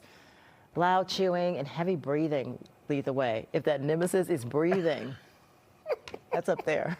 Lagging Wi-Fi, an unexpected phone call, an unexpected house guest. To distress, some say they listen to music, do deep breathing, they meditate, they cuddle with pets. Compared to 5 years ago, 67% said they found themselves getting stressed a lot easier. Are you upset when your nemesis just simply breathes? Like they're alive? Yes. Yes. Okay, I'll let that simmer. Why are you breathing near me? Okay.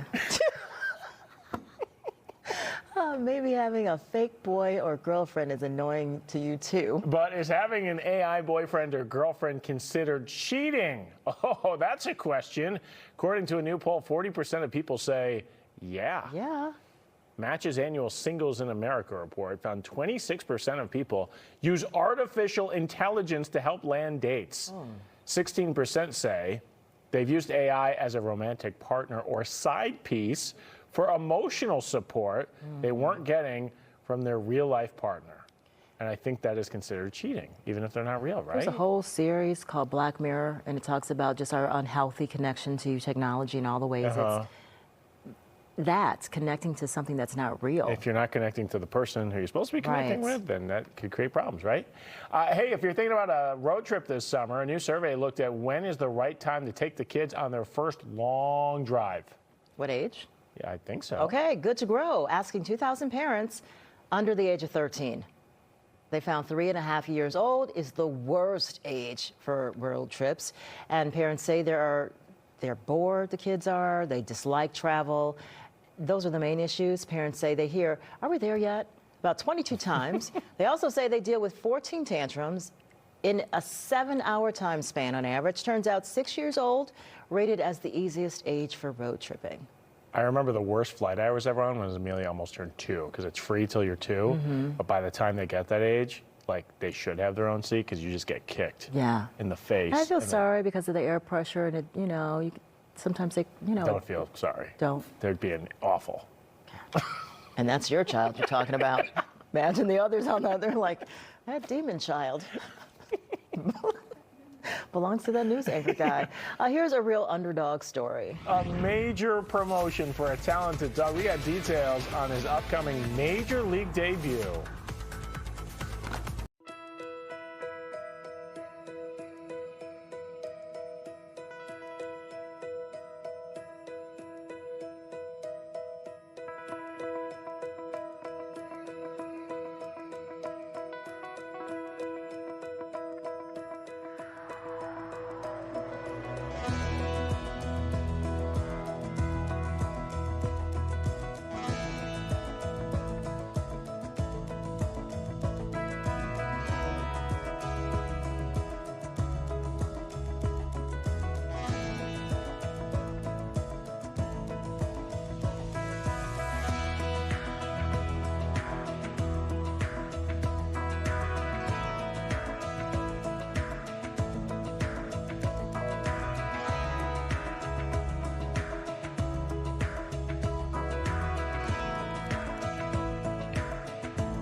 The Washington Nationals getting ready to welcome what is probably their cutest teammate ever. We put a plan in place. You went down, you did your work, you made some improvements. And the one thing that the front office noticed, man, you were working your tail off every single day. The Nationals put out this video. Bruce the Bat Dog from the team's AAA affiliate is being moved to the big leagues, to the MLB park. He's been grinding in Rochester, and all that hard work has paid off. He'll make his major league debut on Saturday. There will be a special pregame ceremony featuring Bruce and his owner. Good job. With stories that matter to you, this is Fox 6 News at 5. Now at 5. Her heart is in everything. The school board in Hamilton, Sussex, parting ways with a beloved teacher. I think the parents still have a lot of questions. Now, supporters of the ousted educator are making their stance. And it's America's birthday. It's not Democrat or Republican. For the first time, the Oconomowoc 4th of July parade was ready to make a big change until community feedback said not a chance. And after more than a year of struggle, a West Dallas bakery is back and ready for business. Your business. Just seeing my community like lifting me up when I was down, I was like, it's a feeling I can't explain. Bonding and dancing. That's the off season in Green Bay. But we're going to begin today at 5 with our big story. The last day of school truly is the last day for a teacher in Sussex. The school district is not renewing her contract. Waukesha County reporter Brett Lemoyne live with the reason some parents are rallying around her now. Brett? Yeah, Ted and Mary, they call this teacher beloved, and district leaders, though, say she had a long list of unprofessional behavior. Among the things that she's accused of, showing tampons to elementary school kids. The last day of school is emotional for students and parents, but for Woodside Elementary School teacher Kate O'Connell, it's her last day too. We thought she's one of the absolute best in the district. Parents like Joe Fuller came out to show support. In May, the Hamilton School Board made the unanimous decision to not renew O'Connell's contract. Kate was very proactive in her approach to helping these families and not just the student, but she was faulted for it. O'Connell was with the district for 11 years and was named Teacher of the Year during her time at another district. And I just wish that more kids here could experience having her as a teacher, because it hands down made it one of the best years he could have had. Hamilton superintendent wouldn't talk to us in the parking lot. Can we talk to you on camera about what's going on? It's a personnel thing. But through an open records request, the district did provide an hour-and-a-half-long audio recording of last month's non-renewal meeting. We believe it is in the best interest of the district to not renew Ms. O'Connell's teacher contract. 10 instances of what the district calls unprofessional behavior were presented, including her recording a TikTok on company time, not alerting administrators when reporting a student concerned to Child Protective Services, and showing a tampon to students outside of a human growth and development class. That is taking away a safe person for many students. Valerie Yan's daughter Gigi died by suicide last November. O'Connell was her former teacher. She was a safe person, and I'm sure she will continue to be a safe person for so many young children. And now, O'Connell has hired an attorney. We did reach out to him, but never heard back. We also reached out to her union representative. He did not return our calls either. O'Connell declined to speak with us on camera today on advice from her attorney, but she did share more than 30 letters of support that the district received on her behalf. Reporting live in Sussex, Brett Lemoyne, Fox 6 News. Brett, from the people that you've talked to, was this more of a personality clash, or were there truly some curriculum or some standards that she just was violating that they had to say, we're not going to renew you?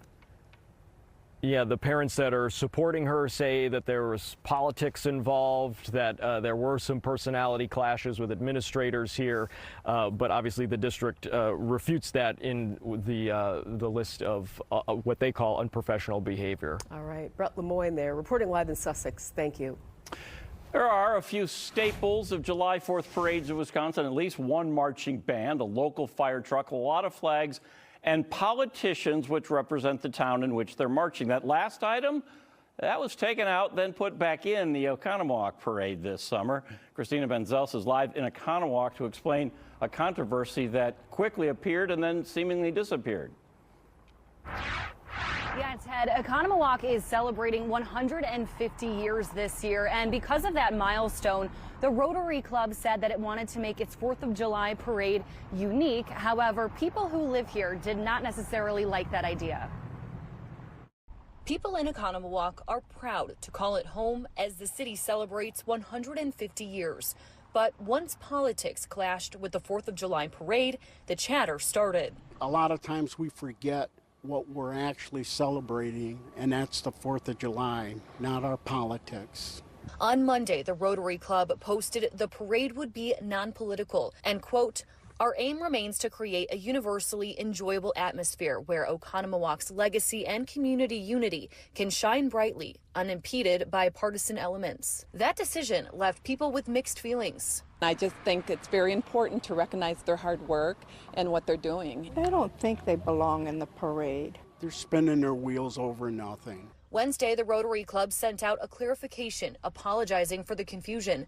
The Rotary Club says their intentions were, quote, misunderstood, and says in bold, all political parties and representatives are welcome and encouraged to participate fully in the parade, as has been our long-standing tradition. I like to see as many people included as possible. In their stated purpose of wanting to create unity, it created division. Wisconsin Representative Barbara Dietrich, who is from Oconomowoc, says it's also important to elected officials. The parade is a chance to connect with constituents. Meanwhile, some people don't want the message of the 4th to get lost in the controversy. It's America's birthday. It's not Democrat or Republican. The Rotary Club would not do an on-camera interview today. We also reached out to the mayor and the Common Council president for comment on this, but have not heard back. Reporting live in Oconomowoc, Christina Van Zelst, FOX 6 News. You know, the interesting thing, and we know a little bit about this because we're invited to parades, but you're invited months in advance. This policy just came up recently. I mean, did politicians notice that they weren't being invited? How did this all rise to the surface? Yeah, Ted, that's where I think some of the confusion came in, because if you look back at the original post from the Rotary Club, it said in there that this was a decision made last year. And when we talked with Representative Dietrich today, she had mentioned that she was appalled by this and was not necessarily aware of it. So I think that's also where the confusion fell. And once it was posted on Facebook, that's where those questions started coming in. But it's back now the way it's always been. All right, Christina Van Zelst reporting live in Oconomowoc. Thanks. A man from Milwaukee is now charged in connection with a fatal hit and run from last year. Zaire Perez is charged with second-degree reckless homicide and hit and run resulting in death. Perez is on the run, so a warrant has been issued for his arrest.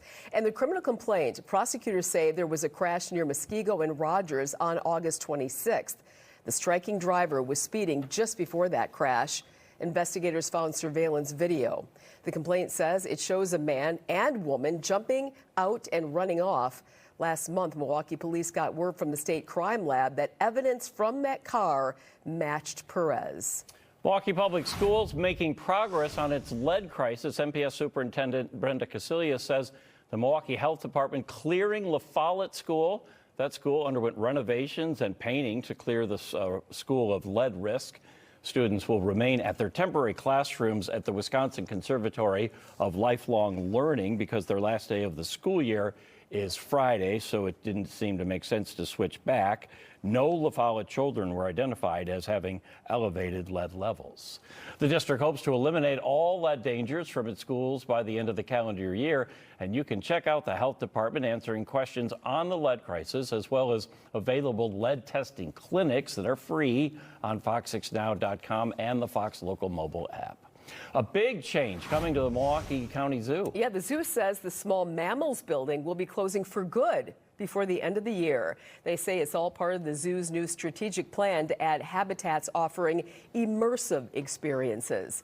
They say the small mammals building has outlived its prime when it comes to modern animal care. All the animals will be relocated to other zoos. Some of the small mammals include ring-tailed lemurs, southern three-banded armadillos, and Prevost squirrel. Either way, they're so cute. I'm not going to lie to you. I'm a huge fan of the ringtail lemur.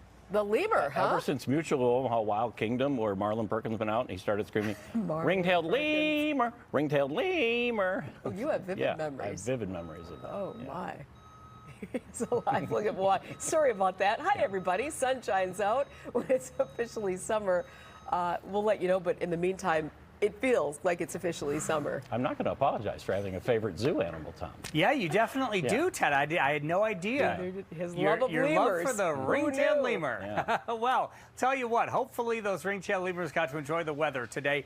Hottest day of the year so far in Milwaukee. Bright sunshine now. There is an air quality alert in effect, so take a look for most of us here in southeastern Wisconsin. But no, not for wildfire smoke. This is for what's called ground level ozone because of the sun mixing with pollutants. So asthma, COPD sufferers, please be mindful of that tonight. Sunny, dry around here, big-time storms developing off to the west. Severe thunderstorm watch out in Iowa until 10 o'clock tonight. Those storms won't reach us until the overnight hours tonight, so we'll watch for that, but I think they'll start to weaken. 87 our current temperature. More in your forecast in a few minutes. Back over to you. All right, we will see you in just a bit. Thank you, Tom. Let's give you a live look over Lambeau Field right now. Day 2 of Packers' mandatory minicamp.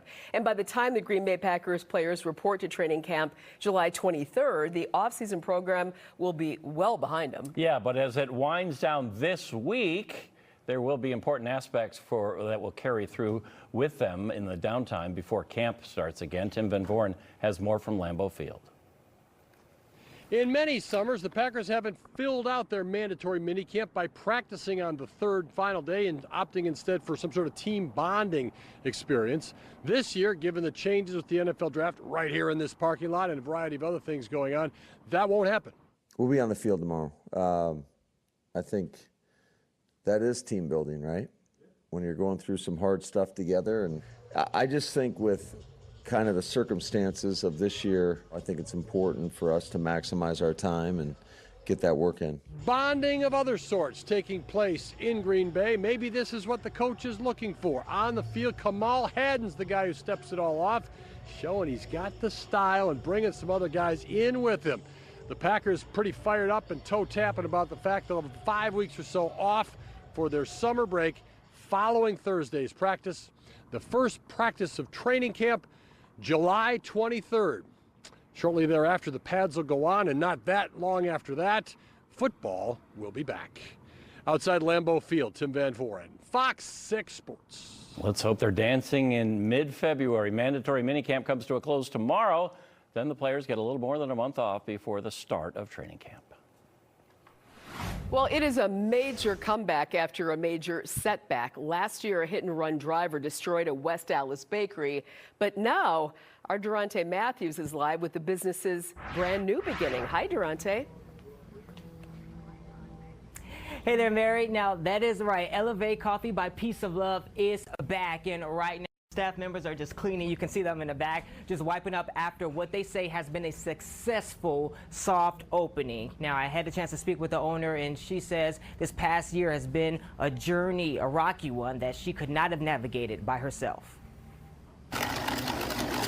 In life, second chances are few and far between. Dulce de leche. Yeah. But when they do come, the joy is sweet. Yeah, finally. Ana Gonzalez has waited more than a year for that second chance. It was like a very long, a year and 3 months. We last spoke with the owner of Elevate Coffee by Piece of Love in February 2024, after this happened.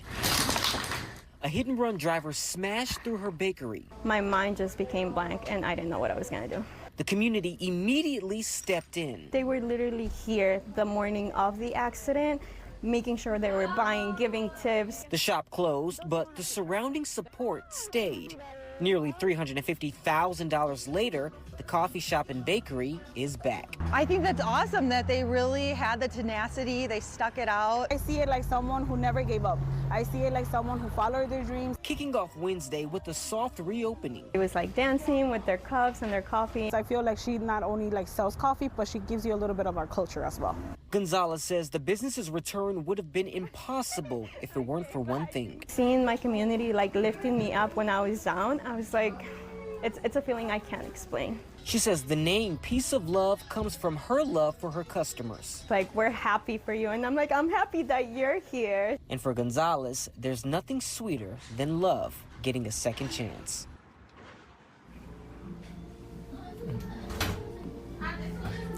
And Gonzalez tells me this is still just the beginning. This Sunday, the shop will have a grand reopening from 9 in the morning to 3 in the afternoon. So if you missed today, you can still come out for that. And she also says she plans to have a drive-through location for the business as well sometime in the future.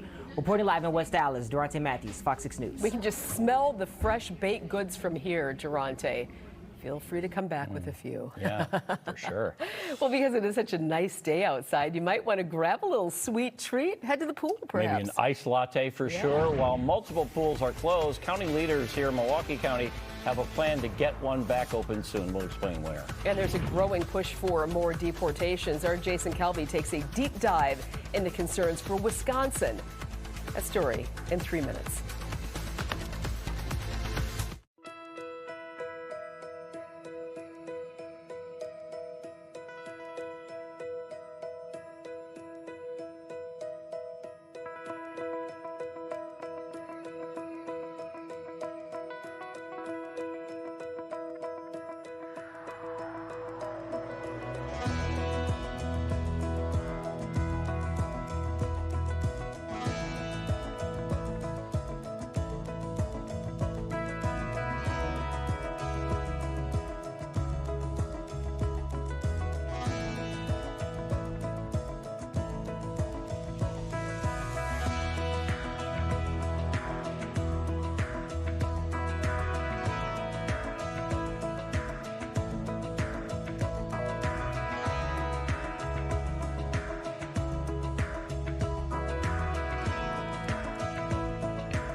The Trump administration is defending its decision to send troops into Los Angeles, but California's governor and the mayor of LA say it's only making the situation worse. At least 20 people were detained by police after breaking last night's curfew. The National Guard has also detained some civilians. Thousands are in the streets in downtown LA for another day of protest against immigration raids. South of the city, hundreds of Marines are still undergoing crowd control training. Despite arguments by local officials, their deployment is only increasing tension. The protests now spreading beyond Los Angeles to New York, Chicago, other U.S. cities across the U.S. as well. Even Milwaukee had its first rally and march last night. Fairly calm, hundreds of people in the streets marching from Cathedral Square to the ICE office downtown. Multiple groups came together to put on the protest in support of immigrants they feel are under attack by the administration. Several speakers say they are upset with President Trump's crackdown on undocumented immigrants. They also expressed frustration with how the administration is handling the ongoing protest against the ICE raids and mass deportation in L.A. Tonight, Governor Evers says he's worried about the growing push for deportations. Meanwhile, the Trump administration says it's restoring the rule of law. Jason Calvi looks at what law requires and what's happening on a farm near you. Jason? Yeah, Mary, the White House border czar said the country could see more workplace immigration actions than ever before, saying those undocumented people have no right to be in the United States. And this is worrying some Wisconsin farmers and our governor. Undocumented workers do 70% of work on Wisconsin's dairy farms. That's according to the estimate of UW researchers. And I don't know who the hell's going to milk the cows. And so I'm fearful. The White House border czar is promising more immigration enforcement teams going out. If we can't find them in the community, we're going to find them at the work site. So we're going to flood the zone. If suddenly it's people that aren't appropriately documented or waiting to be documented, and they're picked up because they don't have a document, and that makes them a criminal, that's just bull, frankly. The dairy state has about 70,000 undocumented immigrants, and about 47,000 of them are working. That's the Migration Policy Institute's 2019 estimates. It's certainly something that's a fear of many farmers across the state that have Hispanic labor, immigrant labor. We all have, the knowledge that most of our workers are documented, and we shouldn't be having an issue. All United States employers and their new hires must fill out a Form I-9, proving they're legally able to work and show required government documents. All this must be done within the first 3 days of employment. And if someone doesn't have the documents within those 3 days, they shouldn't be allowed to work until they're able to produce it. It's not just the immigrant at risk of deportation, but employers can also face fines and even prison.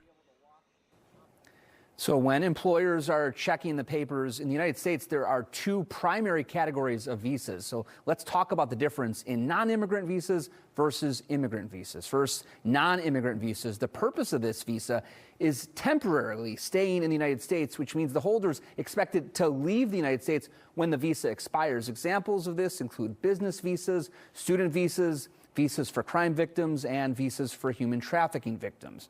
Now, with a non-immigrant visa, there's no intent to immigrate. So applicants have to prove they plan to return to their home country when their visa expires. So how about an immigrant visa? The purpose of an immigrant visa is to obtain permanent residence in the United States. That leads to green card status or lawful permanent resident status. Examples like family-based immigration, like the spouse of a U.S. citizen, employment-based immigration, and diversity visas. Ted? Jason Calvi, thanks for that explanation. It sure feels like summer outside. Milwaukee County working to get pools open for you to enjoy. Last week, the county parks department said there are 5 pools that will not be opening this summer. Today, County Supervisor Patty Logsdon says she co-authored a solution to get the Hales Corners pool open. It's been approved by the Parks and Culture Committee. The supervisor says there's a phased reopening plan in the works with a goal to have limited operations beginning next summer, but they're feeling the heat today. Anybody with a pool getting ready to open it in their backyard or head to one, you certainly needed today. It was just like that. Hot, humid, summer's here. It's toasty, guys. Warmest day of the year in Milwaukee so far, and we're still there at 87 degrees. Let me show you the air quality alert just quickly here. This is not for wildfire smoke, but this is for what's called ground level ozone. Be mindful if you have asthma, COPD, or other respiratory illnesses. I'll get into the science of this coming up in about 10 minutes. Meanwhile, we have the sunshine in place. Boy, it is hot, but look up to the north. Look at all the clouds and rain in northern Wisconsin. So yeah, we're lucky that we're sunny right now. Look at the nasty storms off to the west, really popping there in Iowa, and that's where we have a severe thunderstorm watch in effect until 10 o'clock tonight. So what does this mean for us? It means those storms will likely be in our area sometime after midnight. They should be on a weakening trend, but we'll be watching them all throughout the night. Not too concerned about that. Right now, I'll push that box to the north so you can see a couple of severe thunderstorm warnings out there in Iowa as well. Well, we are at 87 toasty degrees. Wind is out of the west at 10 miles per hour. Dew point 53. So we're actually not doing too bad humidity-wise. Dew points have been slow to climb here. Oh, hi, Kenosha.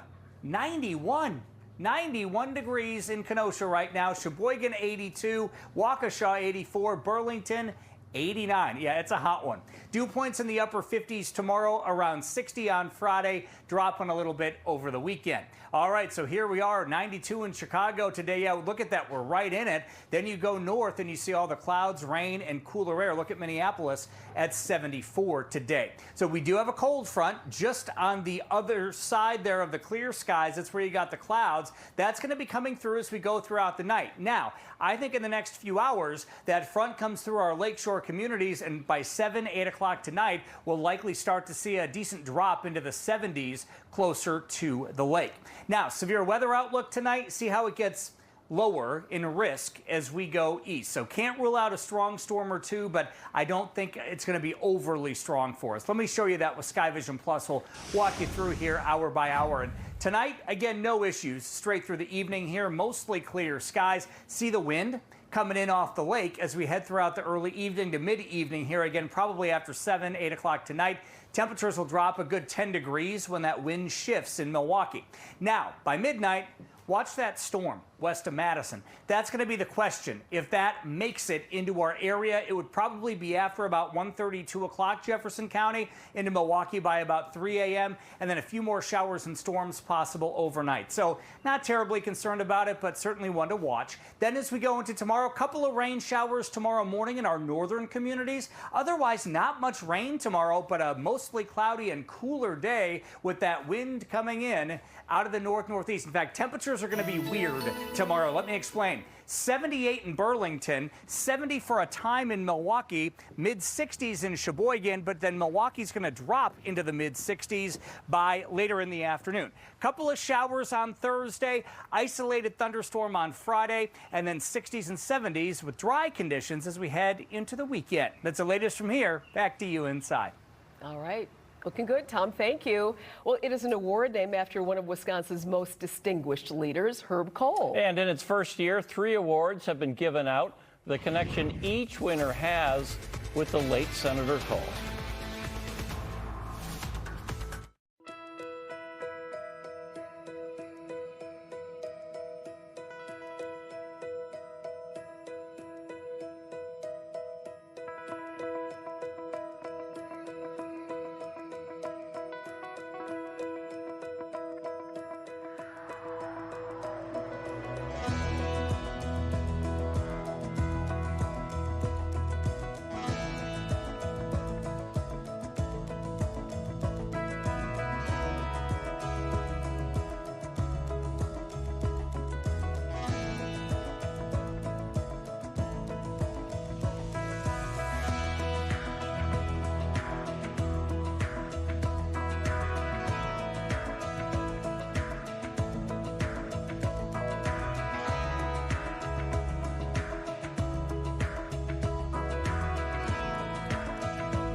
The Department of Energy is calling it the New Manhattan Project. The government's focus this time around beating China in the race to dominate artificial intelligence. Fox's Asher Red in Nashville, Tennessee. And Asher, some say nuclear energy is going to be the key to beating China here.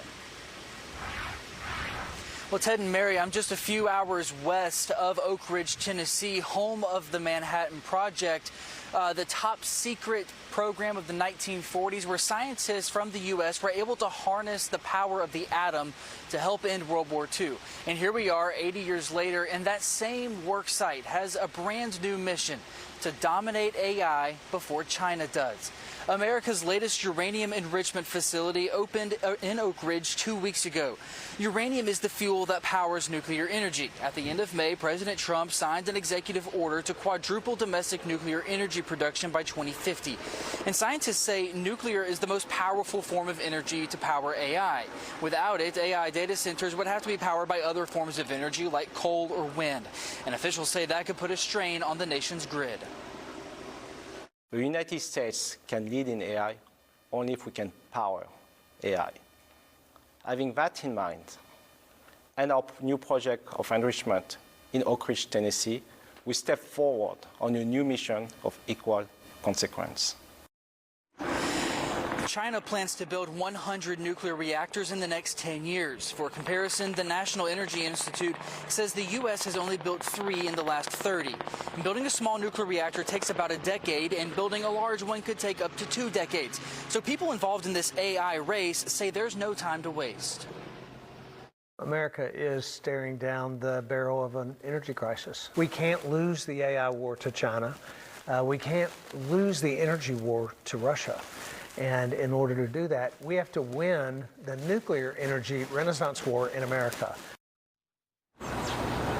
By 2028, the Department of Energy estimates that AI data centers will eat up about 12% of the nation's energy, which could power New York City for 11 years. In Nashville, Tennessee, Asher Red, Fox 6 News. Asher, thank you for that. It is a 15-foot-long scare for a Texas neighborhood. You might even call it a slithering surprise. How animal control got that to safety.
Here's a look at some of the big stories we're following for you today. A man is charged in a fatal crash from over the weekend. Maine Brown is charged with second-degree reckless homicide and knowingly operating a motor vehicle while suspended, causing death. Brown was in court today for his initial appearance. Cash bond was set at $50,000. According to the criminal complaint, last Saturday, officers went to a crash near 6th and State. A woman died from her injuries. The complaint says Brown was the driver and could not remember where he was going. Video shows Brown was speeding, ran a red light, and hit another car. He admitted to drinking. His preliminary hearing is set for next week. One of Wisconsin's most wanted is tonight under arrest. The U.S. Marshals Service says Larice Evans was arrested in Hammond, Indiana this morning. He's originally from Racine. Investigators say he shot a man after being kicked out of a Houston, Texas bar in 2023. He's also accused of firing at a responding deputy. Most Wanted runs every Sunday night at 9 right here on Fox 6. Hey, Tom. Hey there, Ted. It is a warm day today, warmest day of the year so far, and there's an air quality alert in effect tonight. Let me show you what that means. It is not for wildfire smoke that, of course, we've been seeing in our skies. This is for what we call ground level ozone. So if you have asthma, COPD, or other respiratory illnesses, you may want to take it easy tonight. This runs until 11 o'clock this evening because we have all that sunshine around. Let me talk more scientifically about this. So what's going on as we go up in the sky is there's a little bit of a temperature inversion, meaning it gets just slightly warmer higher up, and that can trap both pollutants and this ground level ozone that forms near the surface. So what is that? So you take the sun on a hot day like today and you mix that, especially with pollutants coming from cars. That's really the main source of this here. And what happens is the sun combines with that and it forms this ground level ozone that if you were to breathe enough of it in, it can cause issues. Again, similar to what wildfire smoke does, right? With asthma, COPD, or other respiratory illnesses. So that's why you see those air quality alerts issued on a day like today when it is quite warm outside because of the sun combining with those surface pollutants. So take it easy outside this evening. We're tracking some thunderstorms as well. More on that in a few minutes. Back to you inside. All right. Thank you, Tom. Our military veterans have seen and experienced some of the worst things that a human can possibly see. The same can be said for our first responders. So tonight, Gabriel Preciado introduces us to a newly expanded program now servicing our heroes on the front lines. Some people are like, oh, tell me some cool stories. Well, they're not always cool stories. When he came back from serving in Iraq and Afghanistan, Chris Swift says he had to learn some lessons the hard way. I drank a lot. When I came back, I ended up getting 3 DUIs. I went to rehab at the VA for about 4 months. Then I went to jail for about 7 months. Swift says he's now 6 years sober and a peer specialist for the Fire Watch program at Rogers Behavioral Health. The goal is to provide help and mental health support for veterans and first responders. The program first launched in September 2024. We can do a wide variety of things within this program. We focus on moral injury. Moral injury is the guilt and shame that can come from trauma. Organizers say addressing that is an important part of the 8-week, 100% virtual program. Participants go through therapy, learning practical coping mechanisms, and connect with others going through the same thing. We've seen a lot of people be surprised that we are very accessible to this population. Swift says his goal is to help others who were in his shoes for their sake and the sake of their loved ones, like Swift's daughter. Why do I get up? And, is it the people around you? Is it there's something significant in your life?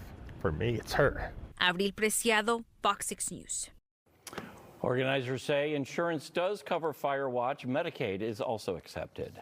3 of Milwaukee's leading business figures are receiving a special recognition today. It's the inaugural debut of the Herb Cole Service Award. Sheldon Lubar, Stephen Marcus, and Bud Selig were honored at the Milwaukee Jewish Federation's Economic Forum luncheon at the Pfister Hotel. Cole is celebrated for his humility, compassion, and ability to compromise. He developed these traits along with the Jewish values of caring for one another and improving the world.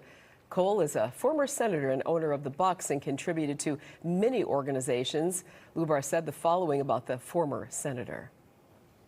Whether you're Republican or Democrat, what he wanted was to do things for his constituents and be fair to them. And you could talk to any farmer in the field and ask him, do you get any help from Washington? And they'd say, we get help immediately. We've never seen this before. He was a friend of everybody, and I'm sure the same came up to folks in the city. Lubar, Marcus, and Seligs were each friends with the late senator and valued working, leading, and giving back to the community. In fact, Bud Selig and Herb Cole roommates at the University of Wisconsin. Oh, is that right? Yeah. Wonder if there were any shenanigans. Way back in the day. Back in the day. Yeah. Brewers are going to undergo some changes starting tomorrow. What that means coming up. And sometimes there is more asked of a player than expected. Tim Van Vooren has more on how one of the Packers is handling his new responsibilities. That's when Brandon Cruz joins us with Fox 6 Sports.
You're watching Fox 6 Sports with Brandon Cruz. With the offseason program coming to a close for the Packers, there is still time for the coaches and players to try something new, all in an effort to give them the best opportunity to win in the fall. Tim Van Vooren has the story from Lambeau Field. One of the more interesting stories of Packers mandatory minicamp is wide receiver Bo Melton getting a little look at cornerback, an idea that, by the way, dates back a couple of years, not just Jair Alexander destination related. Melton's philosophy has a lot to do with this move. I'm a team guy first. That's the first rule here. I'm going to be for the team. Whatever the team asked me to do, Coach LaFleur came up and asked me, did you ever think about doing it? And I was like, if it's going to help the team, then I might as well, you know what I mean? And so that's been my motto since I've been here. I'm a team first guy. I'm going to help my team win anywhere I can, and just see how it falls. Perhaps 2 or 3 positions, but one for all when it comes to Bo Melton. In Green Bay, Tim Van Vooren, Fox 6 Sports. The ride of rookie pitcher Chad Patrick had been a very smooth one leading into Wednesday's game against the Braves. His ERA was 2.84, the best among National League rookies, and 9th in the National League overall. But things got bumpy early against the Braves. Michael Harris tagging him for a deep 2-run shot in the second inning.